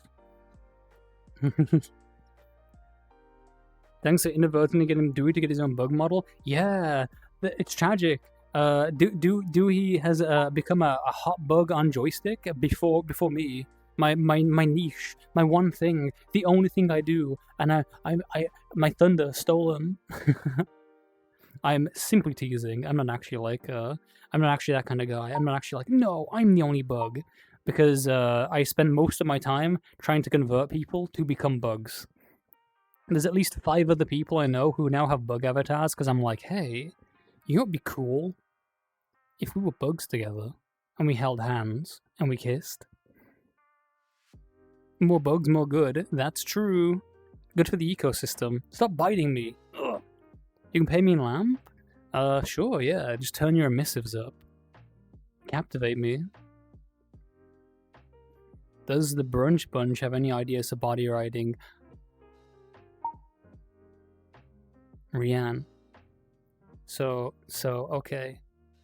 The body writing thing is cool, but I really don't think that trusting people like a Vice Cream with a marker pen to write something onto my body is a good idea. I don't foresee that going well. I don't foresee it. Moth model coming soon in Valve time. Yeah, my moth has been on the back burner for a long time. I have like the wings, but I don't have a hairstyle for them. Like when I was originally doing the moth, I was making them very fluffy, and it accidentally made them look like a Dragon Ball Z character. Cal had to mute the stream. Yeah. That's okay. Don't worry about what we were also talking about. Like, I'm glad that Cal did not see the thing that Rianne's talking about, because I don't think Cal would write anything nice on my body. The little moth, pillow princess, handle without care, tutor. You know what, Snow? Let me see. The current like list of body text redeems are Squishable and Chew Toy, Pull Here on one of my antennas, Bottom, Step Here, which is on my face, Good Girl, and Raid Me.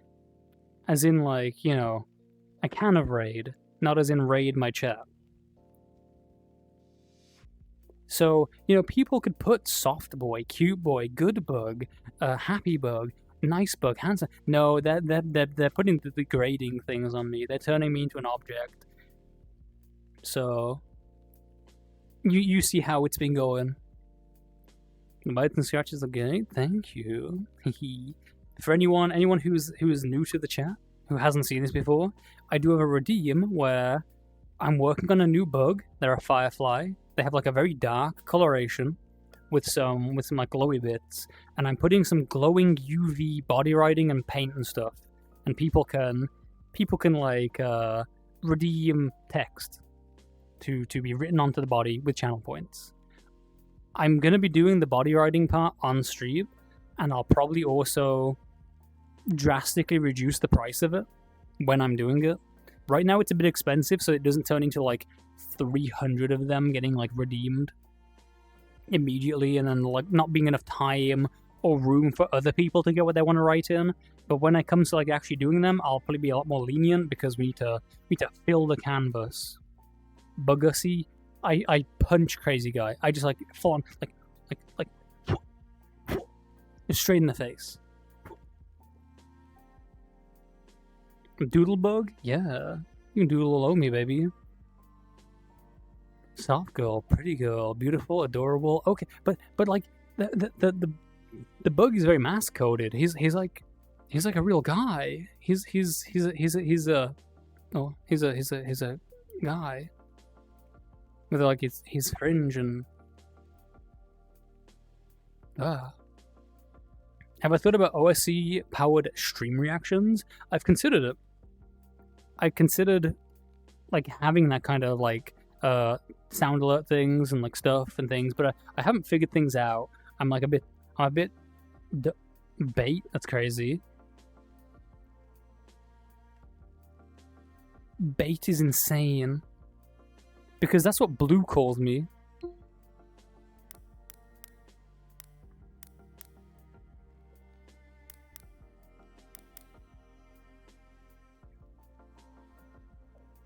Bait, Cuddlebug. Also, if people want to do the writing redeems but don't want to actually like write it in chat because they're worried about being being labeled a terrible gooner, you can just like DM me the text as well. You can just like redeem it and put a DM. Cuddle bug. And if there are people that know me, you know, like know me, like, you know, I can always like make some exceptions here and there if they you know don't have the points because they're a busy bee. I know there's like at least one person who, you know, has only ever been able to catch like 5 minutes on my streams, but I'm giving him like a specific marking on my body. Second Bite, say hi. Hi, Shimmy. Shimmy does draw. Shimmy draws very well. Shimmy drew some very nice Hollow Knight artwork that I cannot post in a safe work location. So you should definitely check out Shimmy's profile and see if there's like a Blue Sky or, God forbid, a Twitter where you can go and browse their artwork. Do I accept unsolicited bug pics? Go for it, baby. If you have a VR chat like bug avatar or a bug sonar of yourself, like it's not. If you have a bug sonar and you're in my Discord, you get a special role. You get the true bug role. So anyone who does join my Discord, I think I have like a link to it somewhere. It's still like in the process of being made. I still gotta do all the stuff, like roles and redeems and make it make sense. Crazy, I'm gonna kill you. Some of your cursed memes last night, Crazy, were just pornography. It was just porn. That's not a meme. That's a bussy.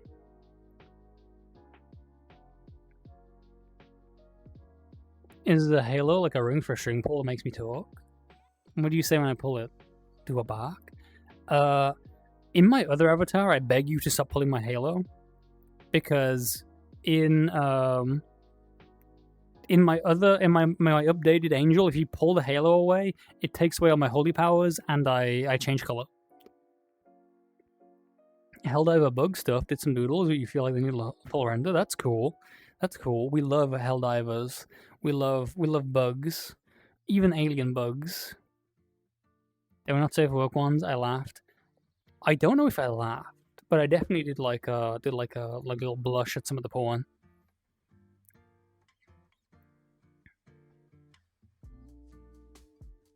Defo didn't femboyify them all. That's unfortunate. You should. I want you to take the scariest, nastiest, drooling, horrid, abominable bug and turn them into my personal femboy boy wife.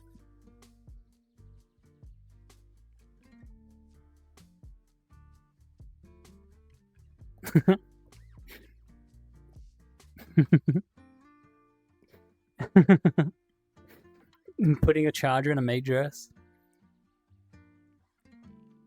I'm definitely not just like projecting, by the way. I'm definitely like because that happened to me or anything like that. Yeah, you know I'm serious when I stare so long that I was like, oh, I gotta move or people are gonna think I've crashed.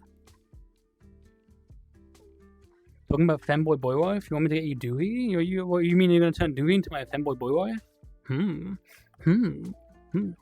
I mean, I talk to Dewey here and there. I met Dewey at an interesting event. You know the one. Hung out there. She had a few DMs. I sent them across the avatar link and the link to like the assets that I use, like my bug parts, like my abdomens and my wings and my other like kit bash assets, not my like bug parts.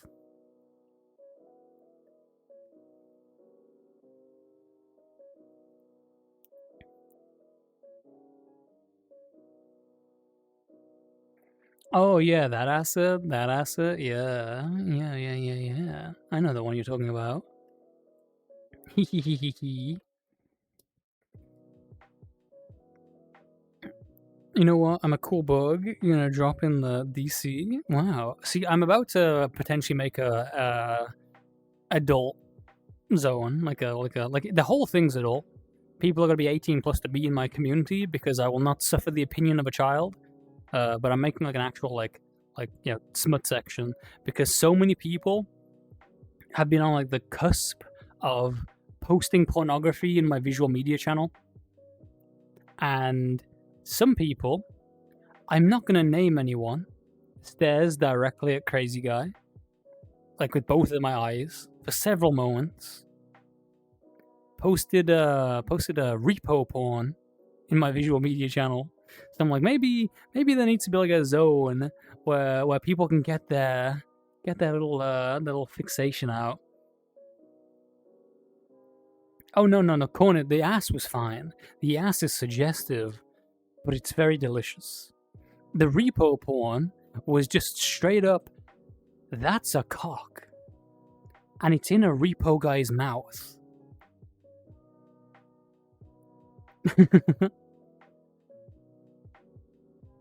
Catch a little sheep next week. You? I'll keep an eye out for you. There was no cock, it was an arm. There was definitely a cock. Don't make me go back and look at the repo porn again. Because I will. Don't make me get it up on stream.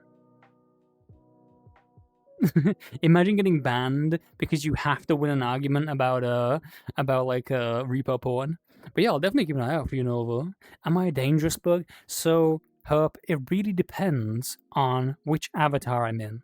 Because I like to embodiment, like, different characters. This little guy, he's an angel called Saphanthiel. He's like a soft, delicate little guy. Usually the victim of various things. That's why he's got like the bite marks, like the scratch marks and things.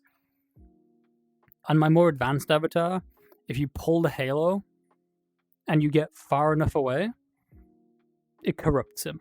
It like ruins his holy powers.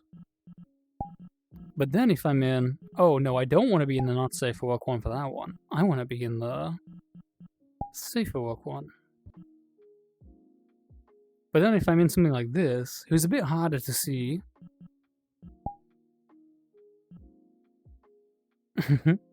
This one's a lot more dangerous on account of, you know, my shattered halo, my huge-ass scorpion tail, you know, the various powers, the fact that I can do bedroom eyes, and I can be like, you like kissing bugs, don't you? Wow, you're such a devious little thing. Oh, I can also black out if people choke me. Not say if we all want to be in a separate together. Wait. Avatars, my avatars, sort by. I don't think you can filter folders. So, Argyle, in order to be threatened by me, you need to be a very submissive and pliable little thing. Because I am like a foot tall. I don't think you can separate avatars by tabs, right? Social, avatars, VRC plus favorites. Oh, I'm like moving my thing.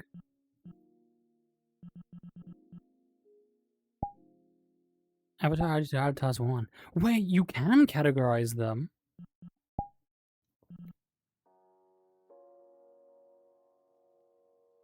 Yeah, but it's one of those things of like, so you know exactly the kind of people I'm talking about, Argyle, where when I say there are people out there who are so submissive, you show them a little bit of attention, a little bit of pressure, and they completely dissolve. They completely just have no idea what to do. Those kind of people are usually the people who I tease a lot, and they're the kind of people who you know, are very, very nervous, very shy, submissive, and also have very obvious sort of like weaknesses of things they're obviously into. Like, usually that's the case. When it comes to me and like people like that, either I'll go up to someone and I'll be like, hey, you know, I'm gonna, you know, tease you and dominate you because you're obviously a bottom, you're obviously like a little creature, you're obviously my size scale. It's been a 50-50 of them either being like, oh yeah, I'm like totally into this, I'm like so subby, I'm loving this kind of thing you're doing with me, or they're like, actually, no, I'm a small top, and then they're like, ruin my life. They have me on my fucking knees, barking like a dog, you know, doing that kind of shit. One person, like, took it so far that not only did they make me, like, bark like a dog and do that kind of thing, they had like a VR chat photo of a frisbee and threw it And they were like, go fetch. Go and fetch that. Some people out there are insane, is what I'm trying to get across. Like, you know, like, that's the difference between, like, someone who's, like, a true top and someone like me who's, like, a opportunistic top. I'm like a scavenger, where when someone's particularly submissive, I'm like, haha, my prey. I will get you while you're weak.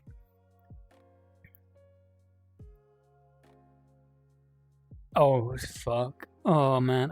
I shouldn't have told you that one. I shouldn't have told you that one. Oh, no. Lolt antivenom? Yeah, I'm pretty sure like, it's just fentanyl, so... I'm pretty sure they have, like, anti-fentanyl. Lie on the floor most time, unmoved by most things. That's valid. I mean, not everyone's, like, a carnal creature. And even though I'm very risque a lot of the time, and I'm very, like... I like to be, like, sex positive, king positive, and positive for the fact that, like, people like to do that kind of thing. People who don't have, like, interest in that thing, or, like... It's just as valid. I don't think anyone should be, like, pressured into like, feeling like they should feel a certain way. Fent is actually a horrible thing. Yeah, it's terrible crazy. Stings you, stings you, stings you, stings you.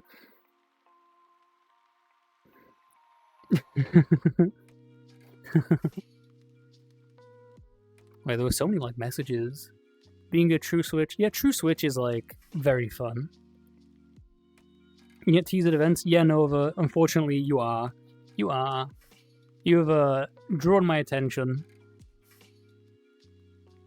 The voice? Threatening? Oh, like, that's... I mean, I can... Thing is, Riley, I'm a soft dom. I'm not like a... I'm gonna, like, grab you by your throat and, like, slam you into the ground. I'm, like, a very sort of soft, like instructional, casual, kind of, like, tease, taunt. Very gentle, but also, you know, explorative, I guess, is the thing I'm going for. Don't tickle you or you'll pee on me.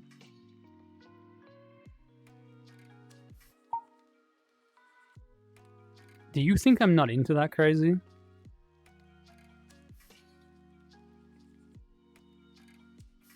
Do you honestly think that someone like me, the repulsive creature I am, is gonna stop if you say, oh no, I'm gonna pee? Huh? Fool. I'm just gonna tickle you harder now.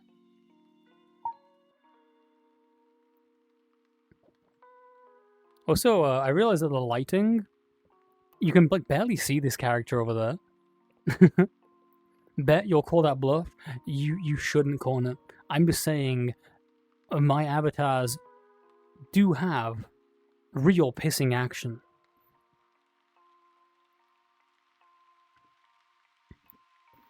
And yes, for this character, it is indeed purple.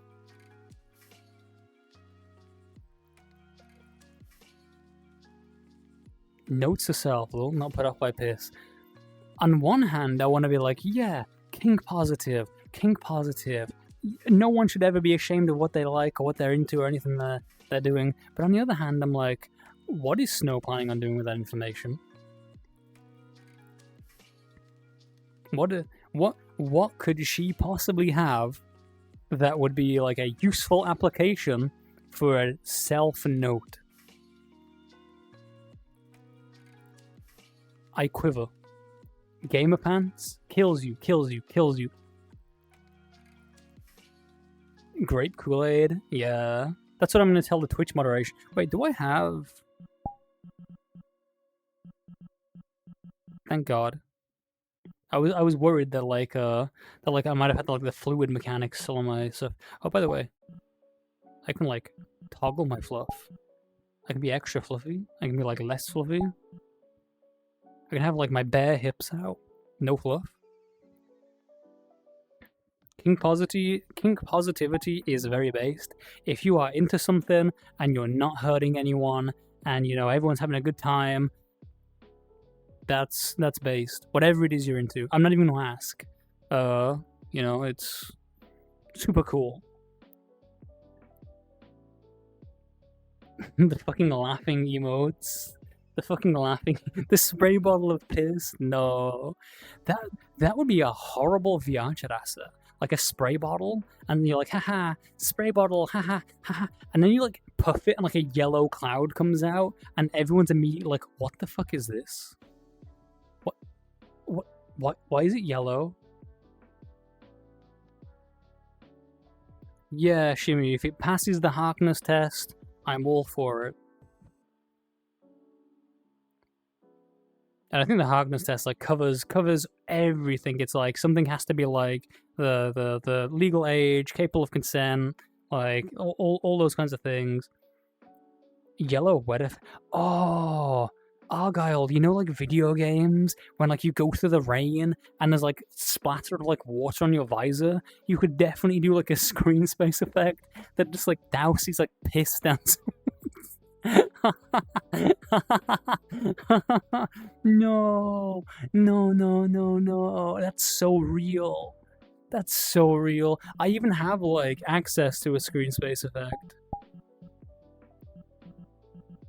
Like I have this one, which will do like a hypno kind of like blur screen space effect. For when I've got someone and I'm like, oh, you're gonna be like a good little plaything, right? You're gonna let everything melt away until it's just me and you and everything I tell you to do, you know, that kind of thing, and like blur stuff out. I have the technology. I could do this.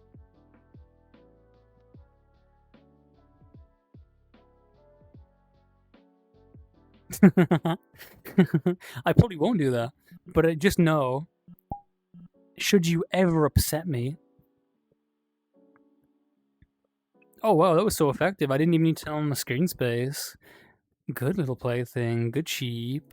Good little sheep, you just bar for me. Bah, bah. I'm so like shy about making a sheep noise. I'm like, oh, I like half committed to it.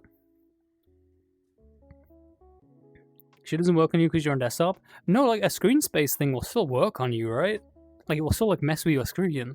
You just won't be immersed. You won't be like immersed in the piss. You won't genuinely feel like someone's pissed on your face. But it will still be like reprehensible for like the moment that like it's happening. What does like beep to me? I think my headset gave me some kind of warning. I think my battery pack is out and I reached half battery on my headset. Oh. Plug in my external battery pack. Charge my stuff. You won't be immersed in the piss. Yeah, that's a quotable line. Bar louder, confuse my... Yeah, like after the dog fiasco. Vice, like, I have battery banks that I can plug into all of my stuff. Because before that, if I needed to like charge myself, I'd have to like lie down, my arms and like legs spread out so that I could reach all the cables. And I just have to like lie completely helplessly on the ground. Like if I move, I'm gonna disconnect things. The Lake of Rot. Yeah. I'm still on the hunt for like a Lake of Rot VR chat world. I need to maybe like make one at some point. We will make like a ritual like a lake pool so I can actually be dunked into it. Cable extenders? Fuck cable extenders. I have battery banks that plug directly into all my stuff. They're portable, so they just like go directly onto my stuff. I can still move. I can still like here, like I have this controller. There's a battery bank. I can just take this, plug it in, if I can find the hole.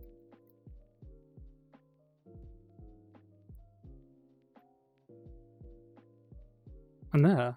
Now my right controller is being charged. The only thing I have to be careful with is now there's a thing sticking to it that makes it heavier and is in the charging port, so I don't want to flail around too much. I want to make like much more careful movements so I don't like fling a battery pack across my room.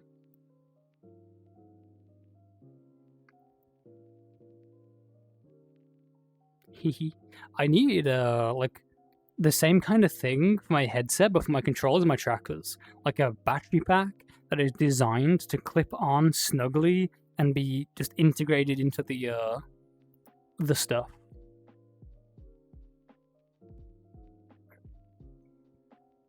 Oh yeah, if you have a low ceiling, VR is like awful. Lethos has like a low ceiling, but he's gotten used to it. I have a very high ceiling. I can like reach for the stars. I just occasionally punch my wall.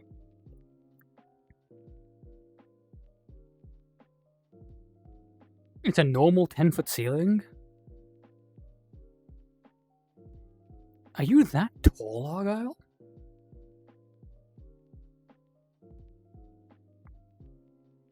Like, I remember seeing you, but I wasn't like, wow, look at that freak. You jumped and swung up? What were you doing?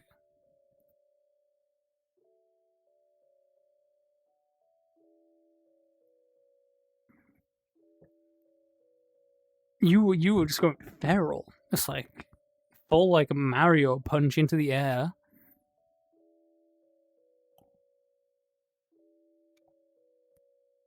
Like full like spring-loaded legs.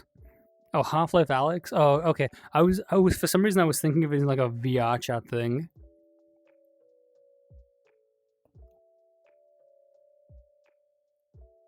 I can't imagine me jumping either. Like jumping in VR chats, like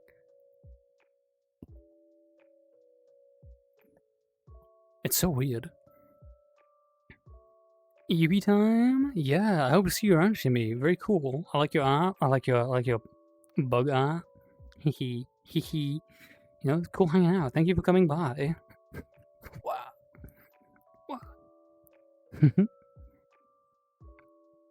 At some point when I have some like disposable income, maybe I'll have like commission some like bug art off you at some point. Jump again. I should probably turn my AC back on. It's getting pretty hot in here.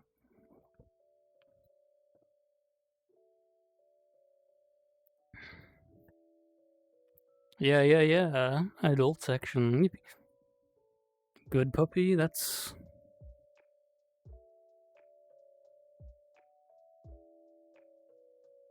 What have I become? My sweetest friend.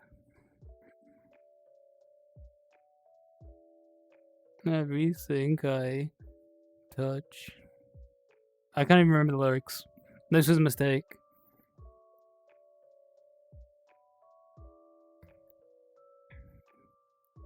But yeah, I was like going through my different characters. Like different characters have like different like things. Like Rathiel is like a brat kind of coded top, but is naturally also a switch because the amount of people who are like, I'm not scared of you, beats your ass.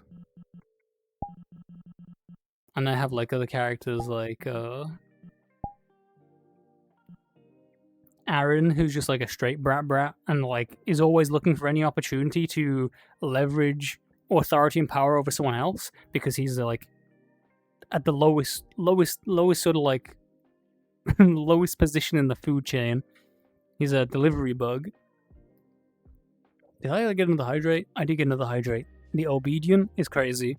Yeah, this is also why poor Aaron is the poster child for being squeezed.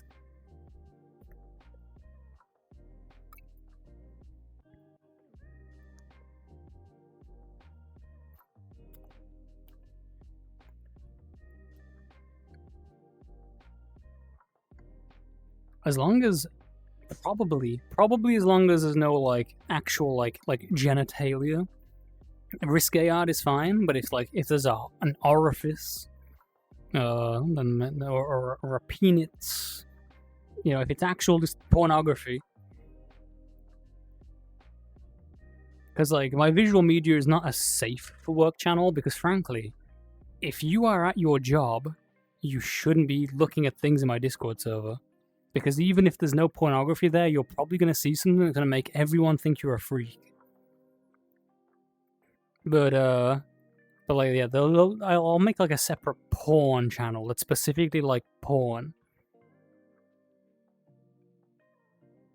Yeah, like this is my like electro play character, like hee, you know, you're gonna get shocked. I had a real interesting idea last week. That people were like, wow, that's very fucked. No, it wasn't last week. It was... No, wait, yeah, it was Tuesday.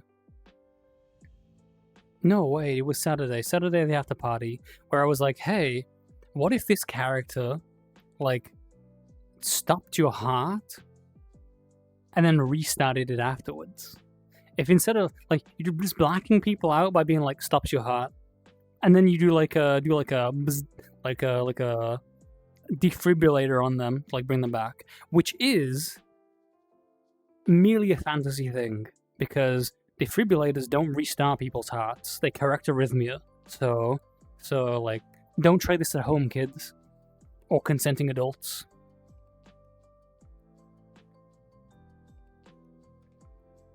Enabling people? Maybe. You know, Argyle, I like to think that I'm making the world a better place, whether or not my actions work. I could be making it a worse place, but I choose to believe that actually I'm doing a good job. No matter how many people protest,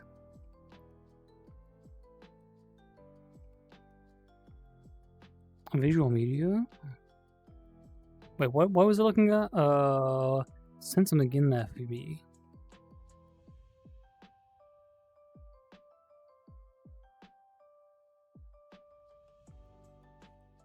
I'm like peering out of like the corner of my headset. Why is this loading?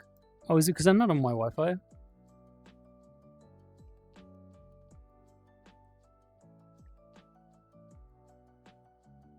Keep a cardiac needle and adrenaline on hand just in case. Oh, that's true. I should have like a full kit. Types of geological. That's crazy. That's a very good meme.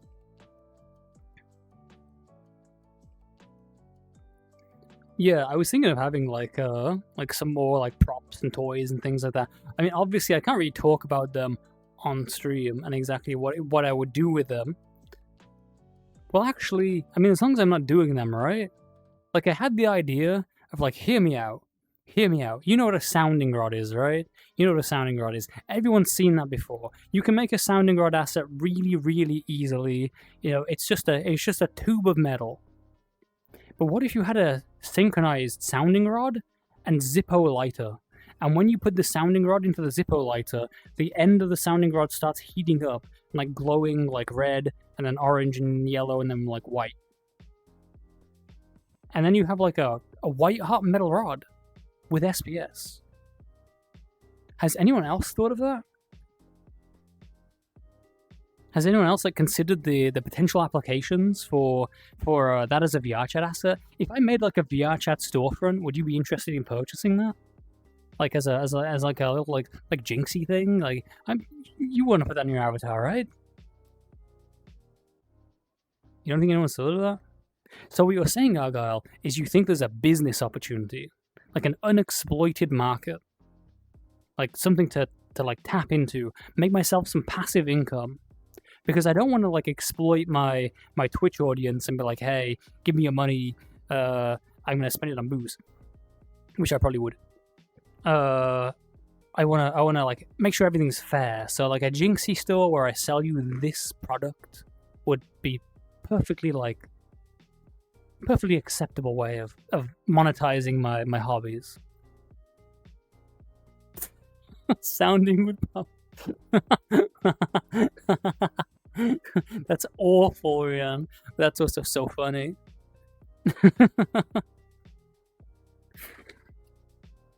Hydrate. I will hydrate. I will put a little water in my body.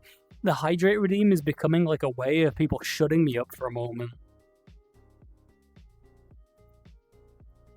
They're like, oh no, he's talking about the white hot sounding rod. Make him drink.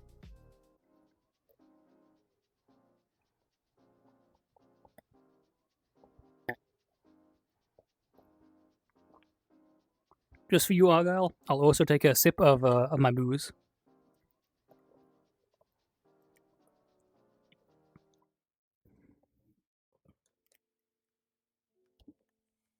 Okay, that was more than a sip. I like finished the can.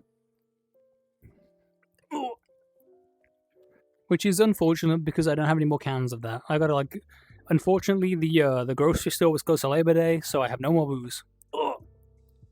Okay, I'm lying. I have way more booze, but it's all in like spirit form, so I'd have to go mix a cocktail, which I'm not doing. would never be me.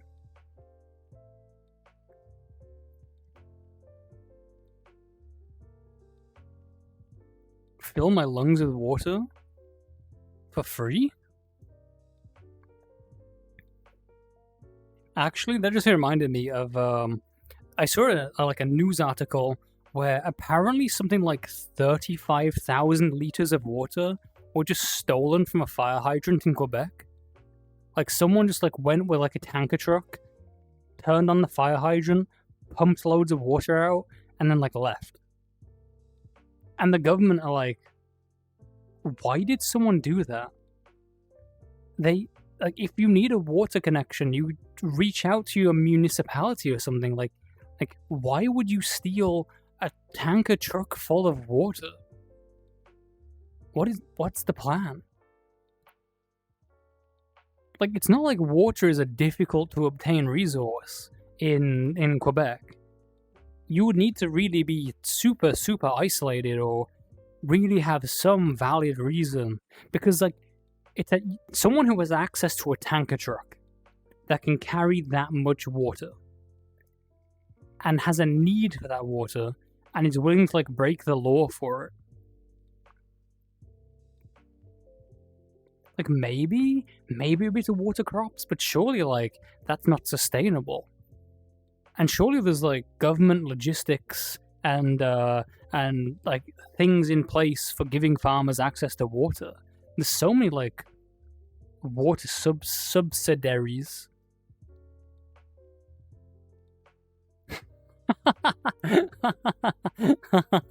The fucking boiled piss? That's awful. I wonder how long it would take to turn like 40,000 liters of water into piss. Because I have like turned, so I could pee right now. And I've been live for almost 5.5 hours, and I've already peed once. So I'm peeing on average, like 2.5 hours. I pee on average if I'm constantly being forced to do a hydrate redeem by the reprehensible miscreants in my Twitch chat. I'm not saying you're all reprehensible miscreants, but the people, they know who they are. They know who they are, and you know who they are as well. I don't have to do them. Stop redeeming them then!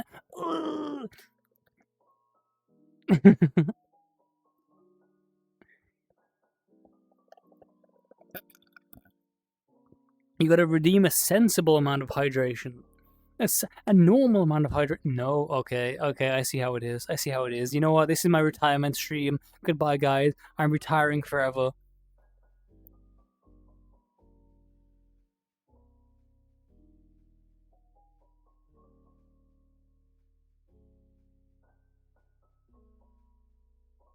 That was as long as my attention span can keep that bit going.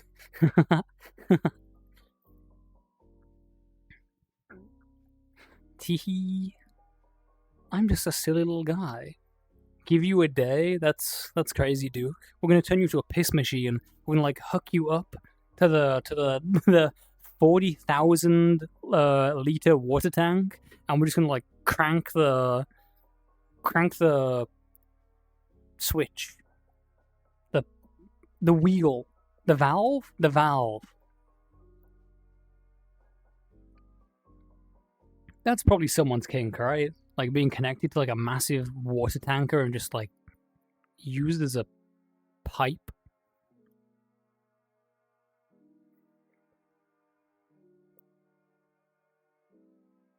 Football beans or handball beans on my toast. You know, like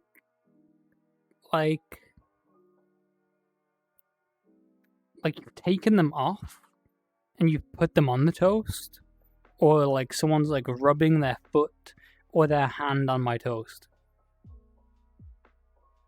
Because there's a very different thing between like cannibalism and you've stepped on my breakfast.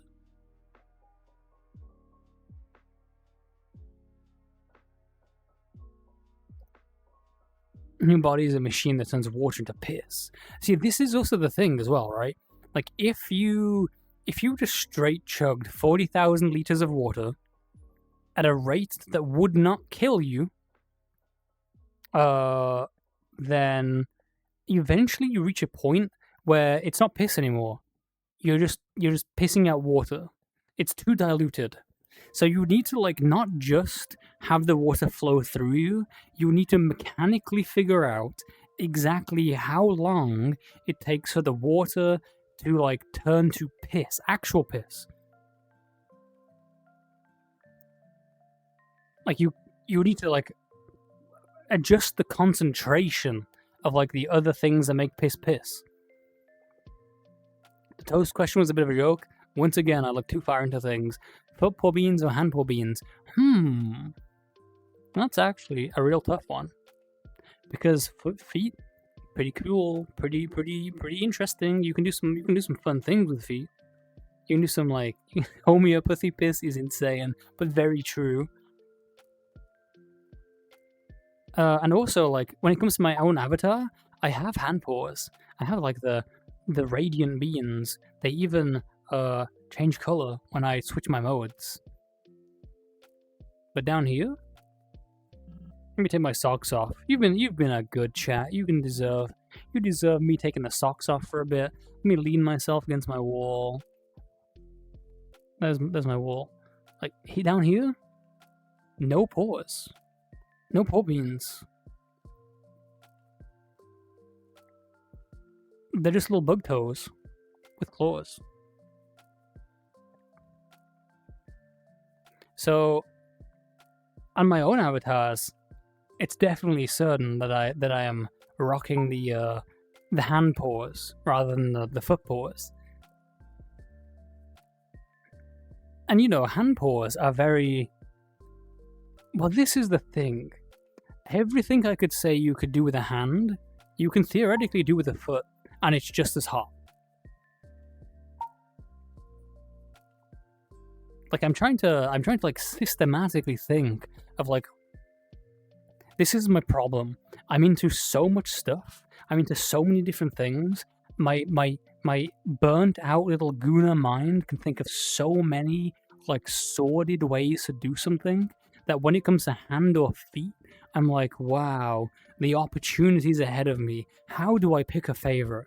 How can I possibly pick a favorite? Because, yeah, you know, the hand paw is, like, nice and soft and warm, especially, like, big like mitten paws like this, or, like, real big, and, you know, you can like wrap them around something, and then that something is, like, encased in, like, the nice soft warm sort of, like, squeezing pillows. You, like, put pressure on and it sort of, like, form fits around, you know, like, and, you know, the fingers also add the sort of, like, you know, you can, like, fully sort of encase something, but you can do that with feet paws as well. Like mechanically it's the same. I think that, like, yeah, you may be able to, like, step on someone, like, real push your weight down with, like, a foot paw and, like, pin them down to the ground. But you can do that with a hand as well. You can, like, put your hand on, like, someone's neck and, like, push them down and, like, run your hand, like, down their body and, like, smother and, like, push them. Like, the options are there. Maybe we need to do, like, science. Maybe we need to, like, get together, like, a control group and like, experiment on them. Yeah, Cornet's correct. I did base my little guys on like, tarantula toes, little bug toes, ant toes, and tarantula toes. Like, the tarantula paws, and then, like, the ant toes.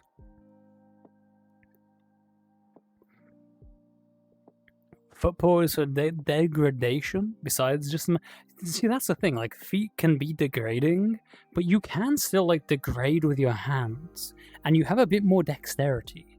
Like, for me, for this avatar, like, even though I have, like, a real cutesy paws, those claws are, like, fuck around and find out claws. They're really sharp. And, like, spreading your hand out in someone's chest and being like, oh, by the way, I'm running my claws down your chest. You know, can you feel that? Can you feel the sharp little prick of my claws like pushing into your skin just a little bit? By the way, like my claws are copper. They're like made of metal. They're like sleek and they're hard and they're smooth and they're pushing into your chest and they're pulling downwards, and it's just enough pressure to like gently scrape your skin. And then I like pull my hands away, and then I do this. And like, by the way, copper is really good at conducting electricity. And I'm going to do that again right now. I'm going to spread my fingers out, and I'm going to push my paw pads against your chest, and the claws aren't making contact just yet. And I'm going to run my paw down your chest. And then I'm going to make contact. Like, as a sort of roleplay scenario, that dexterity of being able to look in someone's face as you put your hands on their chest, and you sort of tell them what's going on and how they should feel. And then when like I like really amp it up and I start using the... Wait, I'm pretty sure I can do this myself. Can I do this to myself? Can I like shock myself? Oh, I don't think I can shock myself.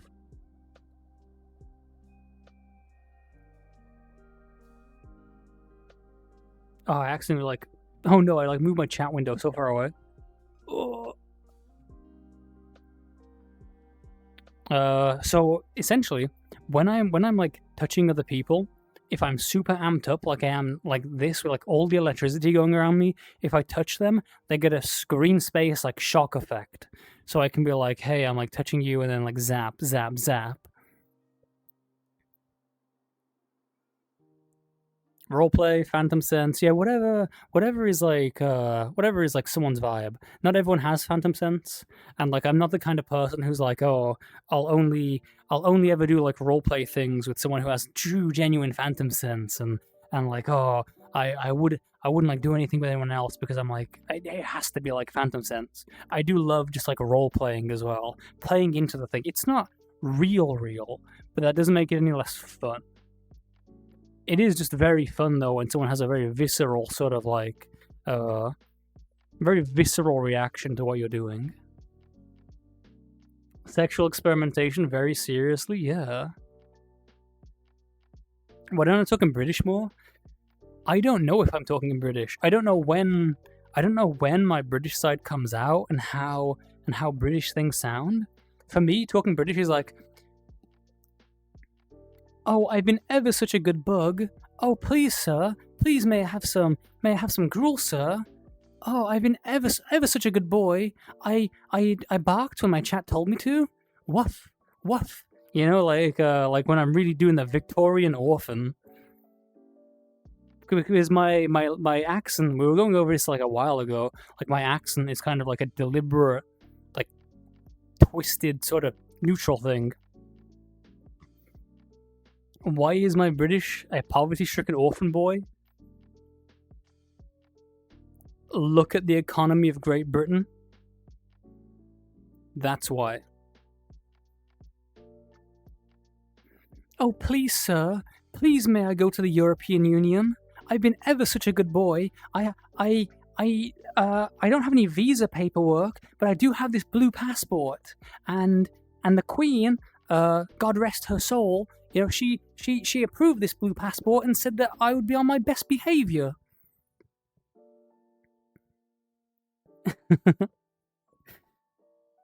Yeah. Please, sir, please may I have a crumb of slut.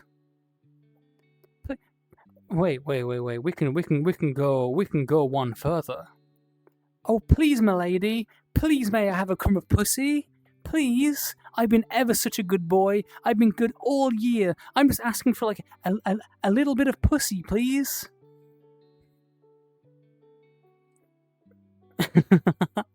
If you clip that, I'll kill you. Your brain may not actually go full Phantom Sense, but there's a sense of intimacy towards people virtually next to me. Just like, yeah. And like, there's ways around Phantom Sense. I'm very, you know, I should be on my knees. That's such a funny statement to just like read as a sentence. You should be on your knees. Where's my you should be on your knees. So, like,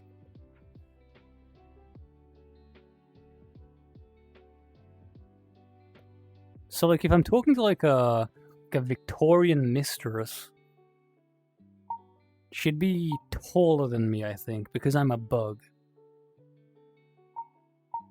See, I have look at me. Oh, it's auto leveling my pitch. That's why it's not doing the look at me thing. So I need to like have it like this, and like have my little paws together, and then like the blush like. Please, milady. Please, can I have a crumb of pussy? Oh, my voice broke. No, I gotta hydrate. Why is this what I'm spending my Monday night doing? Like the perfect like Victorian roleplay.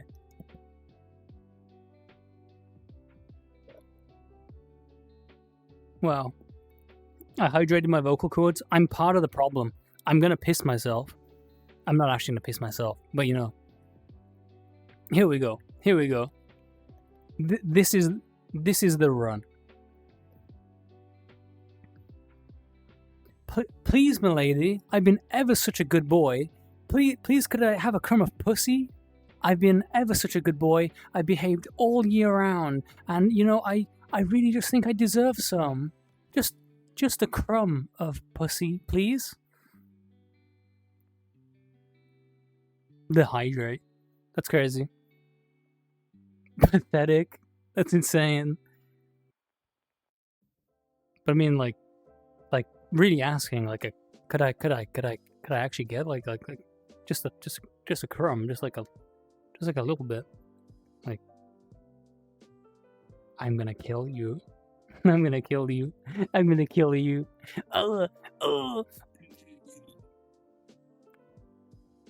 Shocks you, shocks you, shocks you, shocks you, shocks you, shocks you, shocks you, shocks you. What was I talking about? Yeah.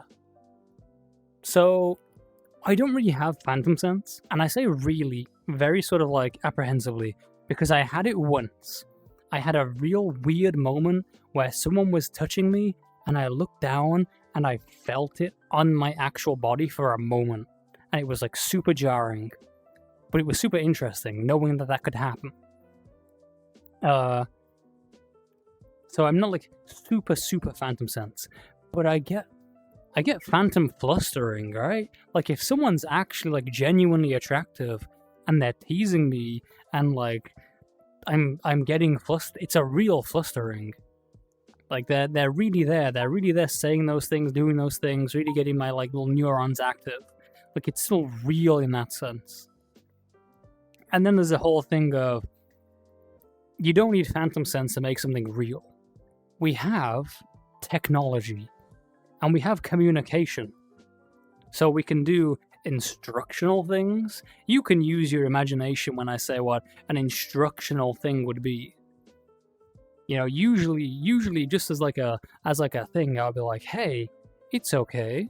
You know, I don't mind if you put one of your controllers down. You know, you can put one of your controllers down. You know, that kind of thing. But then we also have like the wonder of technology where you can connect something to a VR chat that synchronizes with your SPS and then is a physical actual object in your room with you that then starts giving you some haptic feedback. You're taller than you, so me on your knees would just bring you to a condescending eye level. Okay, the amount of people who I like am in VR chat with, where I'm like, I meet them at the hunt and I'm doing my dominant routine.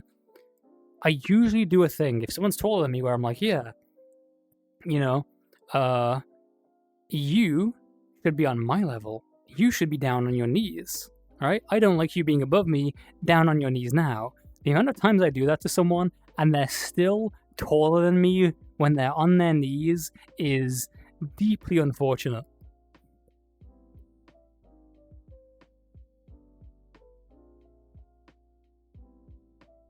Mods?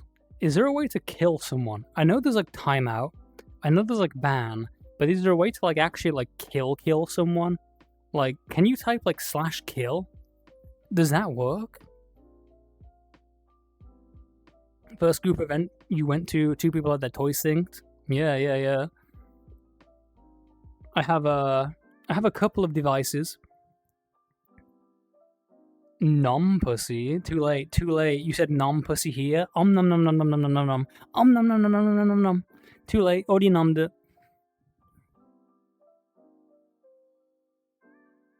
Bookmarks. Screaming. Argyle, don't tempt me. Don't tempt me. You've seen what I can write. You've seen the words I can put into a chat message. Imagine if I was really motivated. Imagine if I was really, really, really motivated to write something that would hurt you to read. You hated that?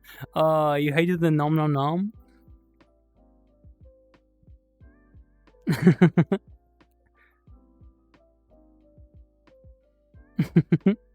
Nom nom nom nom nom. That's such an unfortunate role play. Like you get between like someone's legs in like a real seductive way in VR chat, and then you go nom nom nom nom nom nom nom nom nom nom nom nom nom nom nom, and it's just like, oh, how do I respond to this situation? Am I gonna tell them they're doing a bad job? Because they're clearly giving it their all. You can't redeem it, but nom pussy here. I'm very glad that you can't redeem it, Rianne. I'm very glad, because I don't think I would put nom pussy here in the body riding pool. I think I'd be like, no, that's a bit too freakish. It's a bit too like yeah, they're clearly, I mean, they're into it, right? You have to be into it to be going nom nom nom nom nom nom. You know, you have to like. Yeah, but Argyle, think of your opportunity. You'd be putting like you'd be putting cringe on me when you could be blows raspberries. Give it my all. What does that mean? Vice. So like, are you trying to like? Are you asking me to give my chat cunnilingus?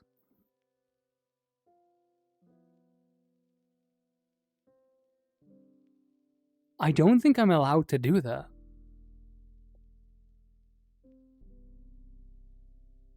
Is that my first? We were just talking about going nom nom nom nom as a sound for doing cunnilingus, and then Snow says, you know, clearly, like I said, you know, they're clearly giving it their all, so you wouldn't want to be mean to them because they're going nom nom nom nom. They're like in the role play, and then you type "give it my all," and I'm there like, I'm gonna scream. I'm gonna scream. I'm gonna scream.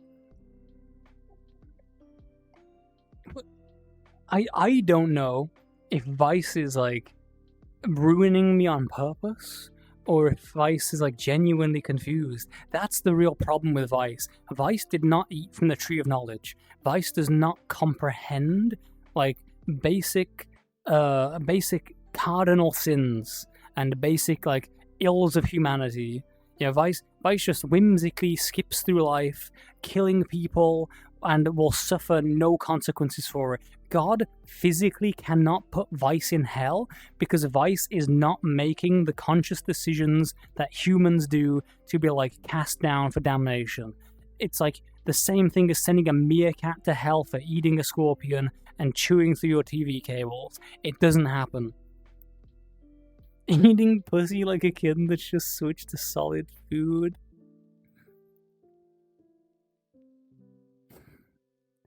I don't even know how to make my all. There is one thing though. If I'm giving it my all, I need to get this thing out, right? Like nom nom nom nom nom nom nom nom nom nom nom nom nom nom nom nom nom. That's me eating food, by the way. I'm eating food. I'm. This is a croissant. This is a croissant, and I'm going nom nom nom nom nom nom nom nom nom nom nom nom nom nom nom. I was. Oh, Vice just wanted attention.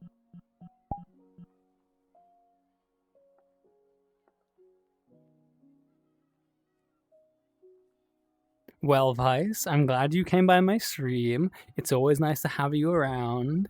You are very cool, sniffable. Cool chimera. I really like the whimsy you bring to the table. I actually already did give you a bit of praise earlier, where I give you like the whole spiel about you being undamnable by God simply because you're unaware of your own actions, because you don't have the burden of knowledge. You don't know right from wrong. You are just a whimsical little beast with a crowbar. That kind of eating can get the yogurt out of the container with a spoon. Oh, that was the name of the. Oh, am I being gaslit? Is this like a deliberate attempt?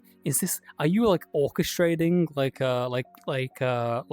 my downfall here? Because I feel like I'm going insane. I feel like I'm actually like being puppeted like a marionette on a string, and like I'm out of my league here. I'm out of my league. Like, there are potentially multiple brains orchestrating against me, and I only have one. I'm like intrinsically at a disadvantage. Getting the stuffing out of a turkey with that hand.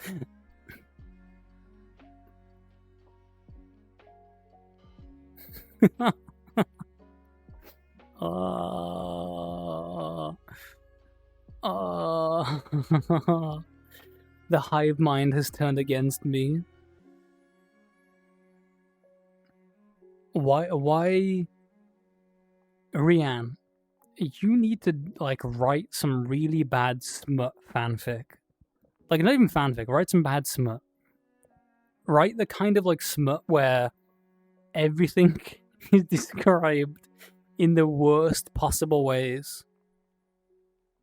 Where everything is just like a horrible, like, the worst terminology. That's crazy. Old eats pussy with a bib? Nah, you think I'm scared of getting wet?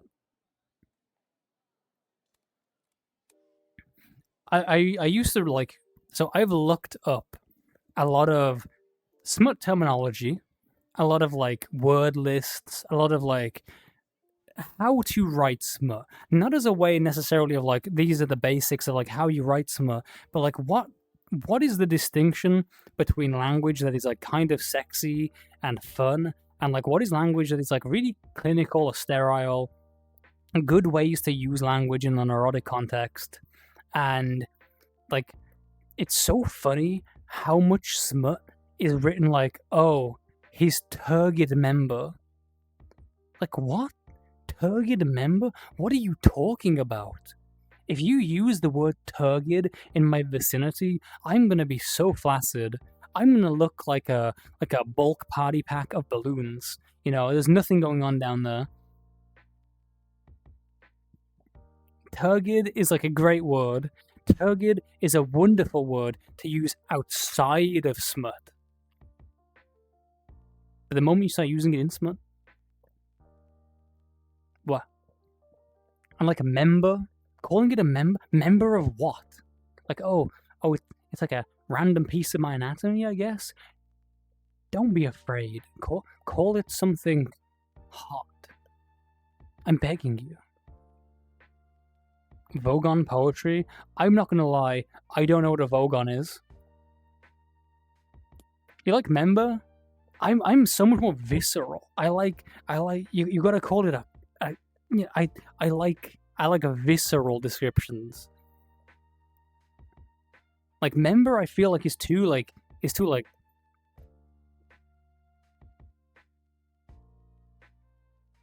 neutral, I think is what I'm getting at. Like, it's a member.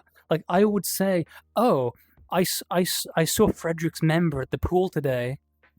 Oh, what a ghastly sight! Frederick's swollen member, was at the tea house today. His towel fell down, and I caught a glimpse. Sometimes words are too aggressive for the moment. True.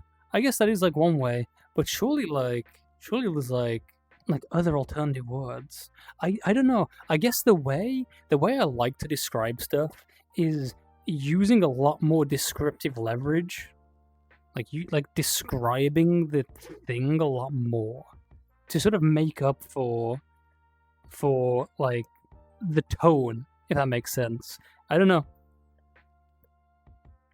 Maybe I'm also really bad at describing, ironically, how like the kinds of words, or when people are like, oh, I reach deep into the like you know, actually I realize the more I'm sort of trying to describe these things, the more I'm veering in to what may be like Twitch terms of service. You should write Smut, Rianne. Write it right now. Go get the notepad out. You like peef? I don't. Is like peef like a queef but with P? That's crazy.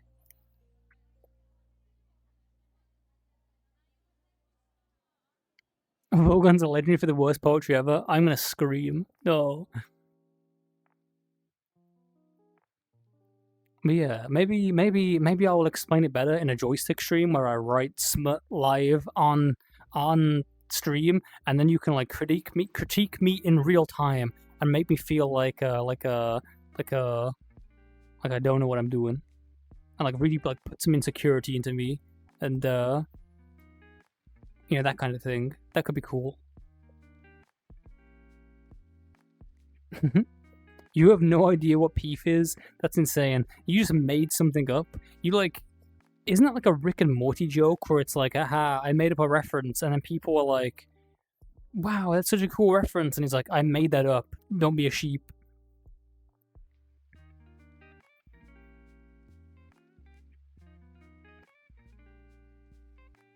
A different community joke? Oh, wait, so you're in a group chat where I'm not in it? I see how it is. I see how it is. I'm not in the group chat. Okay.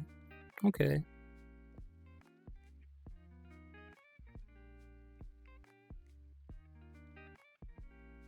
You'd be really interested in that? You're sure you can write, but seeing some examples would help? Well, this is the thing. If I'm telling you to write bad fanfic, we're gonna have to, like, read bad fanfic. And I don't know if I want to, like, take someone else's, like, fanfic and be like, this is bad. Maybe I would have to deliberately write bad fanfic.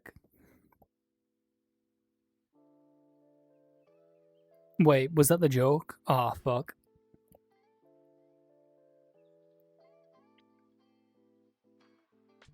When I was a prolific roleplayer, I would actually, like, go on places like F-List, where you have, like, all kinds of mixed bags. And sometimes I would, like, be role-playing with people who were, like, writing, like, a single line. Like, they probably weren't getting, like, a lot of attention from anyone else because they were just not really that good at role-playing. They didn't know how to describe things. They didn't have, like, a wider vocabulary. They didn't have, like, a lot of things going on. But I actually, like, really enjoyed doing that because I would still write to, like, a higher quality, and it was kind of like being able to write a scene and you're just being given direction. Like, you don't have to come up with the idea, you don't have to come up with the twists, and you don't have to come up with, like, the dominant actions. You have a dominant who's choosing to do the things, you're still having surprises that are happening in the scene, and then you're getting to just, like, flourish it out however you want.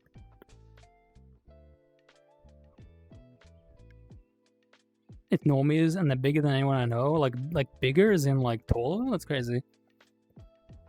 Eating pussy sounds and smells like stirring thick horchata in the summer sun.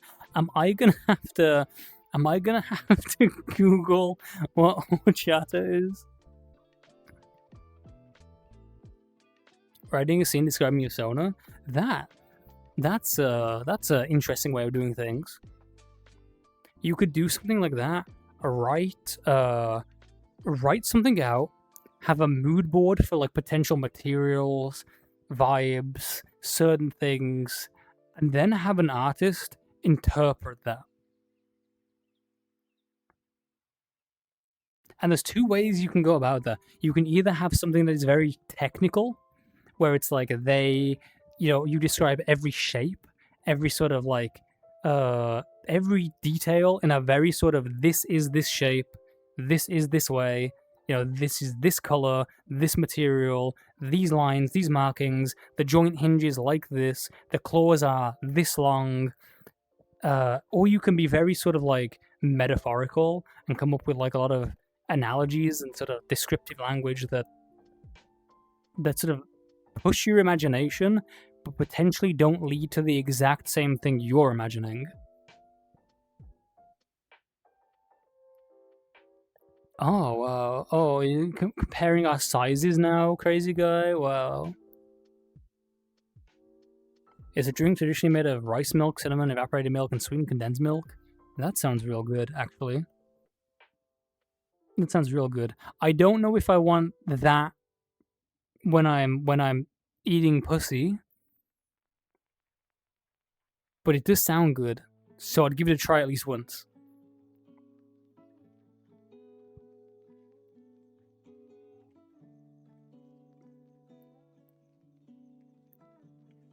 But yeah, like, writing is very much sort of, you go in with an objective, right? You're doing a specific thing.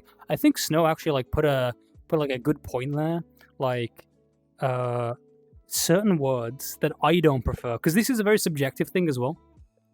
Like the things that I don't like, where it's like very sort of neutral language. I think the problem isn't the exact words, but when the entire thing is neutral. When the entire scene, when an entire piece of smut is like entirely passive and neutral, very undescribed, clinical words being used, words you would get out of a medical textbook, that kind of thing. When an entire scene is like that, then I'm kind of like, because I write, my style and my sort of stuff I do is very aggressive. It's very descriptive, visceral, and like aggressive is like a thing. It's very like pushing you to really sort of like experience sin, I guess. Like, it's really like the way I write is really sort of aimed to be specifically smut, like dirty smut, like not like dirty as in like that guy just pissed himself, dirty as in like it's true like filth. Oh, so that's fine, Vice. If you want to unload in my chat, if you want to unload in me, that's fine. Like that's totally good. You do you. I'll forgive you.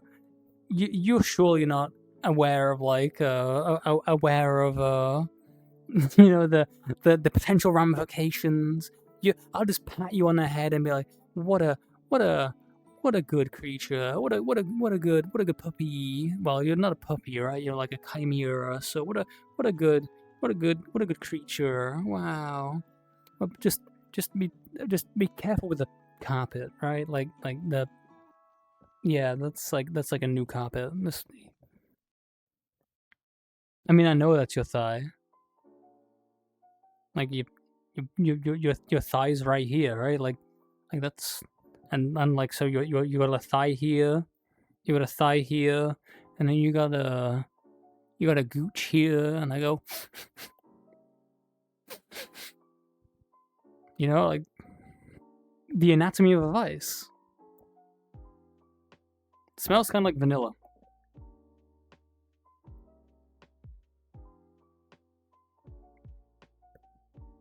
I also get what you mean there.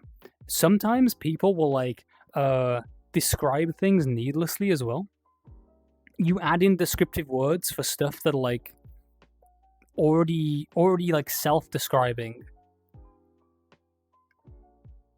I'm struggling to like come up with specific examples. I'm a lot better at this when I like have writing in front of me and I can be like the way I write, sometimes I will make those mistakes and then be like, oh, that's not correct, and like go back and I edit. I'm very like iterative on a lot of stuff, so it's very easy for me to be like, this is not how I would write something, because like I catch myself. But things like small hair standing up, visceral feelings, sometimes that's what I want, right? but it really comes into how you're handling certain scenes and why. New Lilt Arthur here. Clean the shrimp, get scrubbing scrum. That's insane. Would my cleaner shrimp have like a little toilet brush and it'd like rub it on you? I don't know why I picked toilet brush. I could have said like any other like cleaning apparatus, and I went with that.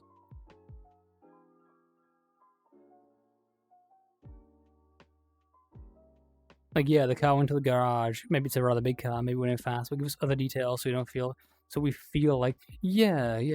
And like the shape of certain things, the size. What is making something unique is like a big thing for me. What is making that exact moment that you're describing unique? What is stopping you from summing it up in a single line? I'm a lot more like focused when I like write something that is going to be published, uploaded, smut, where I'll write like the whole thing. Like I'm a lot more focused on that within like roleplay. Roleplay, I'm a lot more like fast and loose. It's one of those things of depends on my vibe at the time, depends on my mood, how much time do I have, what am I doing, who am I doing it with. But when it's like writing, I like write the whole thing in a very specific way, and I go back and like proofread and have like specific systems in place for how I write stuff. Yeah, that's exactly what I mean. Yeah, if you are like writing something where it essentially boils down to, you know, a clinical they fucked. Which I suppose some people are probably into that. Which is the interesting thing. There may be some people whose specific genre of smut is that. Because it's subjective. It's one of those things where whatever I like, however I'm saying this, like Snow said earlier, like the level of aggression for a scene, if you're into something that's like very soft and very ordinary and very like vanilla, then maybe you do prefer that kind of thing. Maybe you don't want something too intense. But I'm a very intense person. Why are you backing away? I'm a very intense person. Stares at you intensely.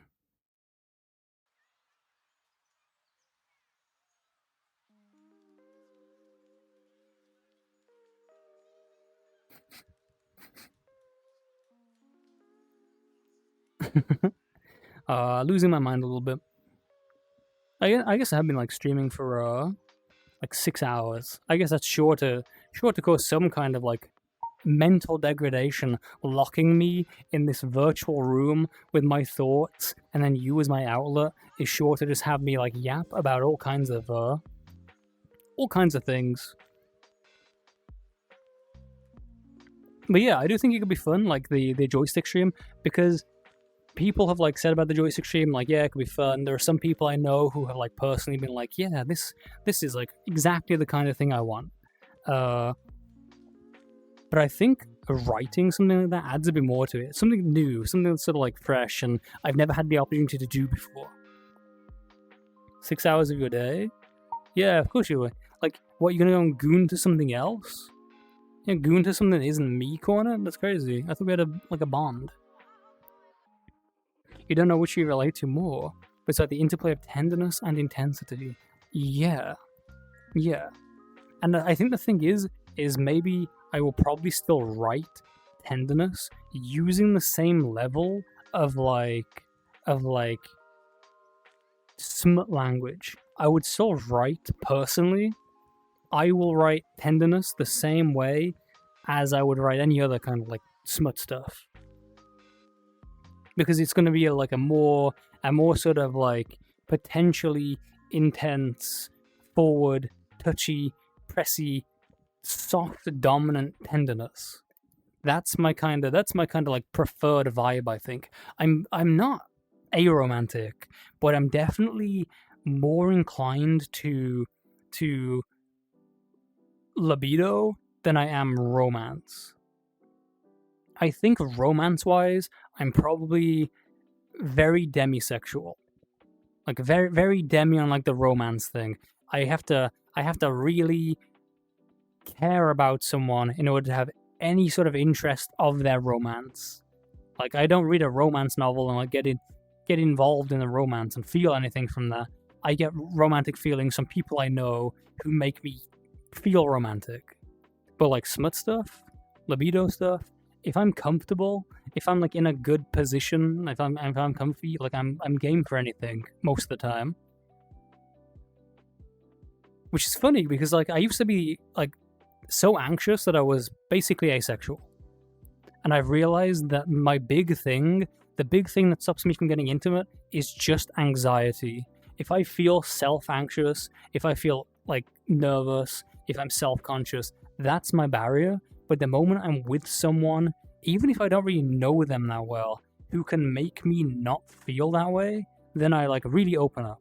And that's probably why I have things like my puppy gear and like my cosplay sort of like outfit cosplay, like kink outfits and things, because they make me a lot less nervous.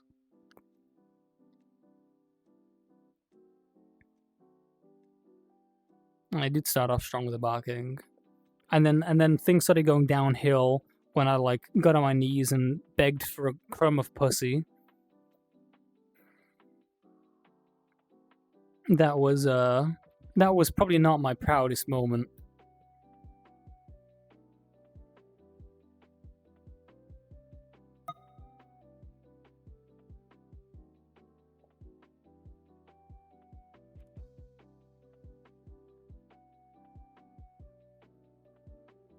Well, what can I do, Cornet? What can I do? It's out of my hands. I mean, I could potentially not go on the internet and like say things in a place where things will be recorded forever. I could do that. The option's there.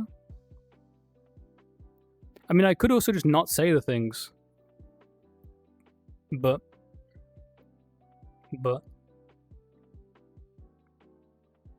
strong trust issues, so usually you have a few layers of broken glass around you before anyone can get close. Yeah, like, I don't think I have trust issues. I don't think I have, like, anything like that. It's entirely, like, a self-conscious thing. Because I think, for a lot of intimacy, like, the amount of trust I need to give someone isn't huge. Like, I need to trust that people will be nice to me and abide by, like, my consent. And I've had some, like, trust things like that before. But I think now, the kind of person I am now, where it's like, if someone doesn't respect that, I think I have, like, enough, like, what would the word be? Like, enough confidence in myself now to be like, that's a them problem and not a me problem. Like, I didn't do anything wrong there. It's their problem for not respecting me. And, you know, I have cool friends and, like, a good support network of, like, people who would probably be like, yeah, that's you're in the right lilt, and you know, you did well. Good boy, good puppy. I don't know if, like, something like that, like that is also something that could help you, where if you feel very nervous about you know, trusting people, is knowing you have friends, because you do have friends. I know you like to laugh that you don't have friends. I like to think that, you know, it's just a silly little game, and you know deep down that we all love you quite a lot, Rianne. You know, if you need, like, people to be there, like, you know, to reaffirm that you are not doing anything wrong. You're a good person who deserves trust, deserves intimacy, deserves people being nice to you. Hopefully, you know, everyone here, all your friends, are capable of doing that. Who would befriend an AI? That's becoming a common problem in our society, that people are becoming more friends with AI, so that doesn't even work anymore.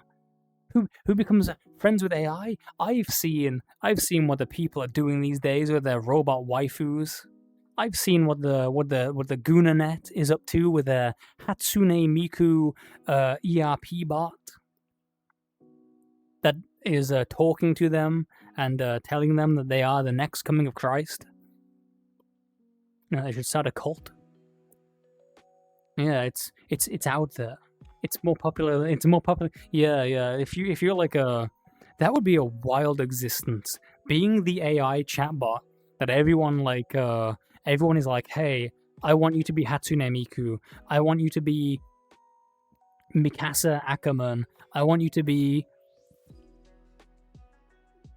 Legoshi from Beastars. You know, I'm just thinking of like all the roleplay. I want you to be Daenerys Targaryen, and you're just like, oh, I have to roleplay again. I have to be one of these people.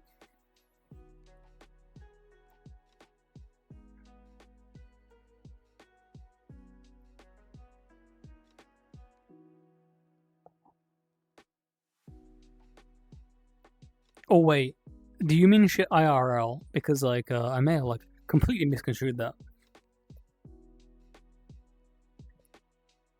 The Porcupine's Dilemma. See, people say that, but Porcupine's still fuck corner.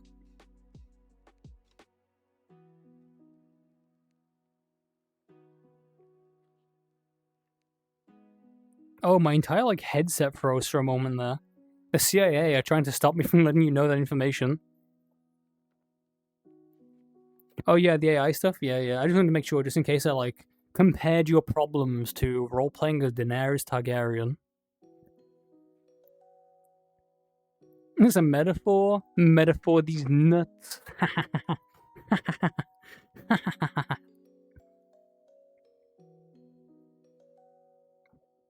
And the thing is, like, I think those like AI roleplay things, the AI girlfriends, the AI chatbots, are probably only gonna get more and more and more prolific because of convenience. It's so much easier to just reach out and subscribe to a service and then immediately have access to a friend that isn't real than it is to actually go out there and make a friend.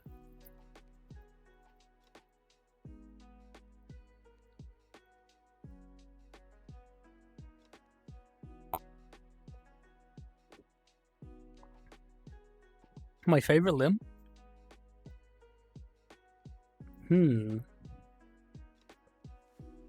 That's probably my right arm. What was that noise? That was my headset has 17% battery.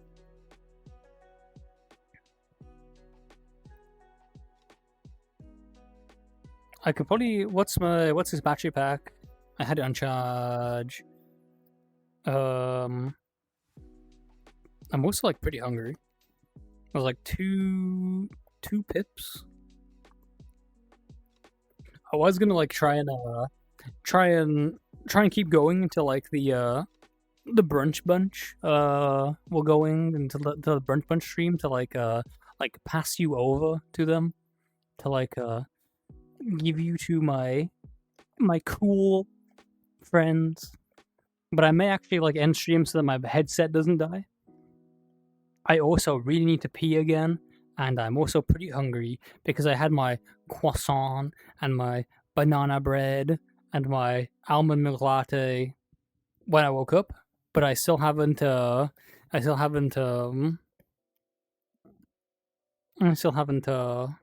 eaten a proper meal. You want me to keep going, Vice? You want me to like sit here like obediently waiting for the brunch bunch to come and like take away my shift? You know, take my you know, like keeping the creatures occupied, like maybe I'll like juggle and do some like circus tricks and like it's like how I'm not allowed to go to bed until I'm told.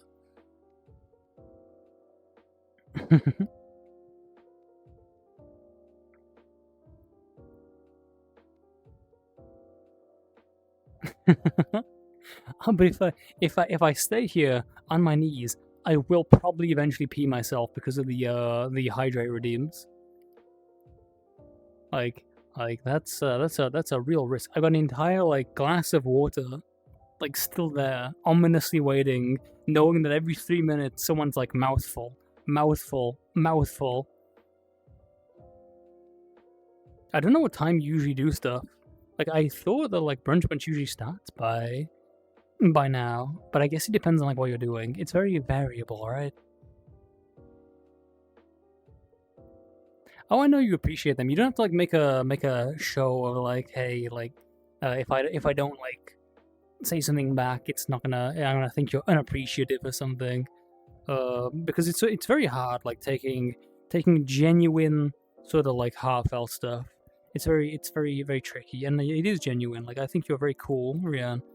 You've been around for like a long time, like with our little like community things, and like I see you in like a lot of places, and you're always being very cool. You tell some very funny jokes.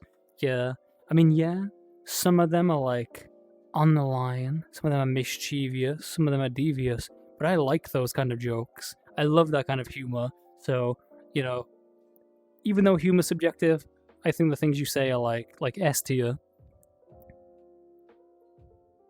Even if some of them should be DM'd instead of put in the Twitch chat.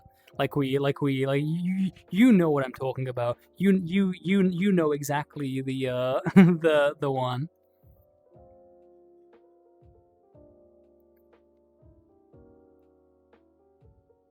Tanoshiro.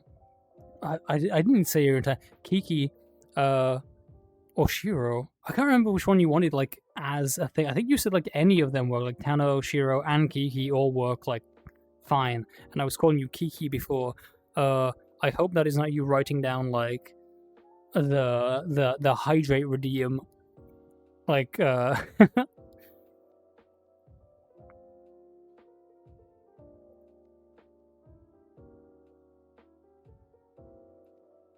yeah. I'll probably have to call it so that I don't actually like perish live on stream. A combination of starvation and overhydration. I don't know why that like stunned me so much for a moment. Like Cal's like little like eye thing there, like yeah. When did I last eat? I last ate. I had a little bit of banana bread 6 hours ago. Wait, no. Let me check the clock. Where the fuck is my OBS? So 6 hours and 20 minutes ago, I had a piece of banana bread and a croissant and an almond milk latte. So, you know, that was my very light breakfast. I should have probably made a more. So yeah, I was kind of fucked up by the grocery store being closed because of Labor Day. Otherwise, I would have brought some pasta, like little like what do they call it? Like it's kind of like big ravioli.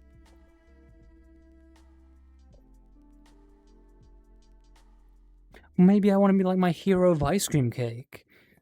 I've already fucked that up because I peed once. If I was truly like my hero of ice cream cake, I would have drank this entire jug of water and I would have not peed for like 6 hours. But then again, maybe Vice, like the truly channel Vice, I wouldn't eat, drink, or pee. Right? Like I gotta like really min-max the combination of anti-self-care until snow like physically manifests in my location and shoves it down my throat. Pee on stream like Chimpoko sauce.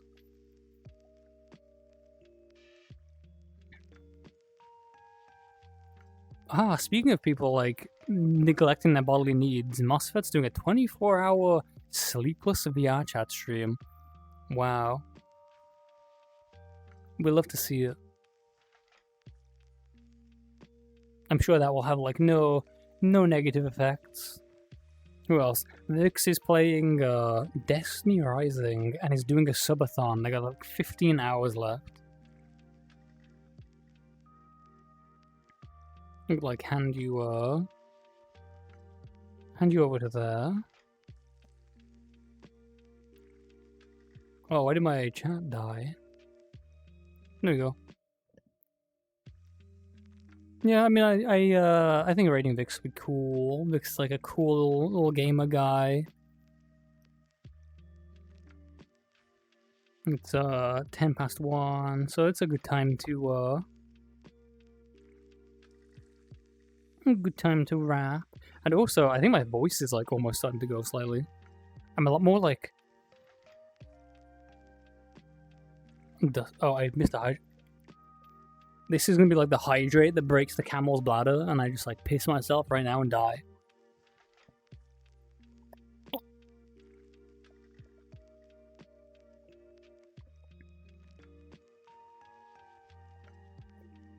There we go.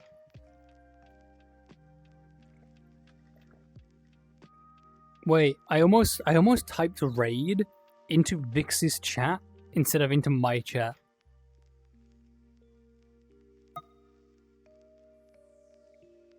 Voice exercises? What are voice exercises?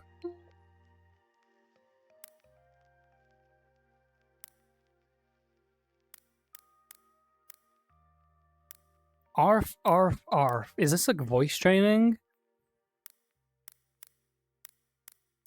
Because I've kind of been curious about voice training, but I don't know anything about it. So like maybe, like am I supposed to like do anything in particular with like the inflection of my voice when I do that? Like am I supposed to do like lower pitch or higher pitch? Like arf, arf, arf. Or like arf, arf, arf. You know, like arf, arf, arf. Arf, arf. Arf, arf, arf. Yeah, good puppy. Wow, I did such a good job. Wow. Wow.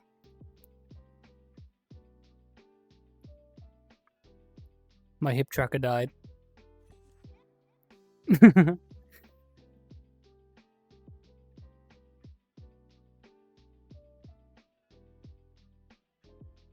It's a muscle I stretch, like a voice training.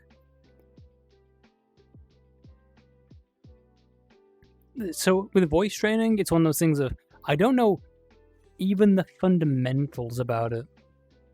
Like it's not something I've ever looked into. I just think it's very interesting how someone can be like, hey, I want to change my voice. I want to speak in a specific way, and like I want to talk this way, and I, through the power of like training and my will and some information, I can change that. I guess like I have voice trained my accent, and that was like over a very long time. Yeah, you have a nice voice. Wow, maybe I could be like my hero Rian, and have like a cool. I mean, not that I have like a problem with like having a masculine voice. Like not that I have a problem like being mask coded. Not that like I wanna appear in any way, shape, or form more feminine. Like not that I'm like leaning into, you know, maybe having a more feminine avatar here and there, and you know having more feminine assets and colors and vibes and styles, and you know I'm definitely 100% surely perfectly comfortable being the lilt bug and not Lily.